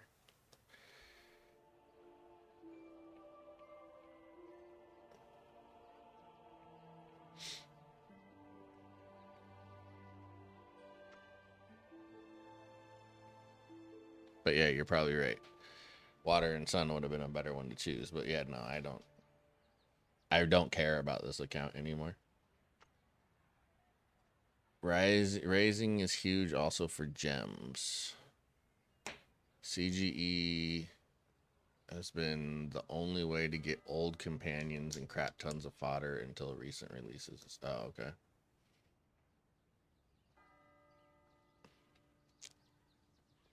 How crazy is it that I'm still in the top 25 after being gone for 8 months?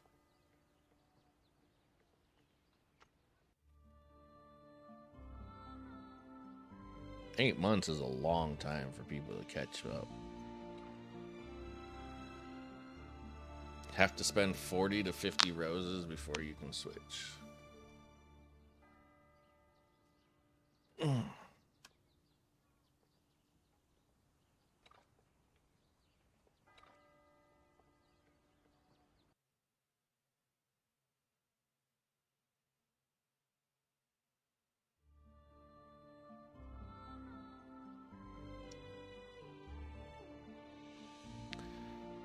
The easy way is you have to spend my okay.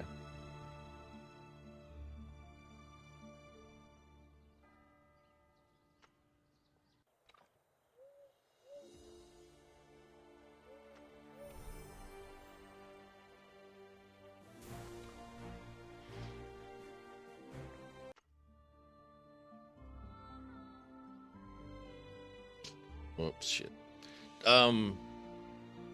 Is there a so we were looking at the chart earlier for the vigor requirements? Is there one that goes all the way up to 120? These only go up to 100. Yes, no, maybe.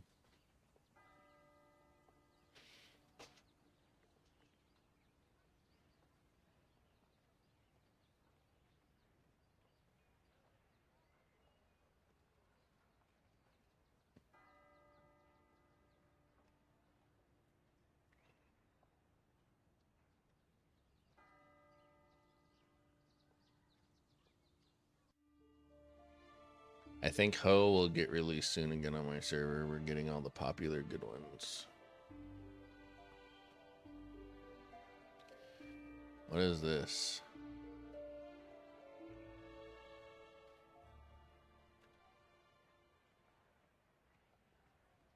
I don't even know what this is. Question. See if you're...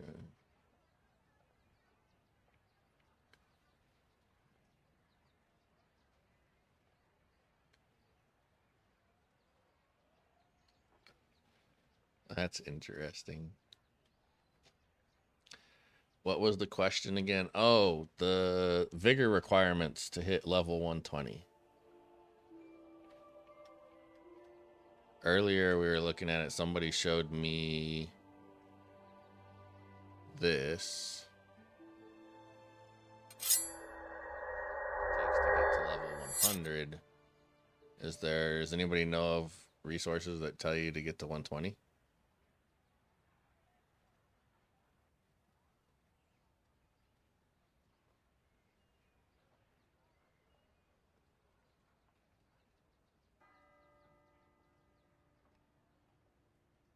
Vigor level to crystal required chart in your Discord to one. Oh.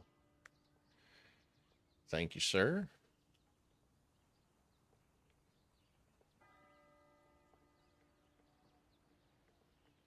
Oh, these are for crystals. Okay. Jesus. That's crazy. 10, 40, 60, 80, 100, 150, 300, 35. Sheesh. Okay, so just don't put vigor on Bloodcraft champions until you're 100% sure you're always going to use them forever and ever. And if you want to move vigor, just destroy the champion because the crystals just aren't worth it. Yeah, I'm looking for the married amount, like these ones right here. Like this thing shows me the amount that it takes. I need 1939 warriors, level 18 warriors to get a warrior to level 100. I just want to know what 120 is.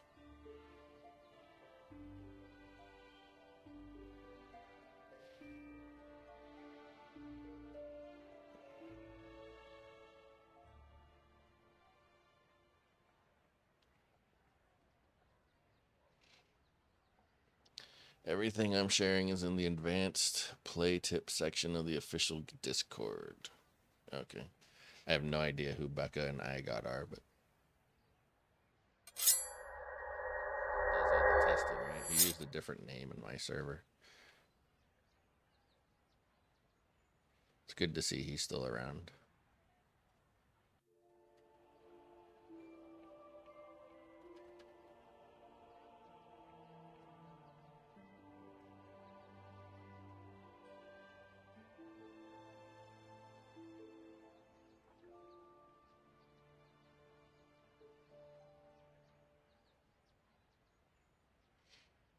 He put out a whole presentation, like a video or what? It's advanced vigor mechanics. Where is that? Is it on that channel you're just telling me about?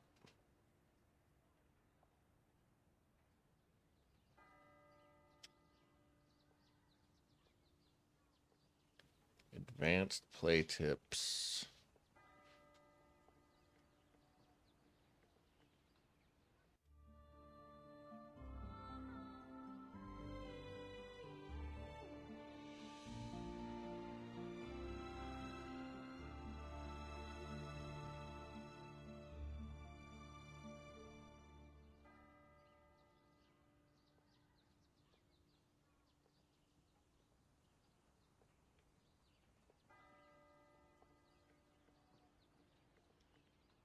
Is there a way to? I hate all these channels they set up in this Discord. It's so fucking discombobulated.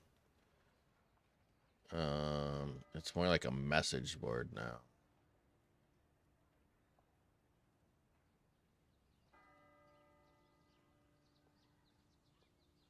Here it is.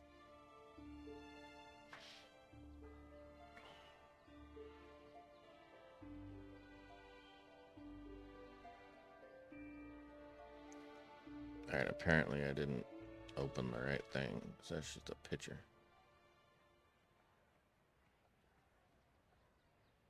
Oh, they're all pictured. Holy cow, bro.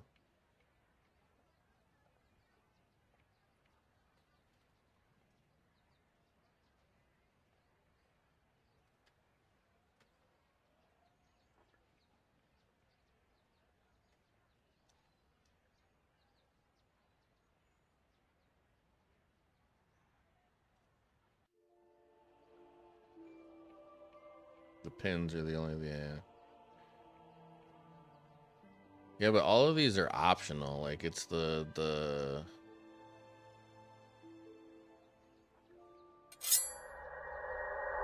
running the Discord that are choosing to actually use it.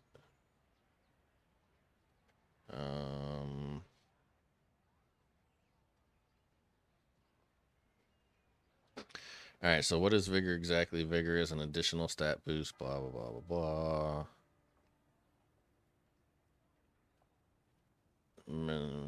The game then adds 50 wait. The minimum value of the stat is determined using the spouse class and the total traits level. Then the game adds 50% to that and sees this as maximum value. The eventual stat you'll gain will be totally random within these parameters. Okay.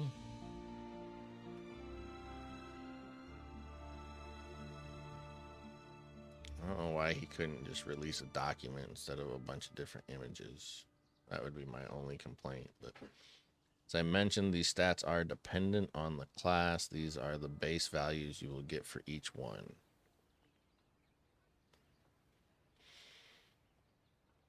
This means main spouses will get the most strength, tank spouses the most constitution and fortitude.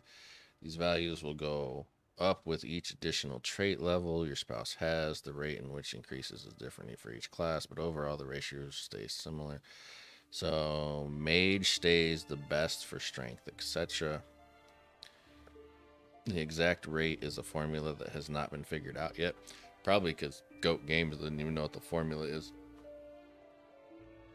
In fact, I believe they changed this a little bit with the WE update, since my temporary calculations for these formulas didn't make any sense anymore after this update. Main takeaway here is more trait levels means more stats gained, and the class of your spouse matters a lot too. But does it? Because you have to reach all three. You have to fill up all three to get to the next vigor level anyway. Maybe he'll address that.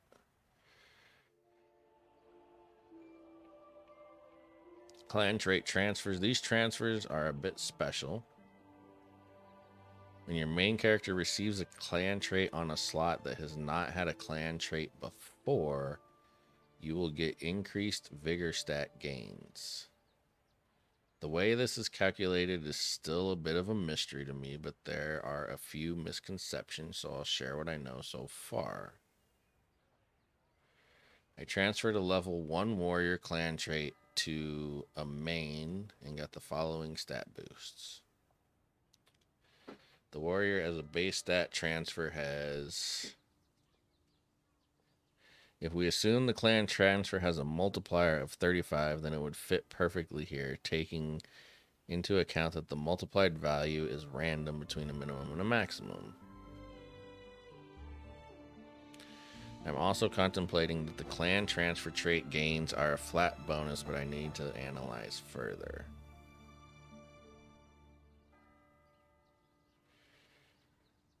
Sprite's much greater in max power than Vigor, though. Yeah, but Vigor is way more accessible and realistic for the majority of your player base.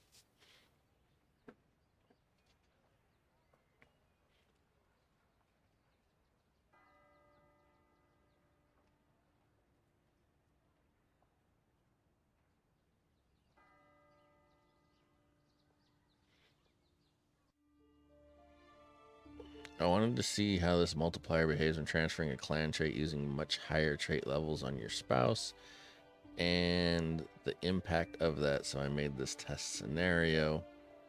I'm getting agile and the spouse total trait levels are 64.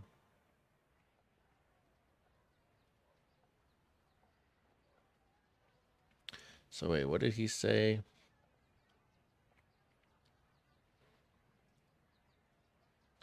When your main character receives a clan trait on a slot that has not had a clan trait before. So if that's accurate, you can get the clan vigor boost 4 separate times. Am I reading that correctly?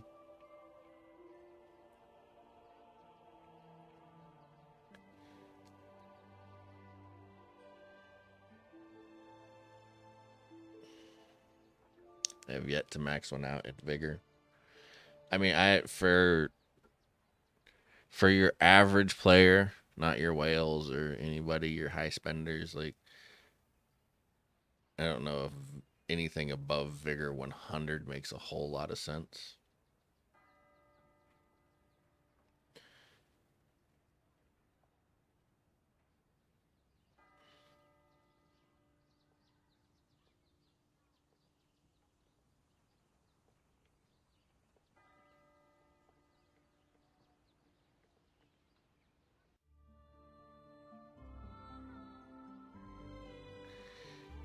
It's a nice increase, but knowing what we know now, this does not seem enough from what I expected. Let's see how much we actually gain from the clan traits transfer. I will do Constitution only for this example. 1650 Vigor plus from the main, which is around 100. So she's now at 167k, so a 57k increase. That's 15k more than Exhibit 1, but I have some extra info. I know for a fact that a trait level this high with a normal trait transfer gives around 7 to 8. if the clan transfer was multiplying the base gains, then I'd be getting around 250k. So here's where I start thinking the clan trait transfer is a flat increase in stats, where the flat increases a little bit with each trait level.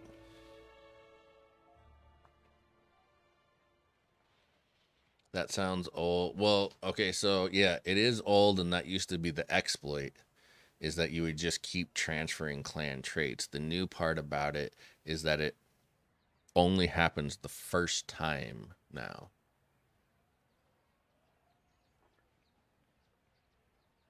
It doesn't happen every time, it just happens the first time. But in his report, he says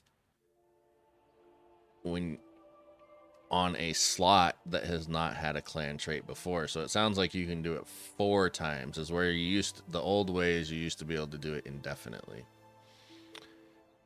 So what does this mean? From these 2 tests, we can conclude that the clan trait transfers are the best way to gain vigor stats, but the total trait level does not have much influence anymore. Considering the prep work it took to create a somewhat high level or a high trait level clan trait transfer, I'd say it's definitely not worth it to go out of your way to do these. On a small side note, if someone wants to help me find the logic behind the clan trait transfer, I can share some more info about the trait levels influence. Yeah, this guy iGod or Bankai or whatever you want to call him, he's the one that suggested to me about breaking the level 100 cap. He's where I got the idea from. But he said he didn't have anybody who was willing to give up, that was willing to sacrifice their level 100 vigor to test it. So that's when I tested it. This is the guy that clued me into it. Yeah, that would be the old transfer green to marry green. Yeah, so that's what they used to do, is green marry green, and then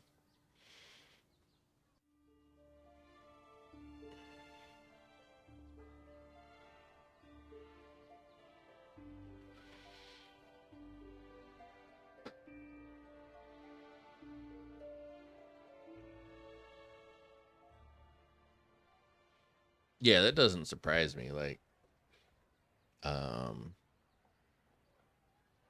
I've talked with iGod quite a bit, to the point now where, like, I mean, there's not many people I say this about, but when he tells me something is happening with the stats or whatever, I am confident that he has tested it and what he's telling me is true.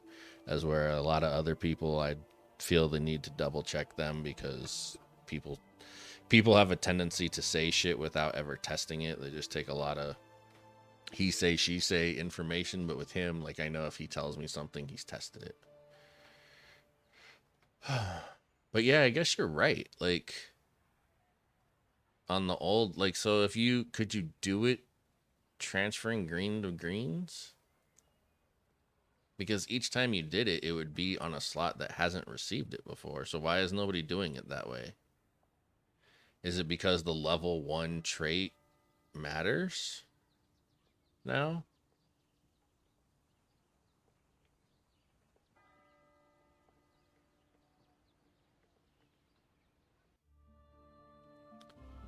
Bigger level, yeah, different on every.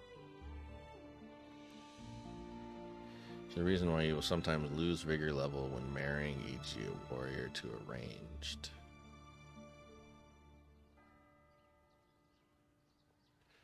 The stat requirements for vigor for each class at each level is also a formula that has not been figured out, so sadly I cannot provide a table for that yet.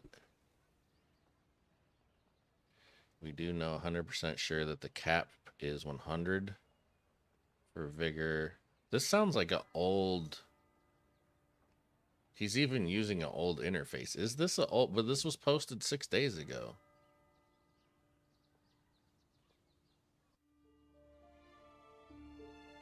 Right? This was 16 days ago, but this is old. We do know for sure that the cap is 100%, is 100 for vigor thanks to Christian on Discord. Any attempt after 100 vigor to add stats through marriage will result in 0 stats changed, or 0 stats gained until belligerent broke it. All right, Brent, I appreciate you, man. Have a good night. Hopefully you'll come back and hang out with us. If I do figure out anything on vigor, I will post it. Although I think you're right. I think part of this is old. I wish I could get in touch with him to figure out why. Oh, wait. Maybe that just means the last post was 16 days ago.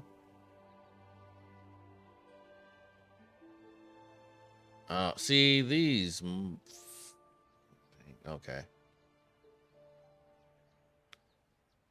Yeah, this is old. He must. When did he post this? The original post. Because this thing says 16 days ago. So that's what I assumed I was reading. What the fuck?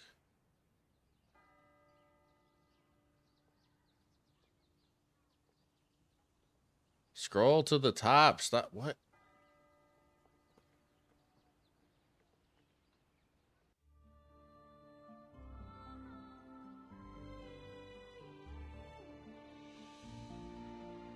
Yeah, these are all okay. This is old.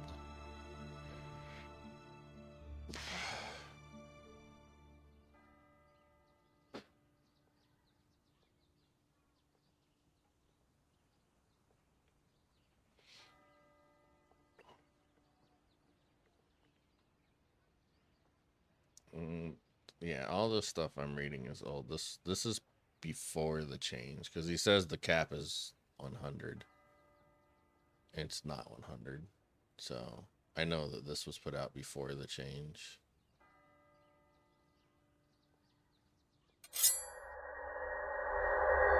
And I saw 16 days ago on that, and that just must be the last post of this thread.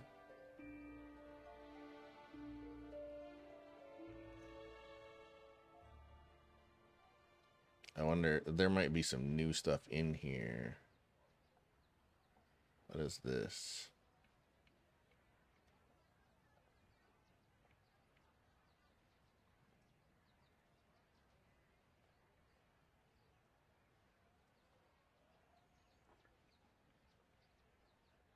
It's a list of how much power.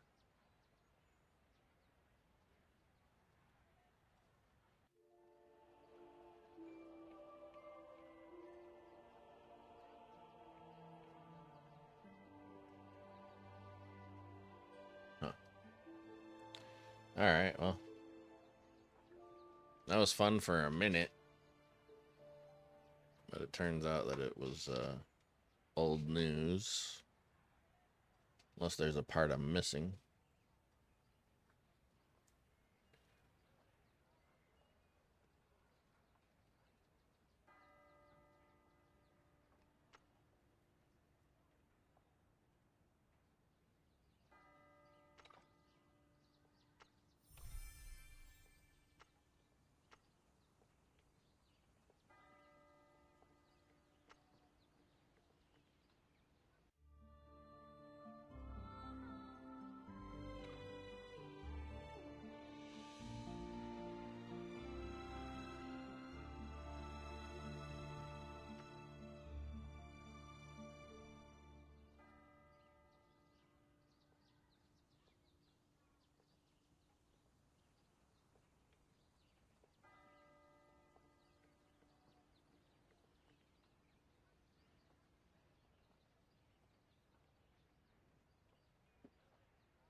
So, who do I need to save up for not wanting to get stuck in a bigger trap?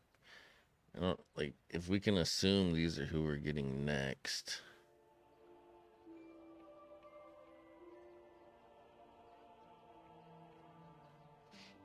Alright, is anybody worth the amount of resources it would take to get them to fucking stupid vigor levels?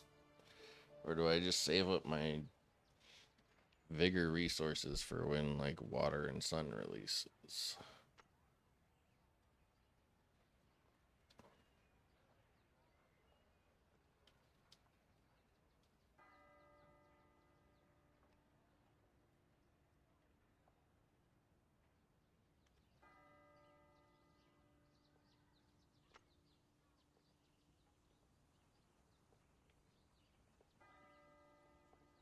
I hate this first week of a new server. Like, there's so little to do while you're waiting for new challenges to end, waiting for stuff to open up and start. This is always the worst part about starting a new account.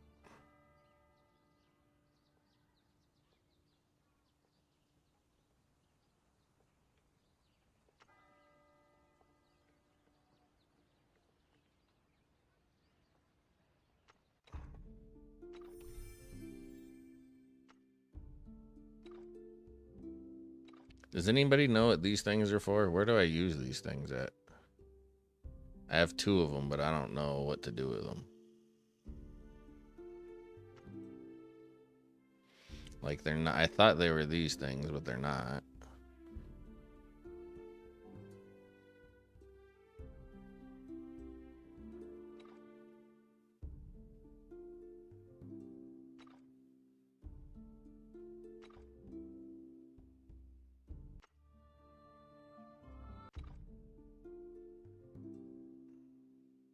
And what is a dance?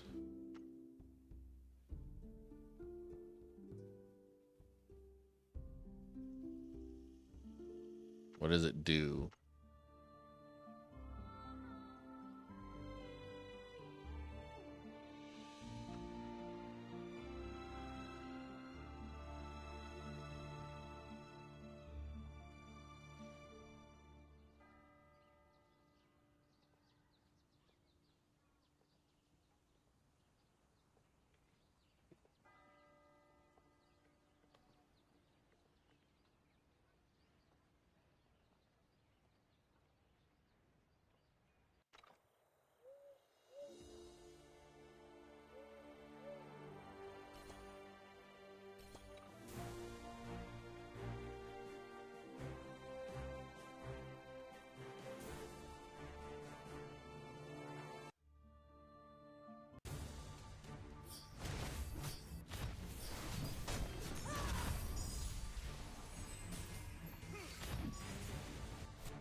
No, what? Did everybody leave me?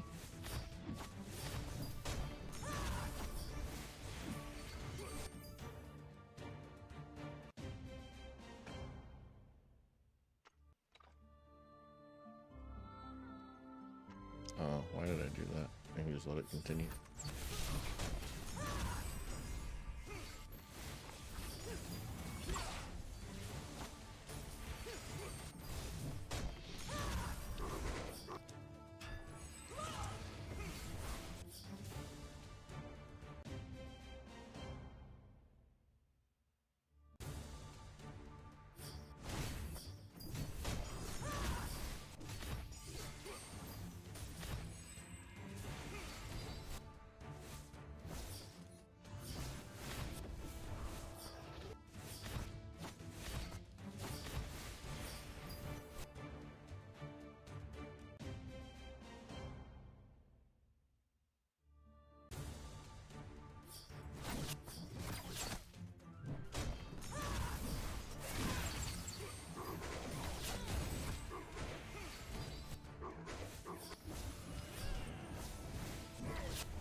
Can't figure out how to type on mobile. Oh, damn.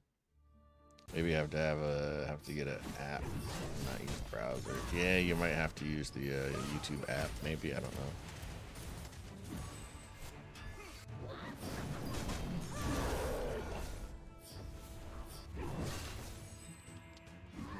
Uh-oh, we gonna die. We gonna die. They are not dying. Oh my god, the tankiness on that.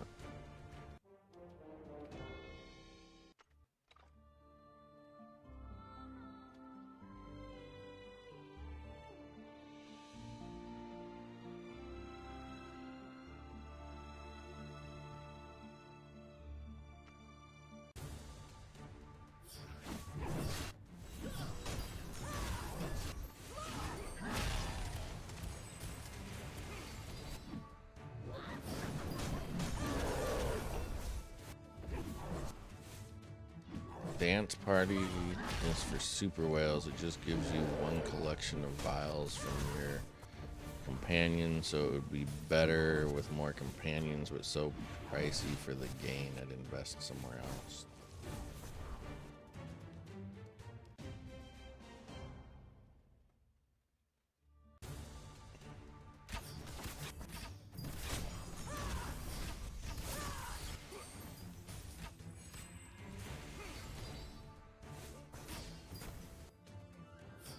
Oh, so it gives you more of those vials that they give you for the star charts? Is that what it is? Vials that turn into keystones for Celestial. Okay, yeah, so just that stuff they give you once every however often it is, every couple hours.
Yay, yay.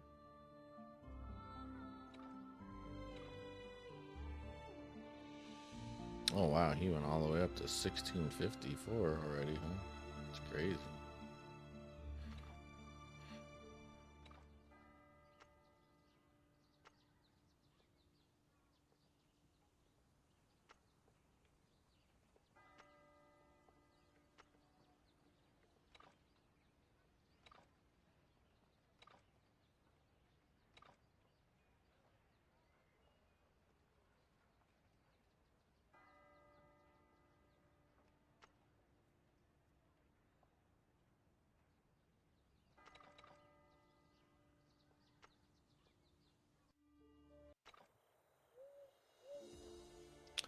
So about the old doc, iGod made a post that he combined the marriage data into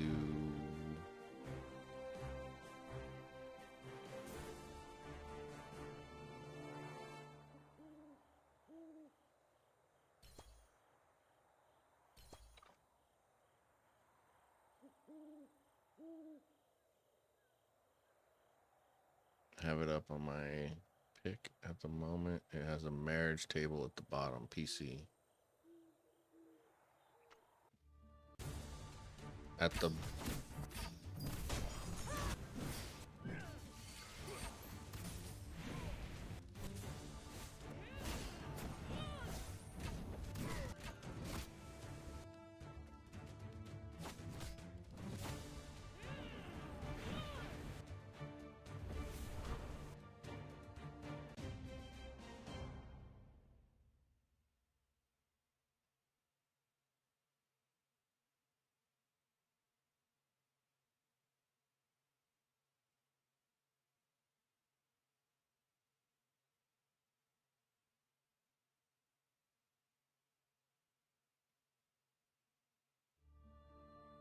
oh, on the tier list doc, there's vigor info as well.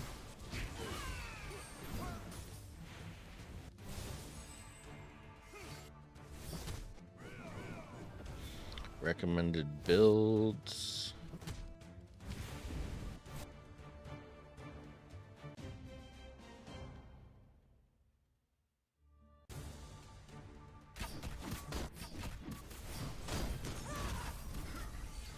Oh, here it is. Vigor level. Oh, this is power per vigor level.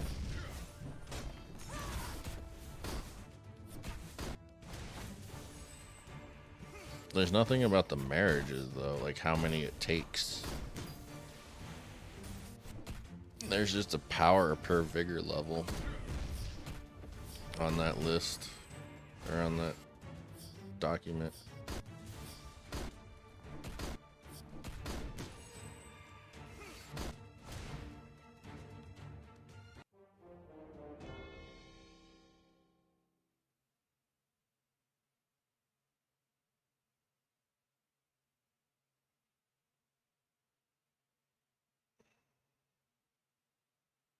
Oh, did I not?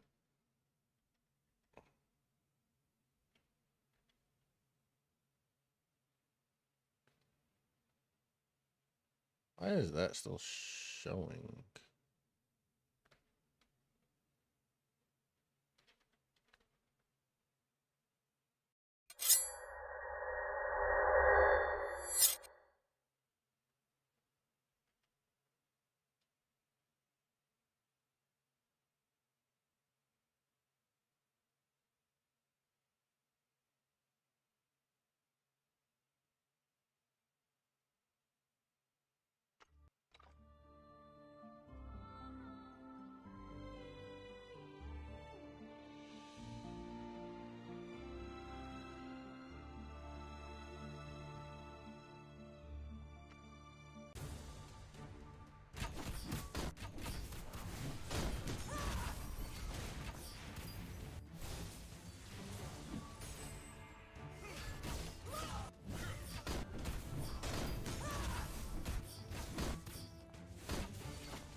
I'm not blind and missing a tab, right? The only thing I see as far as vigor is power per vigor level. I don't see anything on like how many marriages or anything like that.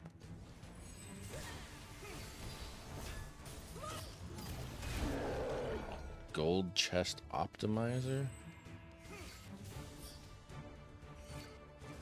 What is this?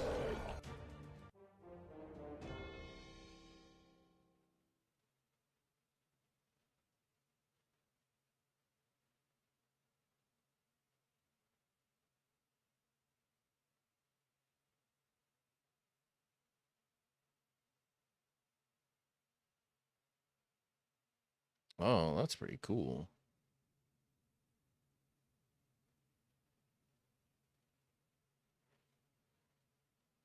Oh, Mary Vigor. Oh, that's that same document.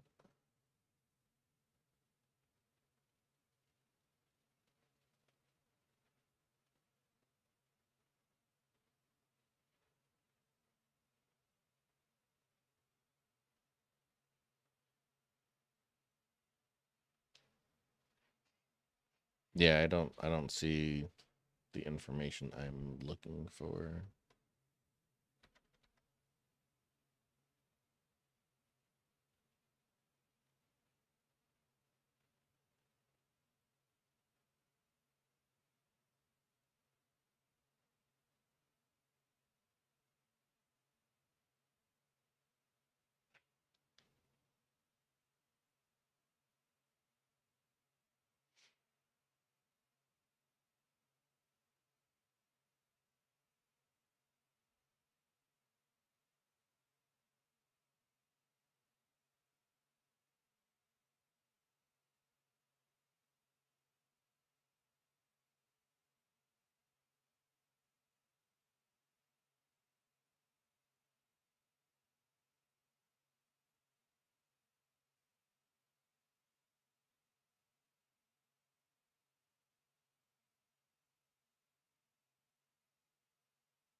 All right, let me know if you do.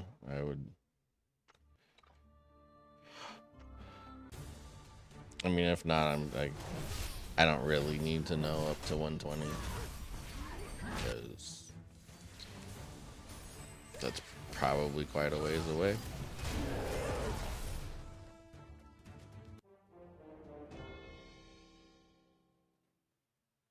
I wasn't even watching to see what happened.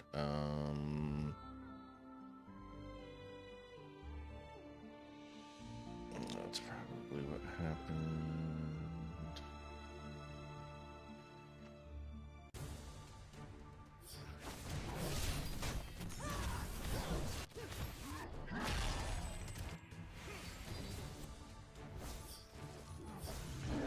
Look in my Discord.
This is essentially saying the class doesn't really matter.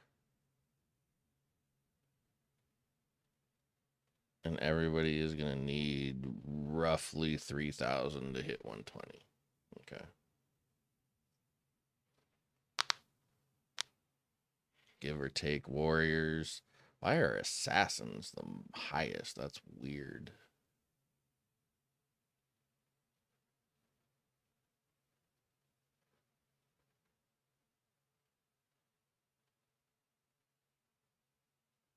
Yeah, the amount of fodder per vigor level. Like, I'm just, like, if I wanted to get somebody to level 100, like, I'm curious. I was just curious how many marriages I'm going to need.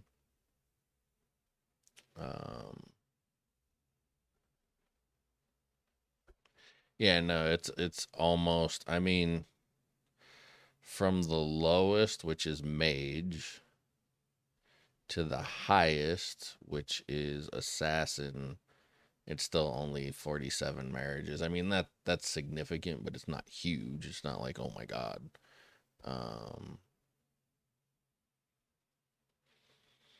Especially when we're in a meta where mages seem to be the strongest, the fact that they're the lowest is really nice.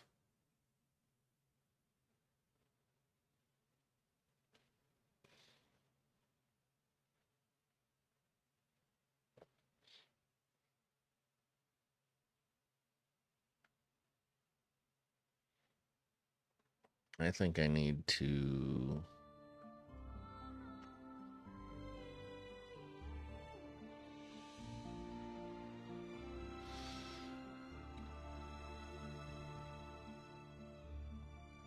I'm pretty sure there are some... I think I'm gonna need so many bouquets, like I can't just take just the 1,000 diamond ones. I need to grab all those 2,500s as well.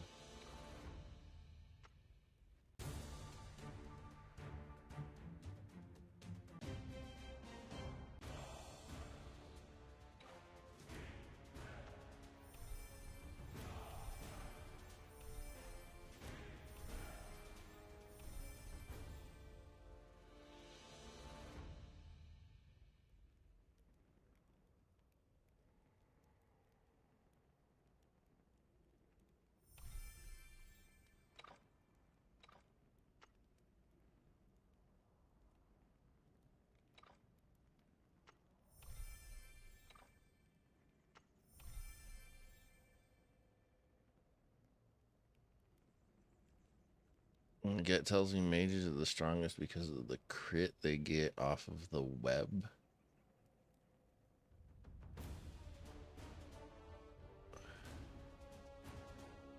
Are you talking about like if you have the male spider?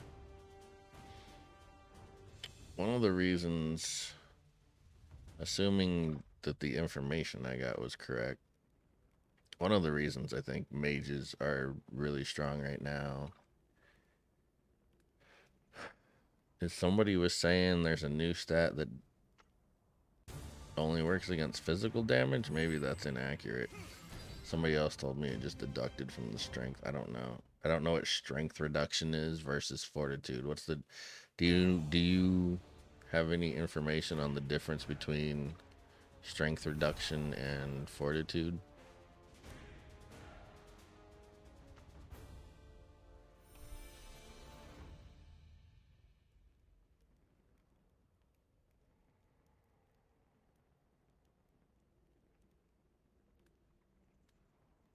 I mean, it made sense when they said it as to why the mages were... I mean, mages have always been strong in this game, except for when Devala came out. When Devala came out, the nuke meta went away.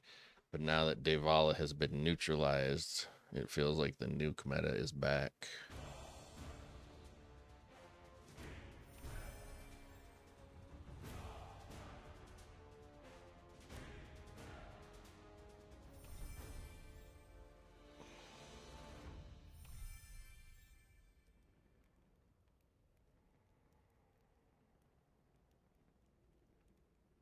Data on what?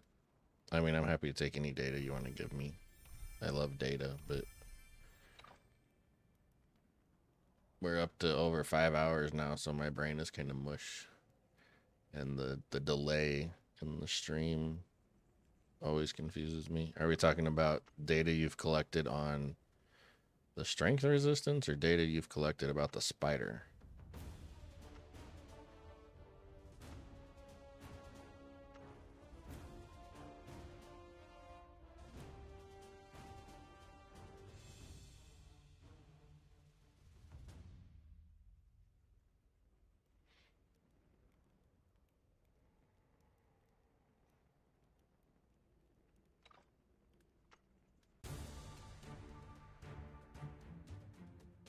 Well, yeah, Fortitude has never been able to compete with strength. That I know. But there's a new stat called Strength Reduction or some Strength Resistance or whatever the hell it is. I think it's Strength Resistance. I don't know. It didn't exist when I played before, so I don't know what exactly it does or how it works into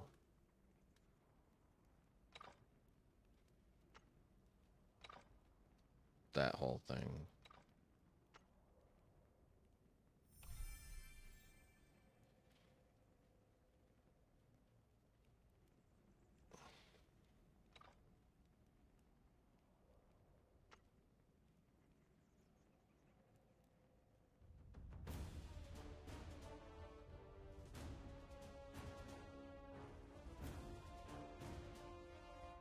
The charm stuff is all good price too in here, right? I can't remember. I want to say it is.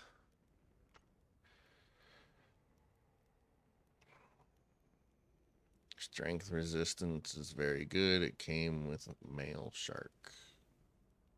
Okay.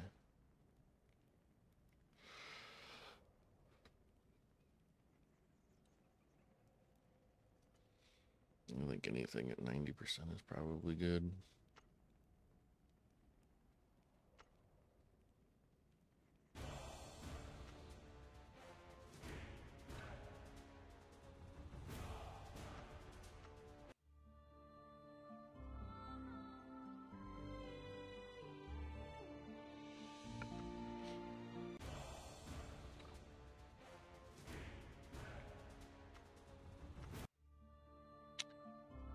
%, strength, resist some tracks, 10% strength from enemy attacks.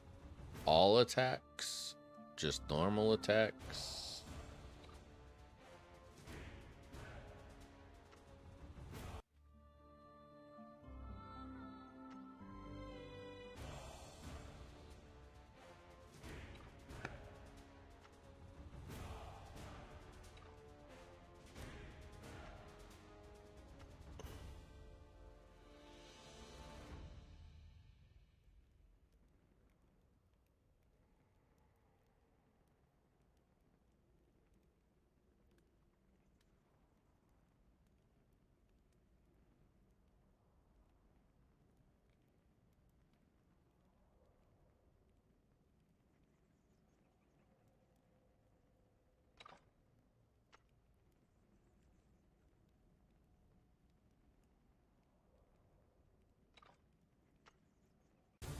Anything with strength calculated.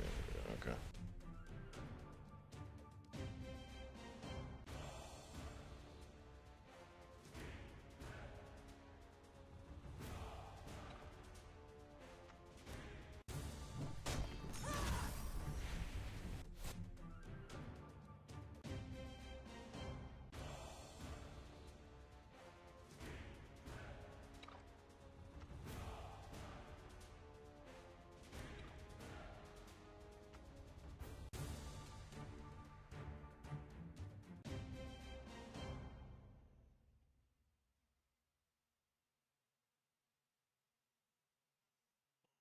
It's basically real fortitude.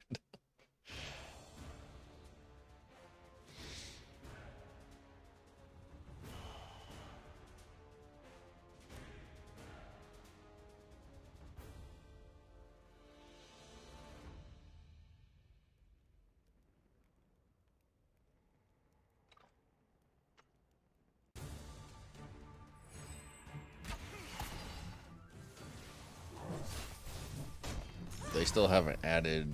Oh, why do I still have that up? My bad.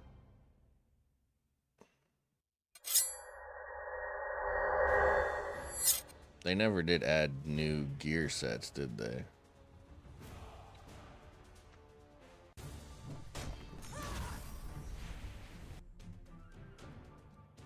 That's what Bloodline is definitely missing. Because it gives us something else to like farm for.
Some people pushing for a prestige hard mode campaign. Yeah, they need to do something with campaign. Although even saying that makes me nervous because campaign was already ridiculously overtuned. And if we tell them we want an even harder version of it, they're gonna think they're very bad at balance.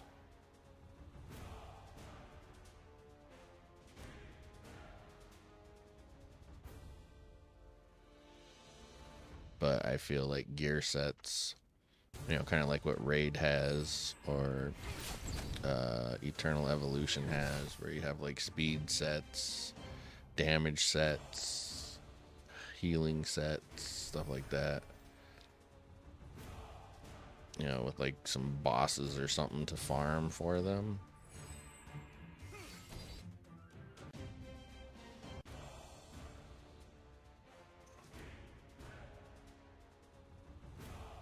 Because while, monetization stuff aside, which I don't really want to address about this game anymore, it is what it is. They all are what they are, and from that perspective,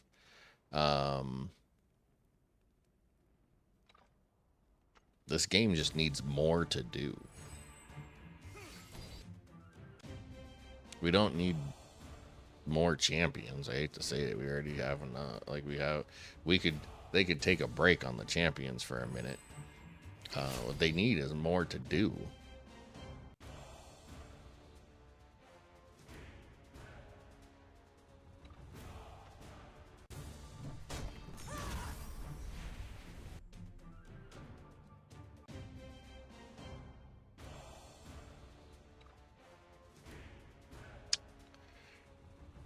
Sometimes this fucking dungeon really irritates the shit out of me.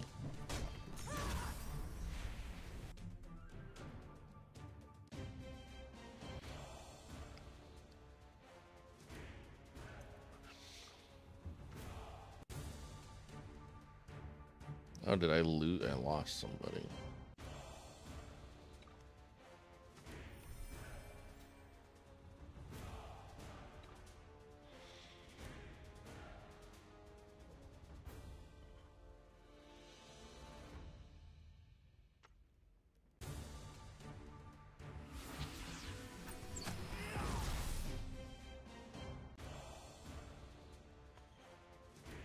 Alright, alright.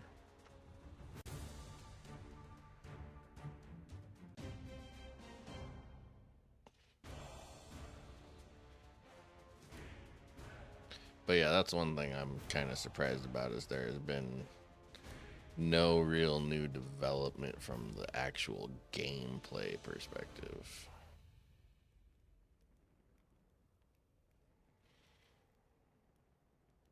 it definitely appears like they have built a good, more than foundation of champions. Like there's a good variety of champions, and it sounds like, you know, there's not one stuck meta anymore.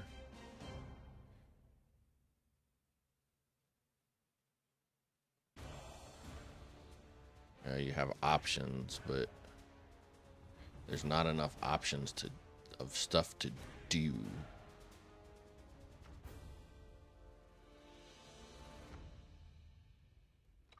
I might as well get these two.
When did this server that I'm on start?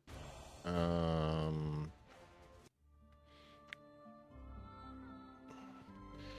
have 2.5 days left in the challenge, so 4.5 days ago.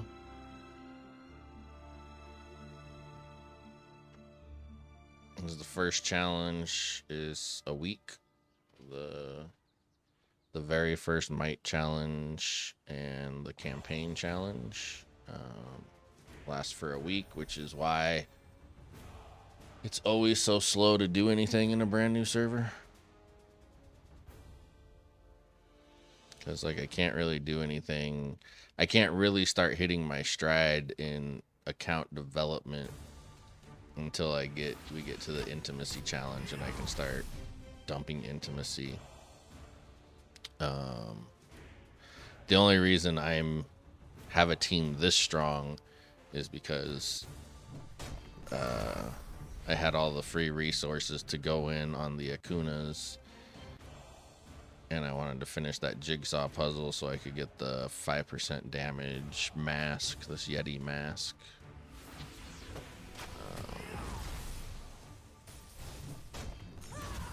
But even doing that required me to spend a little bit, because even all of the diamonds that they gave, because when I got into this server, there was only like 2 days left in the Akuna event. So like I had to make a 15-star Akuna like in a ridiculously short amount of time. So if I had had a couple of extra days, I wouldn't have had to spend anything. I could have just used the re-roll resources that they're doing with that event.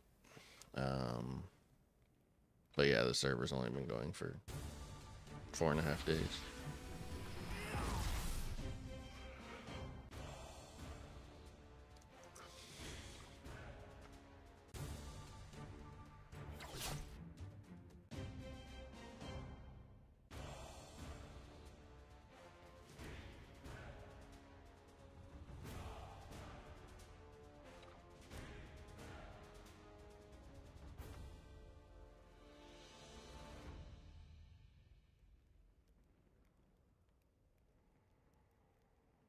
don't want those at that high price. And I cannot remember. Shit. I'll take the boss.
You ever buy the 24K diamond hammer packs for catacombs for summon crystal farming? 24,000 diamond hammer packs?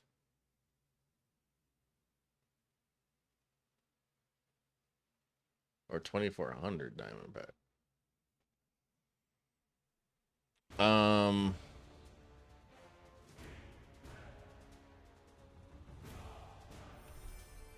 I won't say that I never do, but it wouldn't be like, I don't usually do the catacomb event beyond the free stuff. That being said, I did in the past have insanely stupid luck with the catacomb event. But summon crystals are not that important in my opinion. I tested on my alt last time around with 28K diamonds, 200 hammers, and got 52K worth of summons.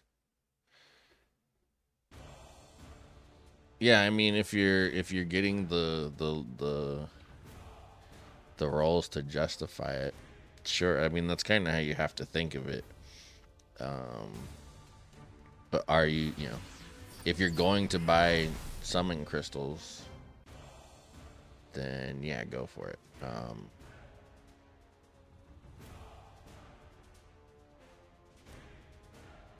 I think it also depends on how you play. Like, if you're a pay to win player, then sure. If you're more of a low resource type player, then, and I think I even put out a video about this, but if you're more of a low resource type player and you don't spend a lot of money on the game, you shouldn't be participating in every summoning event. That's why I say summon crystals are not that valuable.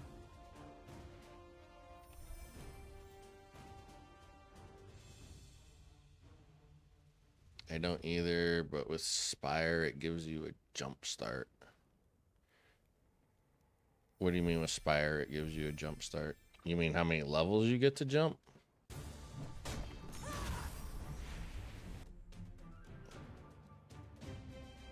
Or it gives you a jump start on the amount of hammers you have. Those are usually, I think that's probably what you're talking about. Those are usually the only hammers I use, are the free ones from the Spire. And it gives you like a free one daily or something like that. But so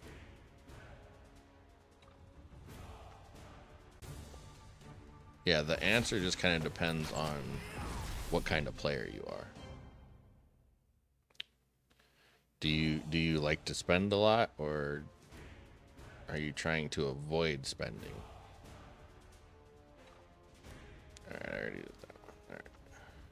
So we can be done with that. Actually, let me, were those 90s? No, those are 80s.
Good steel is beaten, but never broken. I spend on my main account. I have some alts.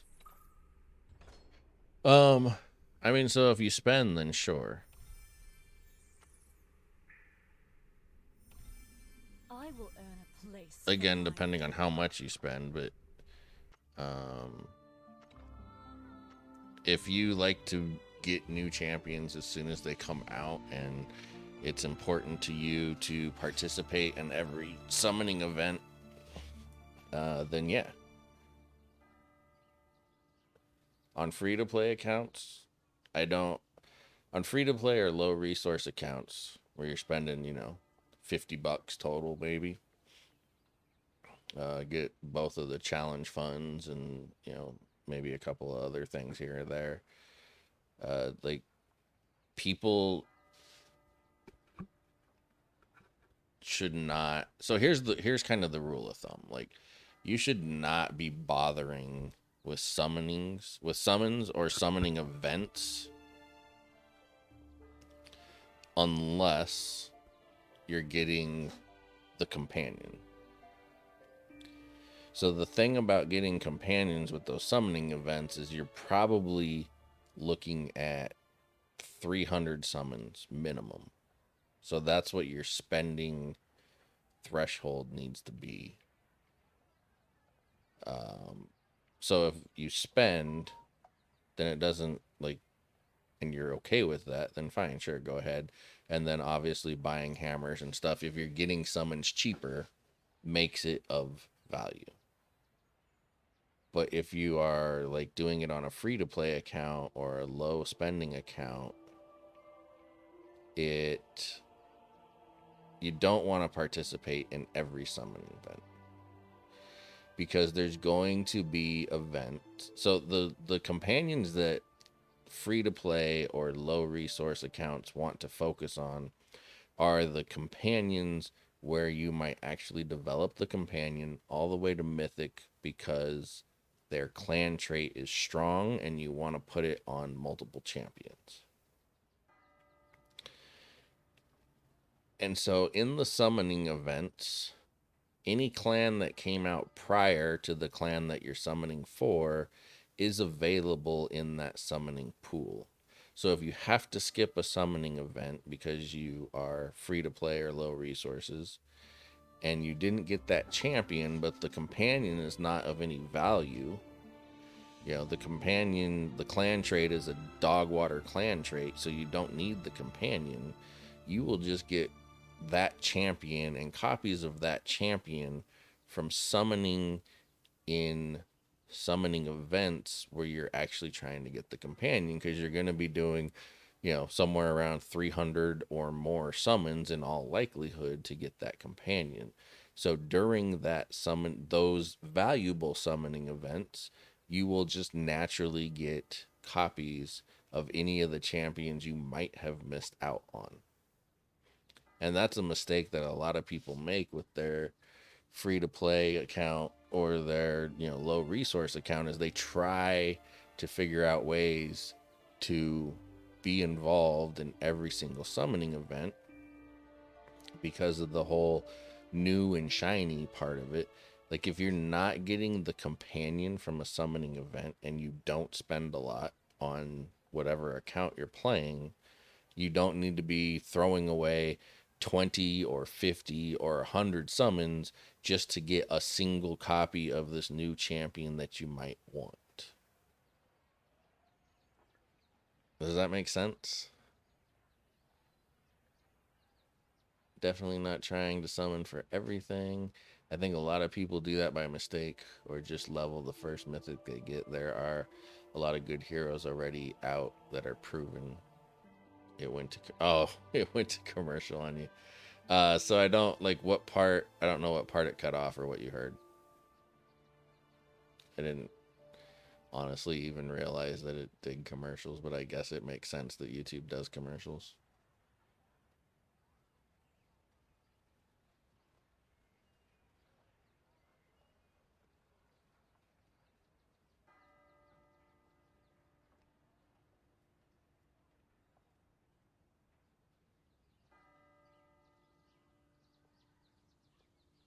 Let me know where it cut me off at. I can try to repeat what I said.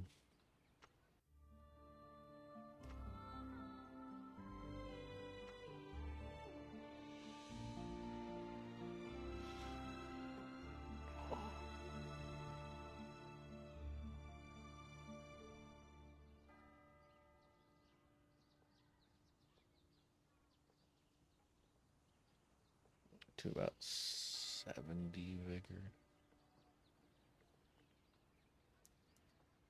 Probably good.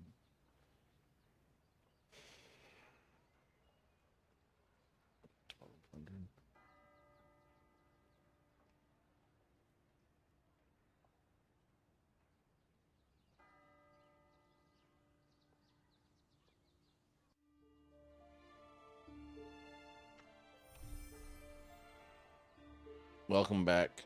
Because of the delay, I don't know at what point in time from what I was saying it cut you off and what part it brought you back on. So let me know what the last thing you heard was or whatever, and I can try to repeat what's missing.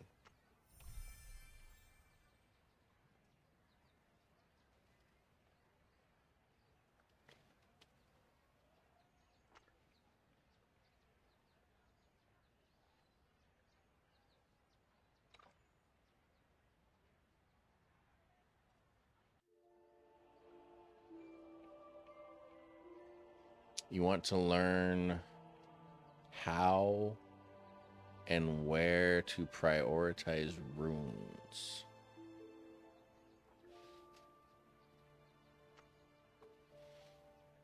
You're talking about these things in for the equipment, right? That I can't open on this one yet.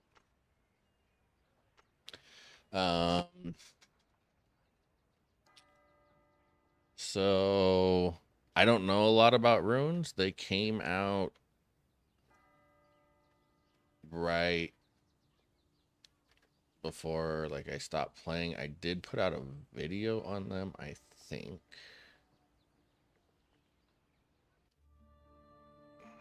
But I never really got to dive very deep into them.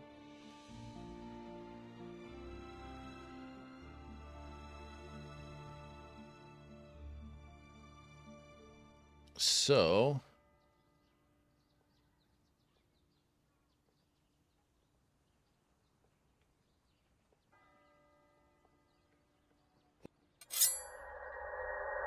I kind of need a refresher, and back then I knew a little bit more about everything that was going on than I know now.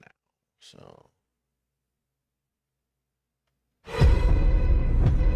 that's very loud.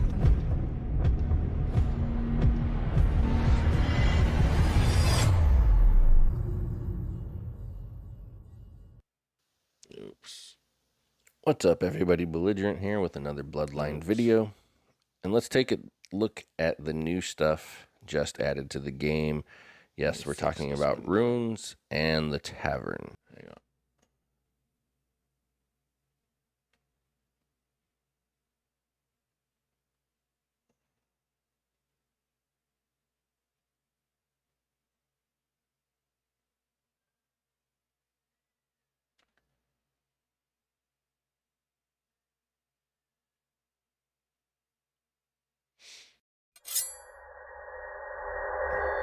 So if we head on into the tavern, and I don't know, I'll even show you, like, I have no runes. I do have chests. I do have the chest runes. I already bought them from the value packs there. But I haven't opened them yet. I saved them for this video. So I don't know anything about this. We're learning together as we go through this. But they just added a new layer of depth to the game as far as the gear is concerned, which is good because the gear in this game sucks. So I'm excited about this, at least right now. We'll see as when we go through this as to whether it matters or if it's just stacking stats. I have a fear it might just be stacking stats. But you have this tavern, and if we read this, okay, there are 3 different taverns: the Ice Heart Inn, the Green Song Tavern, and the Proud Whisker Pub. Each tavern will open one at a time, rotating between all 3. Only one will be open at any one time. Each tavern will be open for 21 days.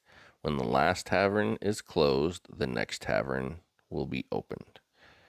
Each tavern has a common and a rare drink for sale. Common drinks are unlimited, but rare drinks are limited in quantity. High Guardians can spend the coins and relics they obtain during the season in exchange for drinks from the bartender. Each tavern requires different coins and relics in exchange for their drinks.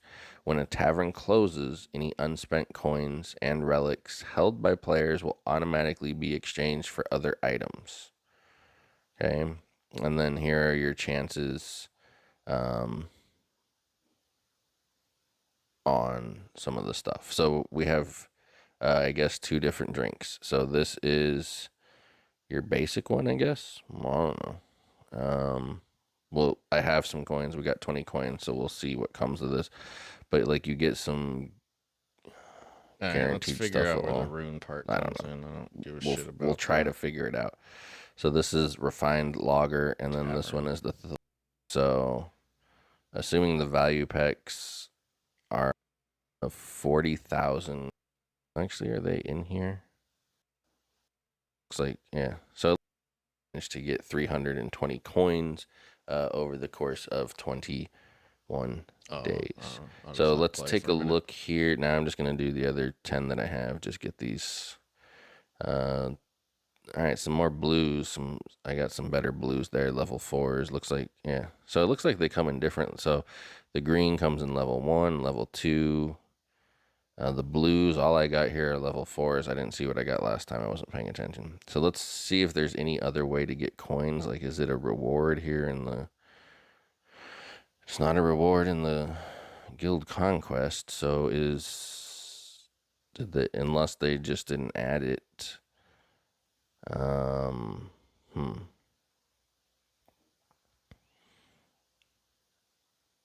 Yeah, I don't see them anywhere other than the value packs. So, assuming the value packs are a constant thing, it looks like they might refresh every 3 days, possibly. So, now let's go see if we can. Well, I'm going to go ahead and open these rune packs here for you guys. We'll just open all 25 at a time. I'm not going to do that one at a time. All right, so nothing but blues there. Nice. Okay. So, actually, are they in here? Do they stay in my bag? Okay, let's read through these. So, Rune of Endurance, which is the green one. So, this gives Constitution. It gives a stat bonus Constitution of 40,000 Constitution. It's Renaissance, which we'll talk about in a minute. Resurgent Health champion gains 6% Constitution. Unparalleled Vitality champion gains 10% Constitution. Okay, so That's the green ones. Okay, so the green ones are always Constitution. Yellow is Dodge. Okay, so yellows are probably going to be the big one, or the one that I'm going after. So greater dexterity is the Renaissance champion's damage reduction is increased by 6%. That's weird that it has absolutely nothing to do with dodge. Why does the Renaissance of dodge have nothing to do with dodge? It's all damage reduction. So that's kind of weird. And then we have strength. Okay. And obviously these are going to kind of be a must-have because everything runs on strength. So right now, I just got 3 colors. Let's jump in here into the gear and see if there are supposed to be different colors or what. All right, so if we go, what is the Renaissance overview? Okay, oh, so there are purple and orange. What did I get? Oh, I didn't get blue either. So what's blue? Blue is fortitude. So blue is the worst one that you can possibly get. I mean, if you get them, you get them. So you just use them. But we all know that fortitude is dog water in this game. Champion gains 6% fortitude. Champion gains 10% fortitude. Okay, so we already looked at those. Let's see what the purple is. Purple is leadership. Okay, gives you a way to boost your districts. And the orange one looks like it's 2. Fortitude and Constitution at the same time, and its Renaissance is coming soon. So I'm guessing purple and orange, maybe purple and orange come from a different tavern. Maybe blue, orange, and purple come from a different tavern. Because at least right now, all we got were red, yellows, and greens. Okay. So if we jump in here, let's look at the overview. The number of rune slots varies based on equipment quality. Equipment of higher quality have more rune slots. All right, so I'm just going to do this one at a time. So what are they talking about? I'll show you. Okay, so actually a better example will be her. Okay, so if we look at this, you can see there's up to 4 slots. It unlocks at 10, 15, 20, and 25. So if it's just a yellow piece of gear, you're only going to have a max of 3 slots because the yellow gear caps out at 3 slots. Okay, as where if you have red, you go up to 4 slots. Okay, now here's the kicker. From what let's go back and read because it's gonna tell us that the colors of the slots vary with different parts of a piece of equipment. More slots can be unlocked by enhancing the equipment. The color of the rune to be inserted should match the color of the slot. White slots can fit runes of any color. Okay, so that's what I was just about to say. So you see here, weapon is where you can put your strength with a white slot. Okay, your helmet is going to be where you put your blue with a white slot. Your chest would be your yellow. And then your boots would be your green. Okay. And then I'm guessing orange and purple would be what you could put in those white slots. So initial reaction about the runes. They are just another linear Orange is hit. Did they stat change it? boost. There's not a whole lot of play here since it's When I did this, all you can put in. The oranges weren't even out yet. So did they change it to hit? That makes more sense than whatever the hell that weird hybrid thing was that they were showing at the time. In your weapon is red. All you can put in your helmet is blue. All you can put in your chest is yellow. All you can put in your boots is green. So that, again, still just very linear. Unfortunately, like the rest of the game, they could take this to another level if they hired somebody who understood depth in game development, because they don't seem to understand that in the game. All right, kicking off of the negative there, but it is just very linear. There is, however, a small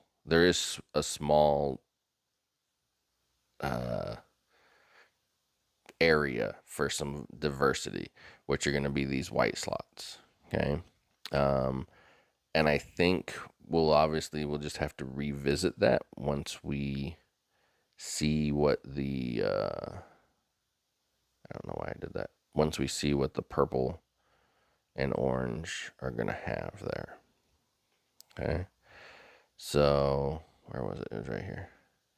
It looks like fortitude and constitution. Do we think that's going to be good? So you're saying that changed to hit now? I don't know. Like I said, I haven't played with runes really. Beyond the, like, this is when they first came out when I did all this. So what are you trying to figure out how to prioritize? You want to learn how and where to prioritize runes.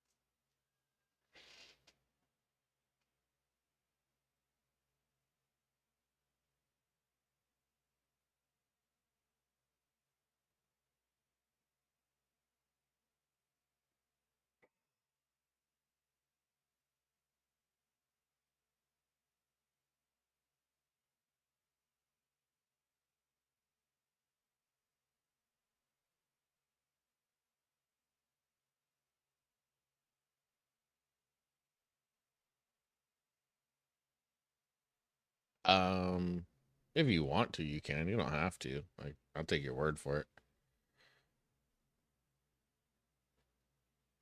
We don't get runes. When did it say we get runes?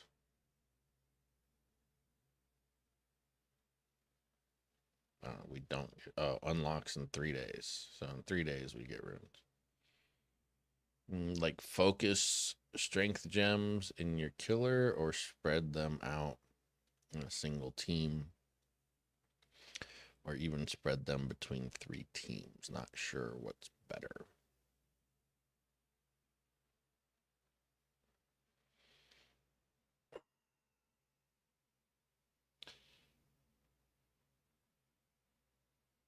Here's the thing about the 3 teams. And this is coming from the perspective of someone who had just one big monster team. I had that big monster 111 vigor Devala when Devala was unkillable. Stuff like that. A lot of people, a lot of guild members, friends, just people in the community that I spoke with were always focused on building 3 teams. And so what did that do? That prevented them from having the resources to build one team. So they ran around with 3 mediocre teams, and all those 3 mediocre teams did was end up being lunch for my one big team.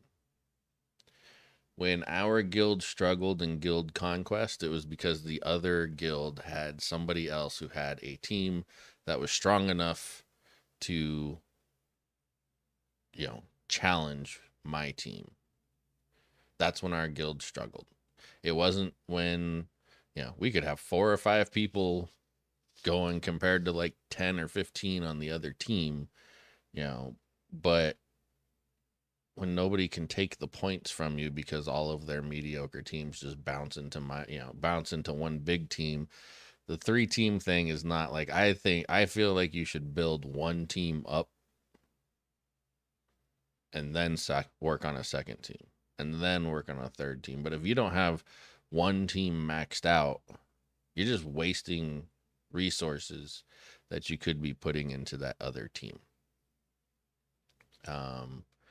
I personally feel like 3 teams is more of a luxury that people that are spending a lot of money get to do.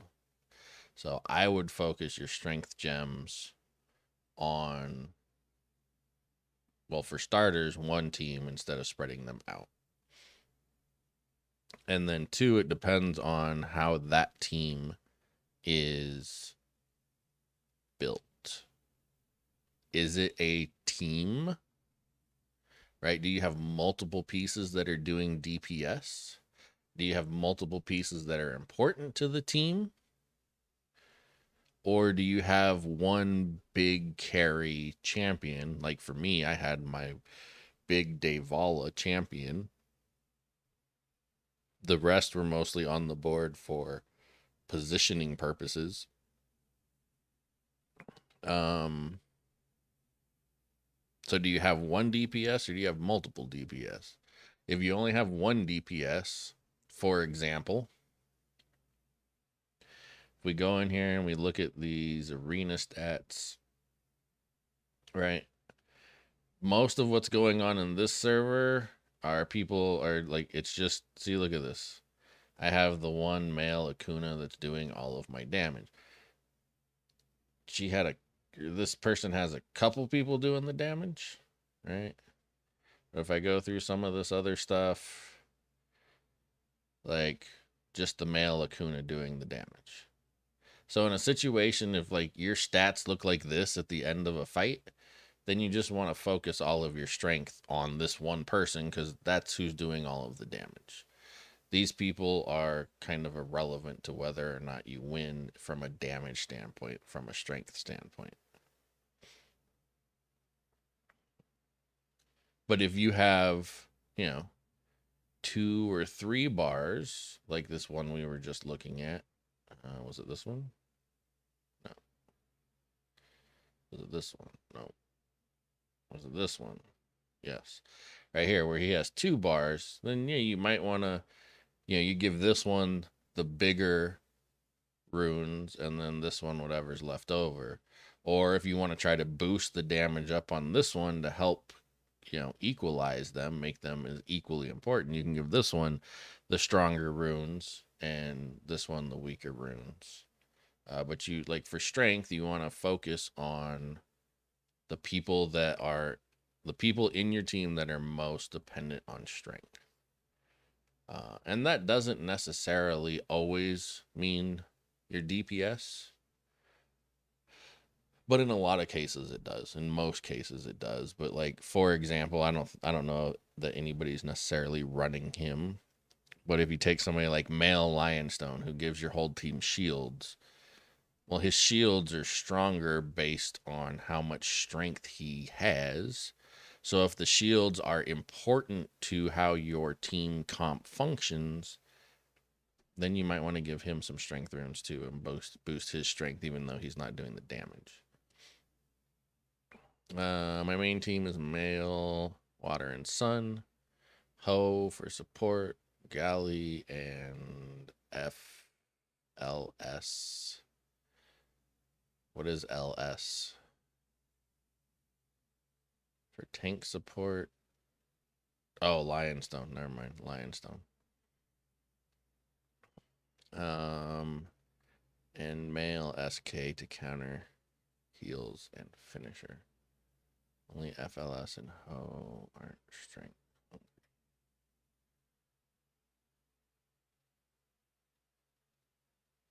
So, like, it's hard for me to answer that specifically because I'm not familiar with at least 2 of those. Like, I'm not familiar with Ho. No, 3 of those. I'm not familiar with Ho. I'm not familiar with Soulkeeper. And I'm not familiar with Water and Sun, other than what I've read. If it were me, just from what I read, or what people have told me, etc., I would my initial thought is for you to focus your strength runes on your Soulkeeper, right? Because the stronger he is, the better he's going to execute people, right? So that's probably where I would focus it.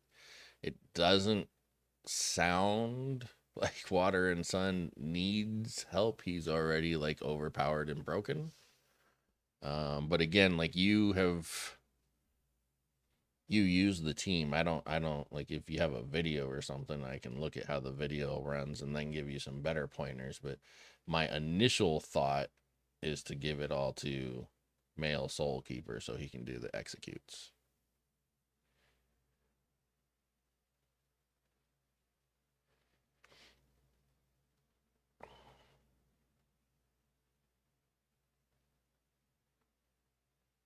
I don't know. I don't feel like you're trying to put me on the spot. I'm just trying to answer best I can. Like, I can theory craft a lot of stuff. I just like to be clear that, like, I don't want you making account changing decisions based on what I say, because I don't know. I don't know necessarily what I don't know. But yeah, that feels like that's what my initial response would be the male soul keeper.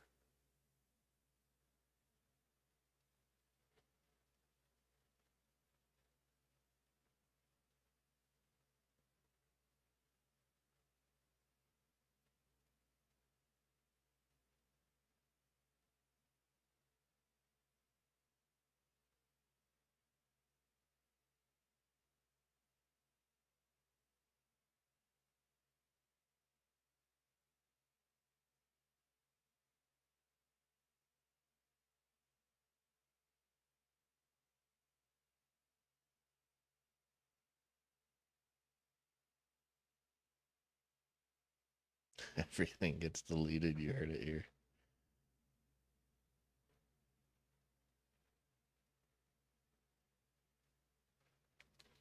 You'd be surprised. Like, so I put out uh April Fool's tier list on April Fool's Day.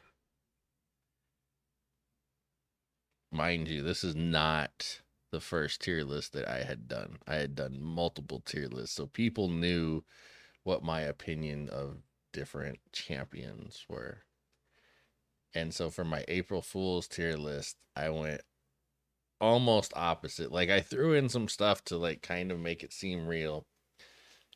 And then at the end, told everybody it was an April Fool's joke, where some people didn't make it through all of it. Some people were upset that I did an April Fool's joke. So people are going to make decisions. Like, first of all, if you're making your account decisions based on my tier list, you need to, like I tell you at the beginning of every tier, this is just opinion. Don't necessarily take what I'm saying, but yeah.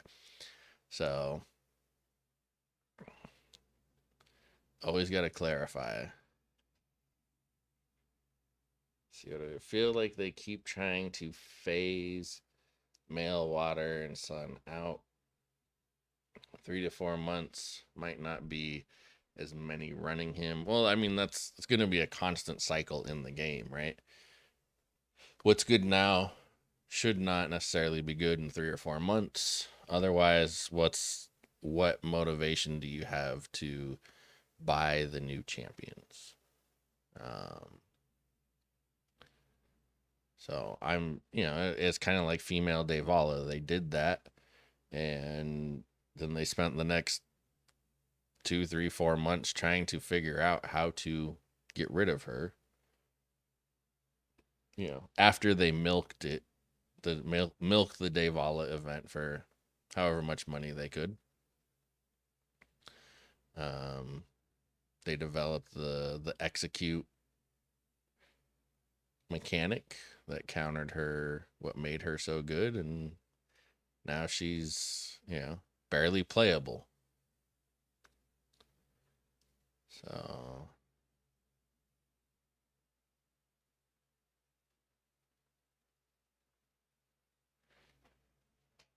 he'll probably eventually be useless. Let's think about this for a second here. I'm gonna use this. Where is it? Let's pull it back up.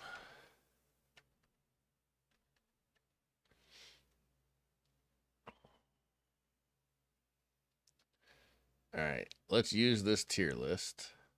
All right. Let's see. So S tier champions, according to this tier list. Female Ho. No. Silken Crown, new. Water and Sun, new.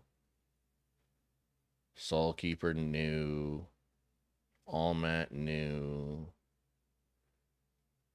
Asgavard, new. Galabar was around when I was around, but she was a newer champion. And I never saw her as S tier, but maybe she fits in now better. I don't know. So Lionstone, female Lionstone, is the only one that has withstood the test of time the entire time. Female Lionstone with her ridiculous buff is the only one that has withstood the test of time, as far as how good, what tier they were. I mean, look at, like, we legitimate never thought we were going to get rid of Davala, and now people consider her a C tier.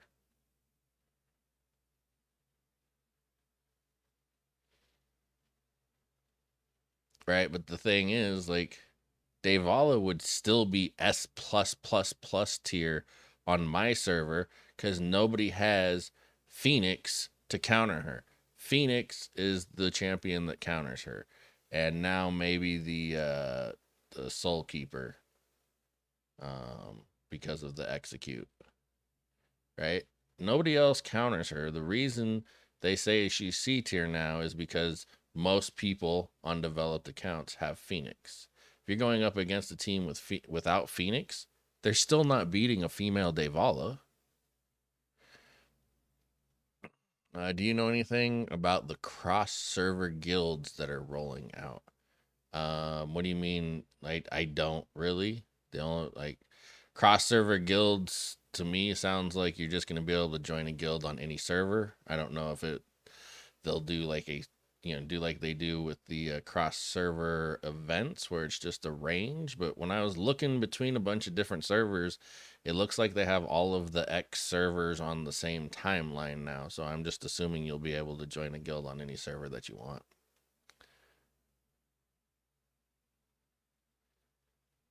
They say she gets better the more you put in her. Her kit kind of cycles damage and heals and resist. Who are we talking about? I don't know the she you're talking about in that, because I mentioned Lionstone, Davala, and all of that. I don't know who. Yes, I think female Dave is still being milked on each new server. Was the same for me. She put in work for a while. Yeah, I mean, on this on the server that I'm on, she would carry for just as long. The server gets into Guild Conquest, which unlocks in 2 weeks. I mean, we don't have female Davala yet, so that'll obviously be relevant. But not only that, like, when we get into Guild Conquest, people on the server are going to have to get enough of those eggs to get Phoenix to counter her. And Phoenix isn't even the first one, right? Assuming that they release in the Guild Conquest store, Bloodstorm was before Phoenix. So there's, assuming we don't get some kind of accelerated timeline, there's a large opportunity for female Davala. So if we get a Davala event, I very well may pick her up and pour all my vigor into her and ride her until, the wheels fall off, so to speak, and Phoenix starts becoming popular on this server and, the servers that we get paired up with or crossed up with or whatever. And then once that happened, I'll marry her vigor onto somebody else and be done with the champion. Like, you don't even have to, for most content, the content I'll be participating in, because I'm not going to cracken this out to go participate with the people that have, 25 different 15-star level 700 champions. Like, I'm not going to do that. But in the content that I'll be participating in,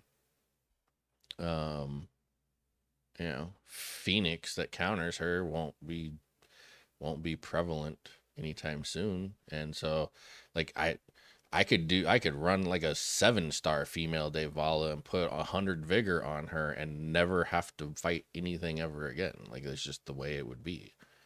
So, oh, F Galabar. Okay, yeah. When she first came out, I think my determination on her was that she was just kind of too slow overall.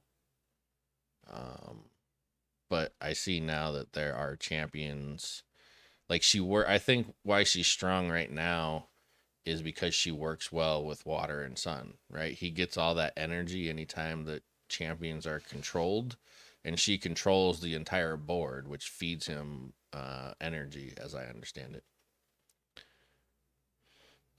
2024 GOAT special, $20 for 40 Phoenix shards showed up today on. Oh, are you serious?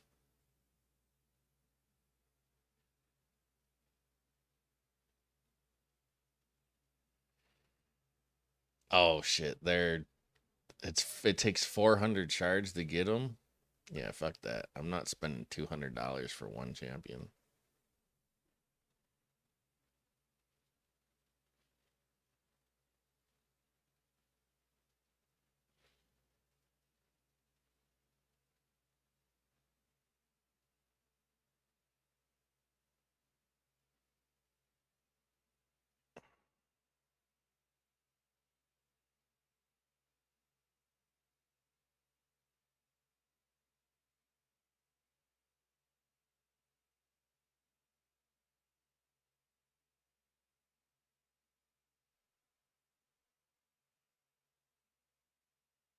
Yeah, we don't have much of anything. The only thing that we have to buy are that stupid fucking costume. 2%. The fuck like I cannot believe that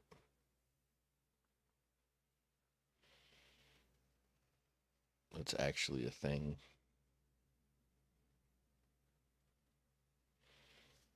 Did they added to these, right? Cuz it used to just be the diamonds and the summons. This was never part of the daily thing that you got, right?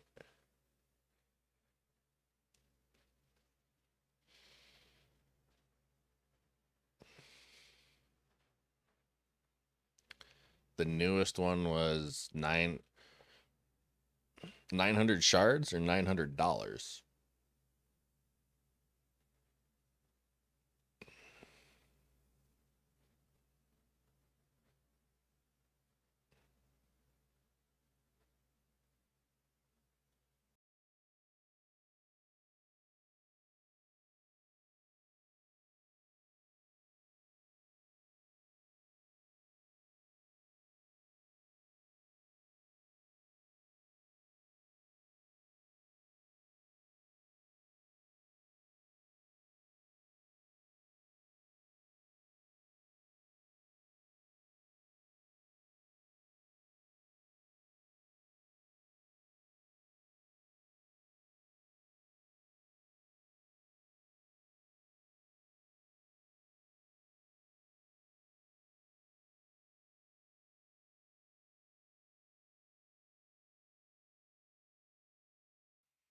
$900, Jesus. Like I have spent too much money on this game, but at the same time, a lot of it just came from I just recycled the revenue I made off of my YouTube videos back when I was playing. So, um, but I still, even like, I look at the amount of money that I spent on this game, and it's shocking to me. And I'm nowhere near what some of these people are putting out. Like, not even close to what some of these people are putting into this game to have all of those champions and all of that stuff. So, but I do know like a lot of mine was funded just from recycling my YouTube revenue.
Oh yeah, for sure, man. Have a good night. I appreciate you hanging out. I'm probably gonna call it as well. It's been 6.5 hours on the stream, so a good stream. But I appreciate all your help and all the information that you shared today. I hope you stop back by later on. But for sure, have a good night. And to whoever else is lurking and watching, I appreciate you guys coming checking out the stream. And hopefully you'll check us out tomorrow. Everybody have a good night.